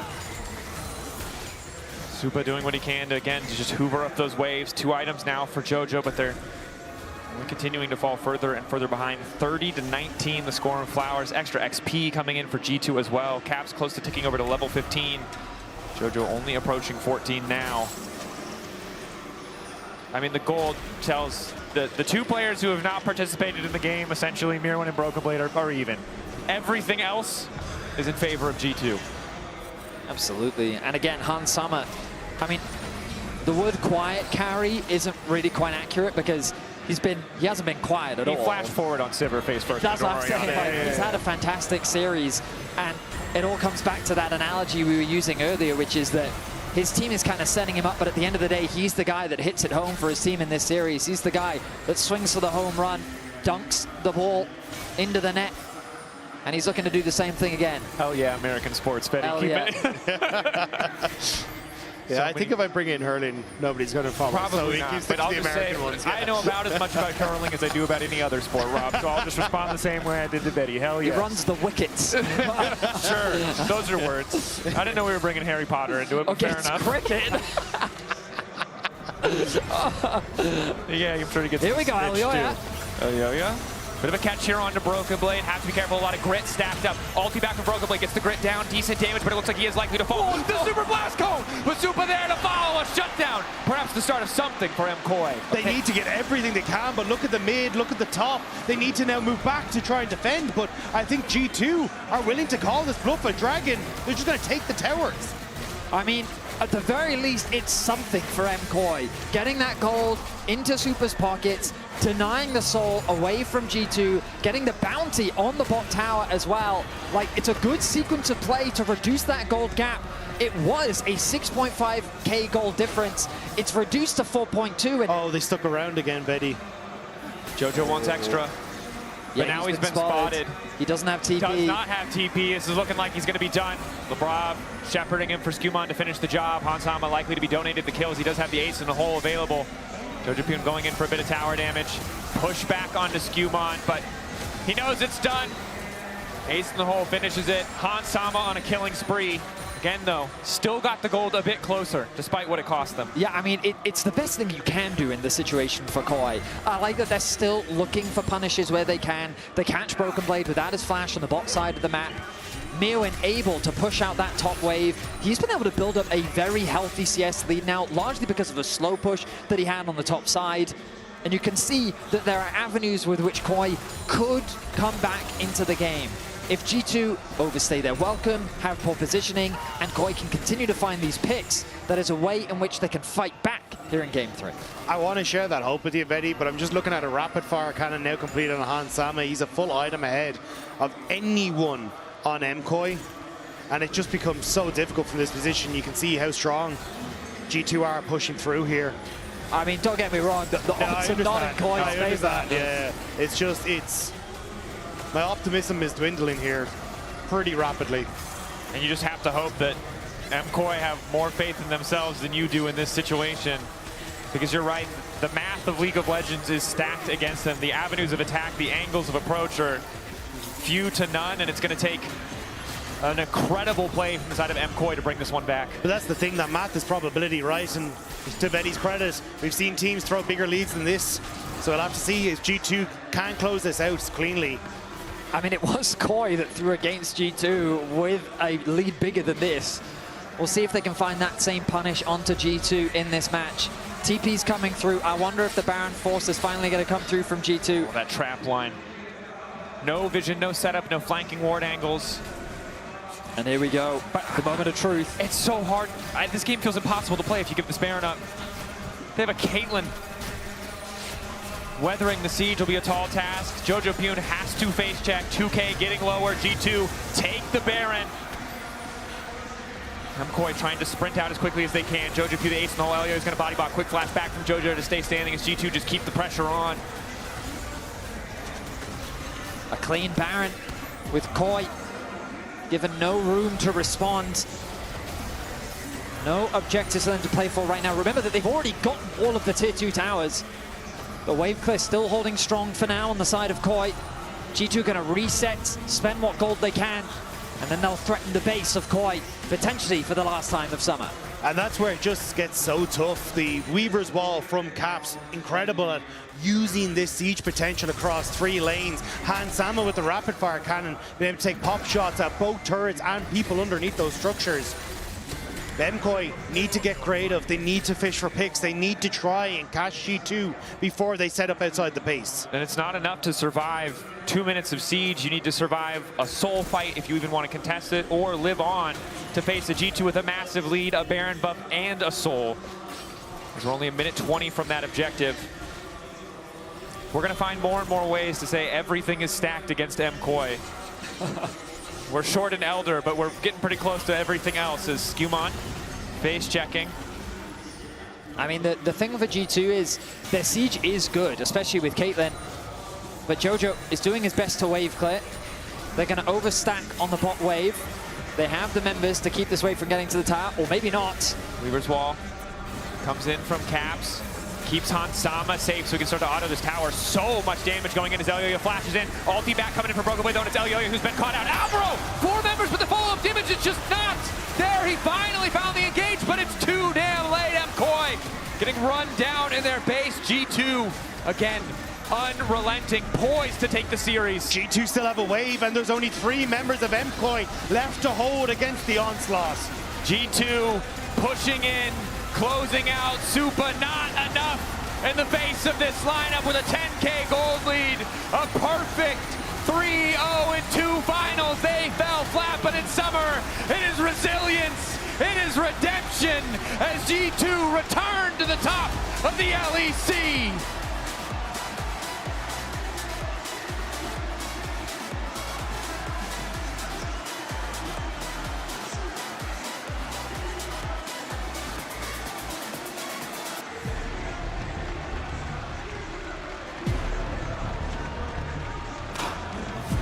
A victorious G2, a disappointed MKOI. They've had an incredible year, but to fall at the final hurdle in front of their home crowd must be so frustrating for the players, and you could see it. But it was a tough final as G2 came to play, and they absolutely dominated on the Rift. MKOI on the day couldn't take them down, but MKOI over the course of summer have been incredible opponents, but it's G2 who find themselves back at the top, back in front of the trophy and at the top of the mountain. And the trophy ceremony presented by Kia, well earned by G2, no question of who was the better team on the day. In 2025 for LEC has all about who shows up when it matters most. Today, that was G2 Esports.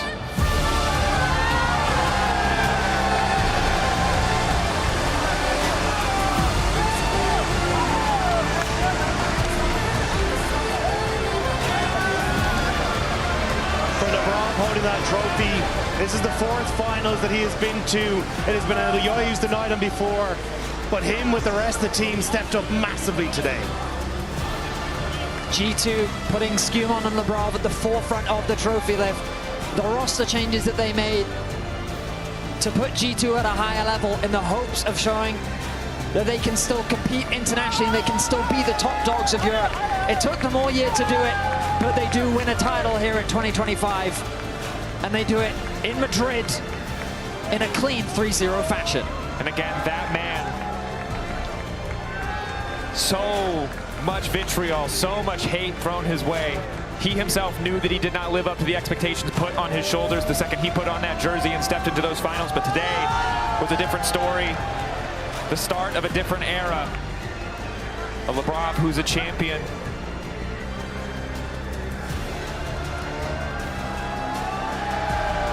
What an exciting year it's been for the LEC.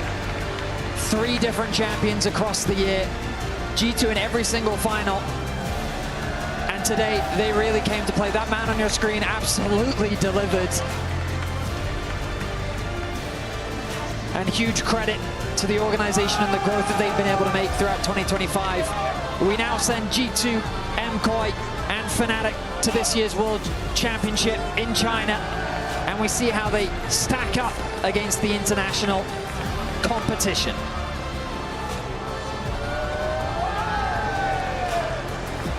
A proud moment for G2, showing that no matter who may go through the organization, they will always find their way back to the top of Europe, back to where they belong.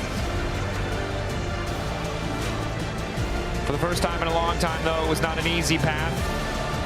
One fraught with disaster and hand-painted managers.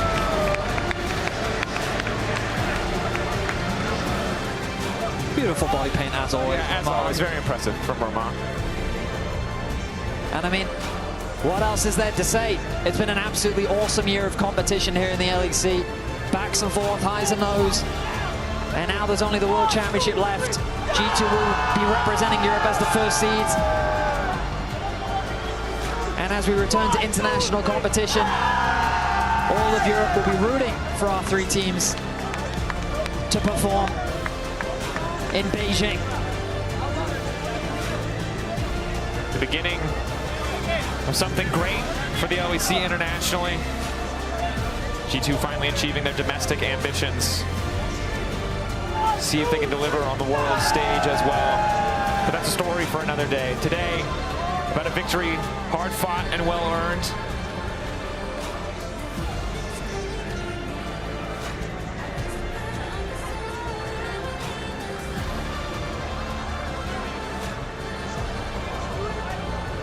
Despite the hardship, the G2 fans and organization kept the faith.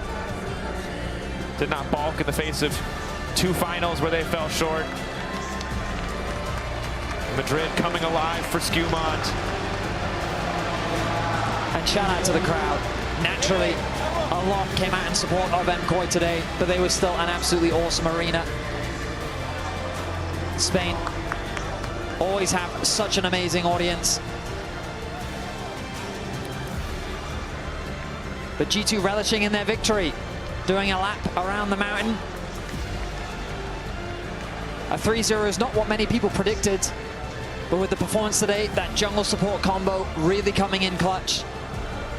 An incredible year of growth for those 2 individuals.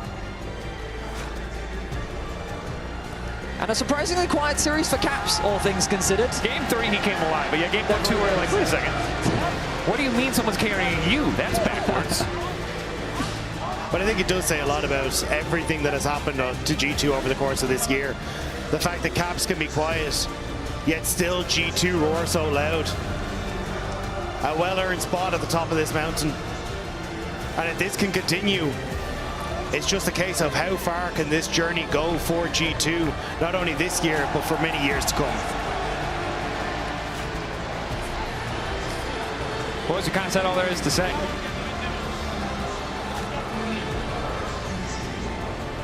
Shout out to the production team and Romain for having the foresight not to paint his hands.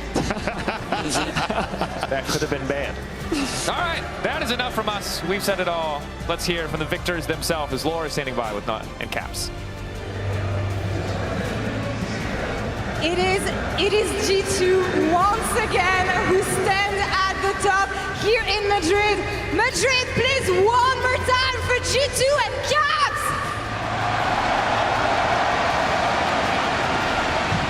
Thank you, thank you. Caps, you get to lift this trophy, you get to have your name on this trophy once again, but this year, final was never the issue. Winning final was the problem. What has been the main difference maker this time? Yeah, I mean, I think we definitely stepped up big time in summer, and I think we learned so much both from MSI but also from our losses in spring and winter. And going into this final, we really wanted to bring it home. And a big thank you for everyone who was supporting us in the crowd as well. It feels awesome to play on such a big stage, and I'm glad we got the win. Lo que preguntaba que el problema siempre fue ganar las finales, no llegar a ellas, que qué ha cambiado en el día de hoy. Y Caps comentaba que han aprendido muchísimo de sus errores, tanto en invierno como en primavera, que definitivamente quería llevar la casa, y da las gracias a toda la gente animando a G2 en la grada que ha estado apoyándoles. Caps, I'm going to ask you, because you stepped into this crowd who was not cheering mainly for you two, and even in those conditions, nobody there not to cheer for you and celebrate you stepping into this arena. What do you have to say to all those who thought that the G2 era was over? I mean, I guess we proved them wrong, right? So I'm happy about that. Definitely a lot of KOI fans. We were even at a LED cafe yesterday, made a lot of KOI fans there as well. But even with being KOI fans, they were still wishing us the best of luck. So I really appreciate it, and I think we wanted to show some big things at Wells. Le he preguntado a Caps porque ha entrado a este estadio que evidentemente la mayoría no estaba animando a G2, pero que nadie ha osado no celebrar la entrada de Caps en esta arena, que qué tiene que decir a todos aquellos que pensaban que la era de G2 había terminado, y dice que agradece muchísimo porque los fans de KOI incluso les deseaban siempre lo mejor, que está muy feliz de haber sido recibido de esta forma y que ha sido a gusto.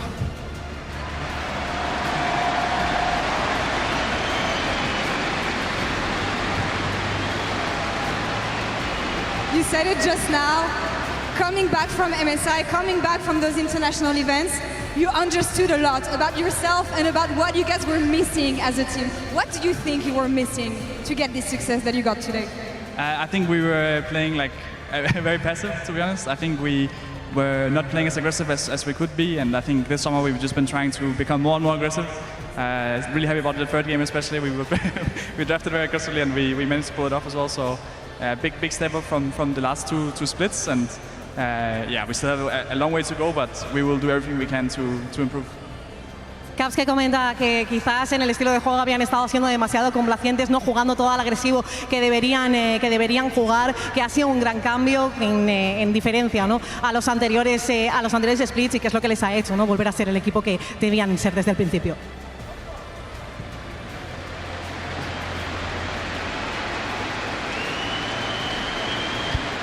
I don't know if you realize, but you won 10 titles since the last time you were in Madrid. 11, if we count the one from today. So few players get the honor to lift this trophy, but raise it so many times the way you did is unmatched before, especially in Europe. What is your secret, Caps? Thank you. I mean, I think obviously love the game. I think I've always been around a lot of very strong teammates as well. I think we always find strategies to really succeed at the top level. And yeah, I think Benanovia and the stadiums, and especially in Madrid, I've had a lot of very good memories. We'll always remember taking down 2-1. So thank you guys so much for the support, and we will show up better and better. Le preguntaba a Lord que desde la última vez que pisó Madrid ha levantado 10 títulos, que cuál es su secreto, que has mencionado lo mucho que ama el juego, lo mucho que ama Madrid, y que al final todas esas condiciones le ayudan a estar donde está. Madrid, once again, thank you so much. Congratulations, guys. You're going to stay with us for now. We're going to celebrate with the whole team, but for now, let's send it over to Shox, who's standing by with Hansama. Thank you, guys.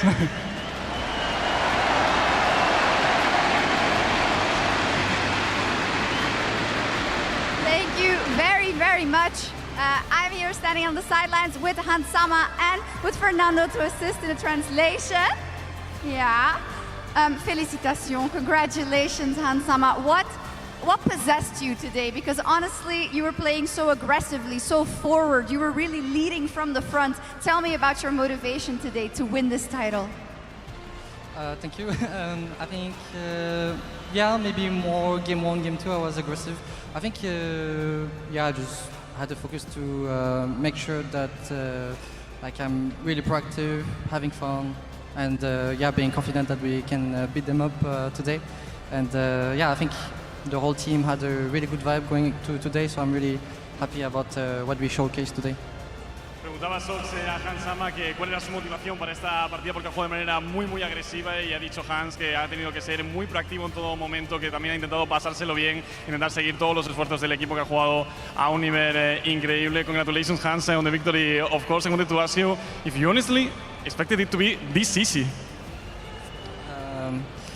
I think, well, I expected it to be like going to game 5, to be honest, because yeah, I think the MKOI is a really good team. Like the team fights they do is usually good. The game 2 was very close, but I think it wouldn't be. I don't think it's like luck, but they aced us, and then we like tried to play very aggressive, knowing that they might be overextended, and luckily they stayed on the map, and we ended up coming back in the game.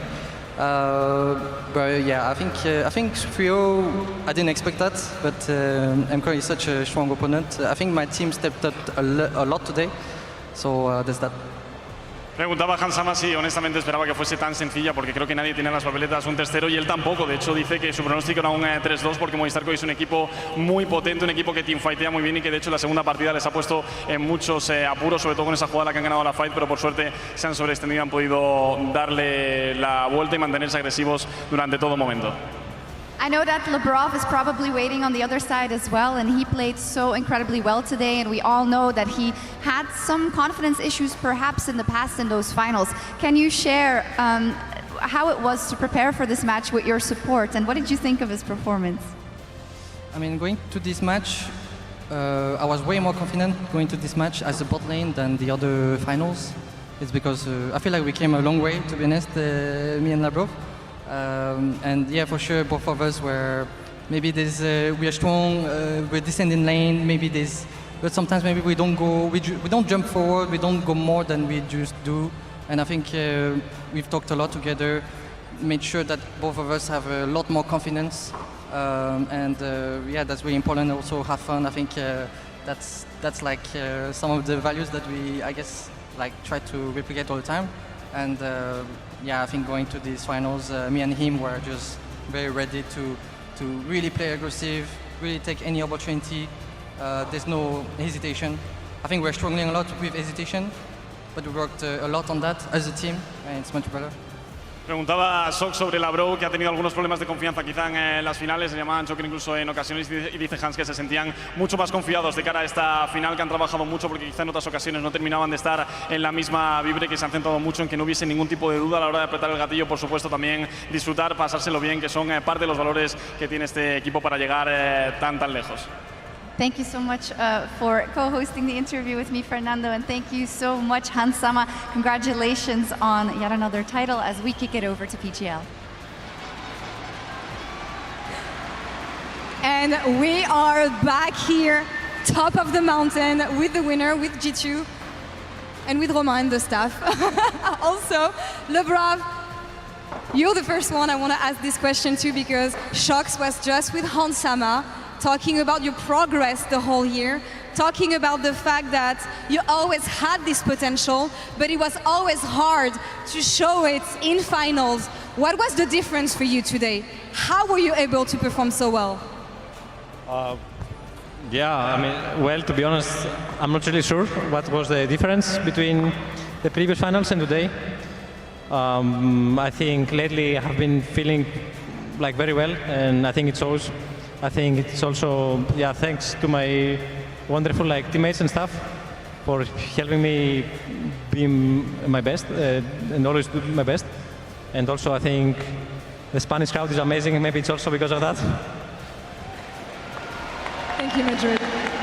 Le preguntaba a Labrov, que siempre hablaba, ¿no?, de que era un grandísimo support, pero que faltaba verlo a veces hacer el step up en las partidas, que ha cambiado en el día de hoy. Labrov dice que sinceramente no tiene ni idea de lo que ha cambiado, que simplemente se sentía así, que quizá también ha sido el ambiente y la afición de Madrid, los fans y los que estaban también animando aquí por ellos, pero que finalmente ha encontrado ese step up. My question goes for Brockenblade. Brockenblade, I remember Maywin saying something like, "Here comes Daddy," referring to you. So maybe you wanna say something to reply right now. Top father. Yeah, I mean, I think today I showed him who the real daddy is. But no, he's been a very nice opponent to play against. It's always, I always have to look out, and he's funny on top of that. So he's a joy to have in the league, and he also won. So he's always the top laner to take care of, you know. But I'm very happy I'm back on the top again with my wonderful teammates as well. So. Le he preguntado, bueno, le he dicho a Pregame que si quería añadir algo a las palabras de Mirwin, que le decía que viene papá, y Pregame, bueno, ha dicho que quizá le ha enseñado, ¿no?, quién es el verdadero papá, quién manda aquí, y también agradeciendo a la afición, evidentemente, y celebrando volver a estar en lo alto con el equipo. Dylan, the next one goes to you. It's not easy being G2's coach. There's a lot of success, but there's also a long way to make it there, especially this year. What has been the difference for you guys? What did you change in your method? How can you explain that this time it clicked? Because we saw the transition right after MSI, after EWC as well. But what did it take from backstage, the things that we don't see, to make this success today? Yeah, so I think this roster always had the talent to be the best team in Europe, and we made the Grand Finals winners side all the splits, right? We've just done so much behind the scenes in what we're focusing on in game, how we're drafting, how we're handling pressure, and how we treat ourselves as a team kind of in these important days. And I think a combination of all of that has really just made us able to perform in a Grand Finals and actually win at the end of the year. So I'm grateful for that. Creo que decía que no es fácil, ¿no?, para Dylan, no es fácil para ninguno de los coaches que han sido entrenadores de G2, que cómo ha sido este recorrido con ellos. Y Dylan Falco comentaba que este equipo, ¿no?, este roster siempre ha tenido el potencial para ser el mejor equipo de Europa, y que al final lo han logrado, han llegado al final, lo han demostrado, y que todo ese talento se está viendo ahora funcionar. Now my question goes for Caps. A long time ago in 2018, you were here. I mean, Fnatic was here, but they didn't win. A lot of people were here, they didn't win. Upset was there as well. He didn't win there, he didn't win this time. But you were there, and you were here, and you won once again. What's with you in Madrid? Is there something special between you and the city? Yeah, I mean, for sure. I think I've always had a lot of success, and I'm super happy to whenever there's a tournament here. I think, I mean, honestly, I think the crowd is probably just the craziest. It's been in all of the places I've been. Everyone is still always cheering super hard, and I think that helps a lot, right? We are on top of a mountain, so we need all the energy we can get. Le he preguntado a Caps que él estuvo aquí en 2018 levantando el título, vuelve a estar aquí, que otros estuvieron, pero que no lo han podido repetir en esta ocasión, que tiene de especial quizá Madrid para él, y dice que definitivamente hay un vínculo, quizá porque la afición española es quizá la que más energía ha demostrado tener de todas las que ha visto, y que siempre es un placer ganar para ellos. Now there's still a lot to celebrate, a lot to review, a lot to look forward to as well. But before that, it is time to reveal the Kia 2025 Summer Finals MVP, Skewmond.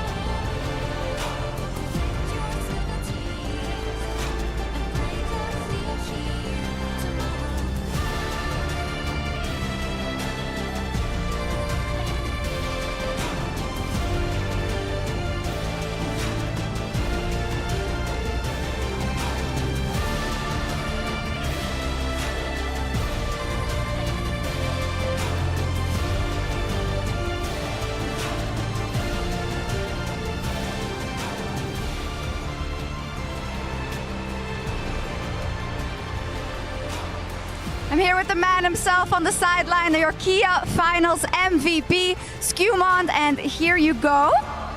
There you go, congratulations.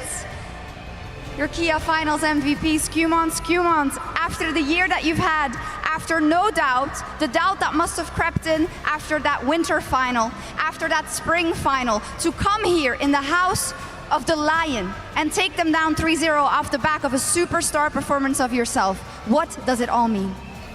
I'm just really happy that we won a trophy, first of all. And I think that all the work behind the scenes and all the experience we got from like international and like losing the finals brought us here. And I think that we just came into the match with a lot of confidence. And I think that we just had a really good preparation. And huge shout out to Labrov, because I think he played insanely well as well today. So he's my MVP in my heart. Teníamos aquí la pregunta de Sox, que le decía que ha venido a la guarida del León precisamente para tirarles abajo. Una actuación muy dominante con Jarman como Oliver, ha sido una estrella, y dice que sí, que efectivamente ha tenido una gran serie, sobre todo Labrov, que para él es su MVP, que han hecho una gran preparación, que han aprendido mucho de torneos como el MSI y que eso les ha llevado también a la victoria. Skimon, congratulations on the finals and of course the MVP. I wanted to ask you, because you were criticized at the start of the year, G2's legacy is immense and the pressure tremendous. Do you finally feel like you've taken that weight out of your shoulders? Yeah, definitely. I think that I'm just feeling great going to the stage games. I'm not really feeling pressured or anything, and I'm just playing my game, right? And I just trust my teammate a lot, so we just play well around each other. And I think that we've came to a point where we just understood, all of us, without really talking in the game. So I think that's the big reason why, I'm really successful. Le preguntaba a Esquimo por la presión de jugar en G2, por las críticas también que recibían en el pasado, y si se había quitado por fin ese peso de los hombros. Y dice que realmente no siente ya una presión cuando va a jugar, que confía plenamente en sus compañeros y que cree que también esa confianza es lo que les ha llevado a levantar el título. Finally, Skimond, next up on the horizon, Worlds. You're going in as the first seed from Europe. It'll be your very first time that you get to play there. You talked a lot about what you have learned, but tell me what we can expect. And after the international tournaments we've already seen from you this year, what's going to be different? And can you give Europe some hope? First Worlds for me in China, it's going to be really insane. I just want to take my revenge, especially against Genji and T1. Because we played against them and we had some close game, and I really truly believe that we can make a good run into this World Tournament, because we really have a special group, and I just hope that we'll go as far as we can, because it's my dream to go to Worlds and winning LEC. So I just hope that maybe we'll bring another trophy home. Preguntaba Sox, por supuesto, por el Mundial, la próxima cita para ir como primer representante, su primer Mundial, que dice que ha sido siempre su sueño ir, y que cree que realmente sí que pueden dar un poco de esperanza a Europa, que sobre todo tienen ganas de la revancha contra Genji y contra T1, y que esperan poder hacer una run bastante larga a lo largo del torneo.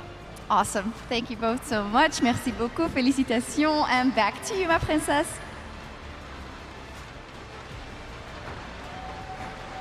Gracias, Reina. Thank you so much. Shocks.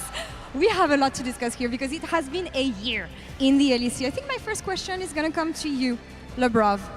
You guys always made finals this year, but we had 3 different winners. What is your take on the LEC, the overall level of the league? I think the LEC showed a good level, to be honest, throughout the whole year. I think, at least for us, I think we learned a lot from our previous experiences and international, and stepped up. But I think all the top 4 teams, to be honest, even the top 6 teams were kind of good, I would say. And I think the thing that shows throughout, because we had 3 different winners, I think it shows that everything can be done if you put the hard work. And just never give up. Never give up. I love those words. Labrov, que comentaba y hablaba, ¿no?, de lo apretada que estaba la parte alta de la clasificación, y comentaba precisamente cómo en el fondo que haya tantos campeones diferentes, tantos equipos luchando por esa parte alta de la tabla, demuestra que nunca hay que parar con el trabajo duro y que todo puedes lograrlo con ello. My question is going for Dylan Falco. You've been on the LEC, LCSU for a long time, and it's been said for a long time as well that this competition used to be a 2-team competition, but right now we've seen a clear top 4. What do you think that has happened for this situation to be created, for more teams to be competing for that crown and for that top? I think a few of the newer orgs that have come in the last couple of years, like K-Corp, KOI, have just built stronger rosters, and I think they've got great fan bases behind them, and I think it has kind of made it just much more competitive than the old days of G2 versus Fnatic every single final. So it makes it a lot more fun to compete and a lot more variety in the finals, so it's pretty nice. Le preguntaba a Dylan Falco, porque al final lleva muchísimo tiempo compitiendo en la LEC y en la LCS europea, y se solía decir que la competición era simplemente entre dos equipos, pero que eso ha cambiado, tenemos un top 4 muy definido. ¿Y qué cree que ha sucedido, ¿no?, para que haya más contendientes en la refriega? Y habla precisamente de estas nuevas organizaciones, mencionado Carmine Corp, mencionado Movistar COI, y de su capacidad para construir rosters fuertes y las aficiones, evidentemente, que tienen detrás. Now, Bibi, last time we had a chat in Berlin, you told me, as long as there's delusion, there's hope. Nice. We're looking at Worlds right now, and Europe hasn't made it out of Swiss stage since ever, actually. We never made it out of Swiss stage. Can you tell me with confidence that it's going to be different this time? Romain, I'm not even looking at you here. And why? Why is it going to be different? Are you guys going to save Europe, finally? Well, there's always a first time, they say, so it's going to be this one. Very excited to play, obviously, especially after lifting the trophy. That gives you even more delusion that there's more hope. So I'm very excited. No, I was very excited to go and practice this time around. We will not have that long of a break, so it's going to be very quick. You know, get into practice already. Start thinking about the best teams in the world and stuff like that. So very excited for that. You know, just thrilled, euphoric right now. On cloud 9, they didn't make it, sadly, but so. All right, wise words from the top father, as always. Lorque ha decidido meter el dedo en la llaga y comentaba que la última vez que habló con Pregame en Berlín, Pregame le dijo que había esperanza, ¿no?, de cara a las internacionales, pero que nunca hemos salido del suizo como tal, y que le mienta un poco, ¿no?, que le dé esperanza para el futuro. Y Pregame precisamente decía que después de levantar el trofeo cree que está todavía más delusional con ese tema, que para todo hay una primera vez, y que quizá es esta, ¿no?, la primera vez para salir del suizo. And so my question goes for Caps. I mean, kind of goes in the same way, because MSI didn't go well for none of our teams right now. So tell me, how are you going to work? You, Fnatic, MKOI, definitely, but you particularly, how are you going to work to reverse that, please? Tell me, how are you going to do it? Make me believe. Save us, please. I think since MSI we have gotten a lot more aggressive and a lot more comfortable with each other, and definitely going into Worlds we're going to play against teams that play very confident and very aggressive, and we need to match that. I think we have the skill to do it. We just need to actually do the work right and connect with each other as well. I think whenever we fight together and we're on the same page, we can beat anyone, right? And we will show that at this World.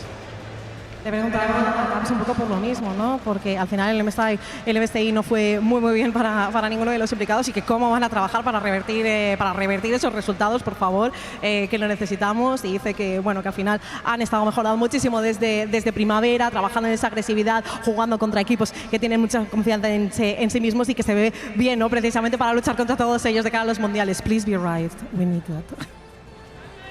Closing thoughts on Worlds, and I want to hear it from the whole team, actually. Is there a specific team that you want to take revenge on? Caps, maybe, first? I mean, Genji is definitely looking like a big contender for Worlds, right? So it would be awesome to get to play against them. Maybe we even knock them out of the Swiss stage. That would be nice. The Brav? I would say Genji as well. I felt like our series in WC was very close, and I think we could have won, so I'm really looking forward to facing them at Worlds, hopefully. Top father. I'm going to say also T1, actually. We lost against T1, the last series, actually, internationally. So T1, it will be sweet, bittersweet. Bittersweet, Yeah, and for me, always T1. It's G2 T1's my favorite matchup, so I would love to be a part of that again. So we're looking at LCK here mostly. Guys, thank you so much. Thank you all so much. Noah, you've been incredible. It's been an absolute joy sharing that stage with you. Madrid, once again, for your champions, G2 Esports.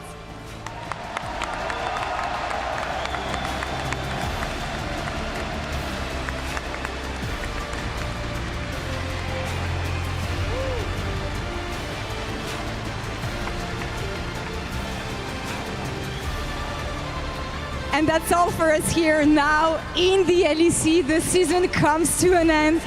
This year has been about passion. It's been about discovering new fandom. It's been about celebrating esports together and League of Legends together once again. And before we say goodbye, I just want to say, Madrid, gracias por todo. Madrid, ha sido todo un privilegio, todo un sueño estar aquí delante de vosotros, cubriendo esta final, cubriendo estas finales de la LEC.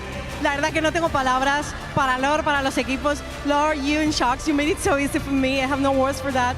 Nunca esperé estar aquí delante de todos vosotros. Por favor, apoyad a los equipos, apoyad el talento, apoyad a las canteras, apoyad a las RLs, porque sin ellas no habríamos tenido la final que hemos tenido en el día de hoy. Alimentad el talento de nuestros jugadores y jugadoras. Hacedlo, porque si no, nunca ganaremos los mundiales. Tenemos que hacerlo. Thank you all so much here in Madrid. And also to you guys and girls watching from home, you made this year absolutely incredible. Thank you all so much. Also to all the people involved in making this show and esports the best it can be. Now we're off to Worlds. I wish you all to take care, be nice to each other, and we'll see you at Worlds.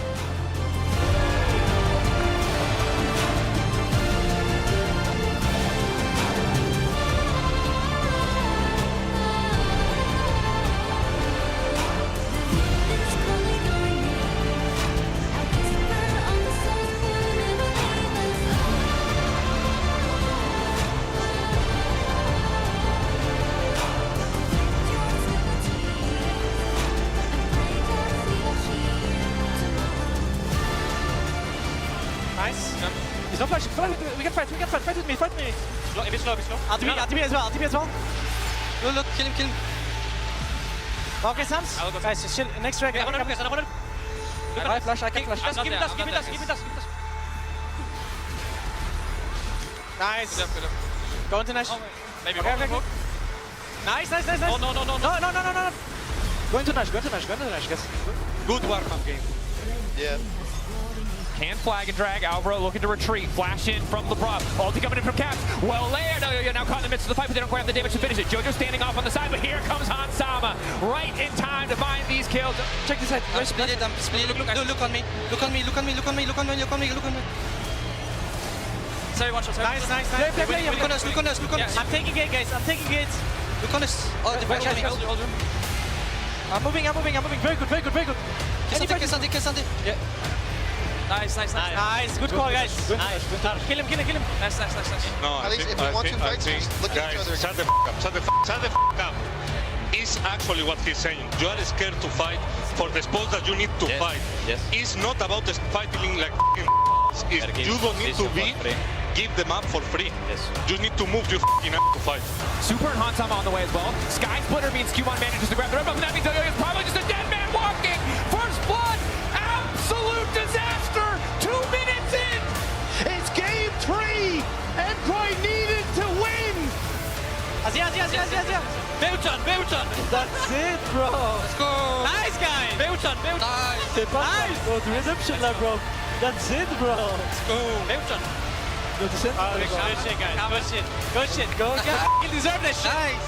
A perfect 3-0 in 2 finals. They fell flat, but in summer, it is resilience, it is redemption as G2 return to the top of the LEC.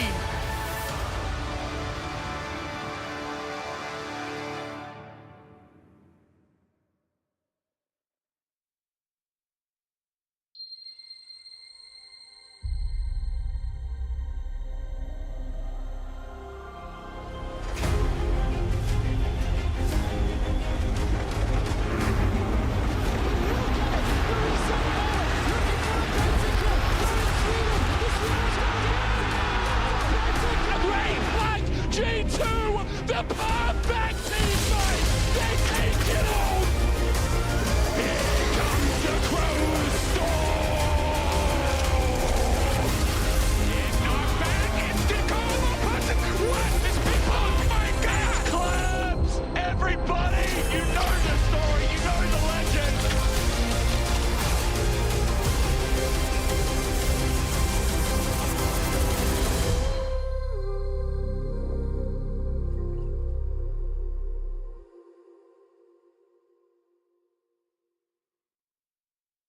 Bye.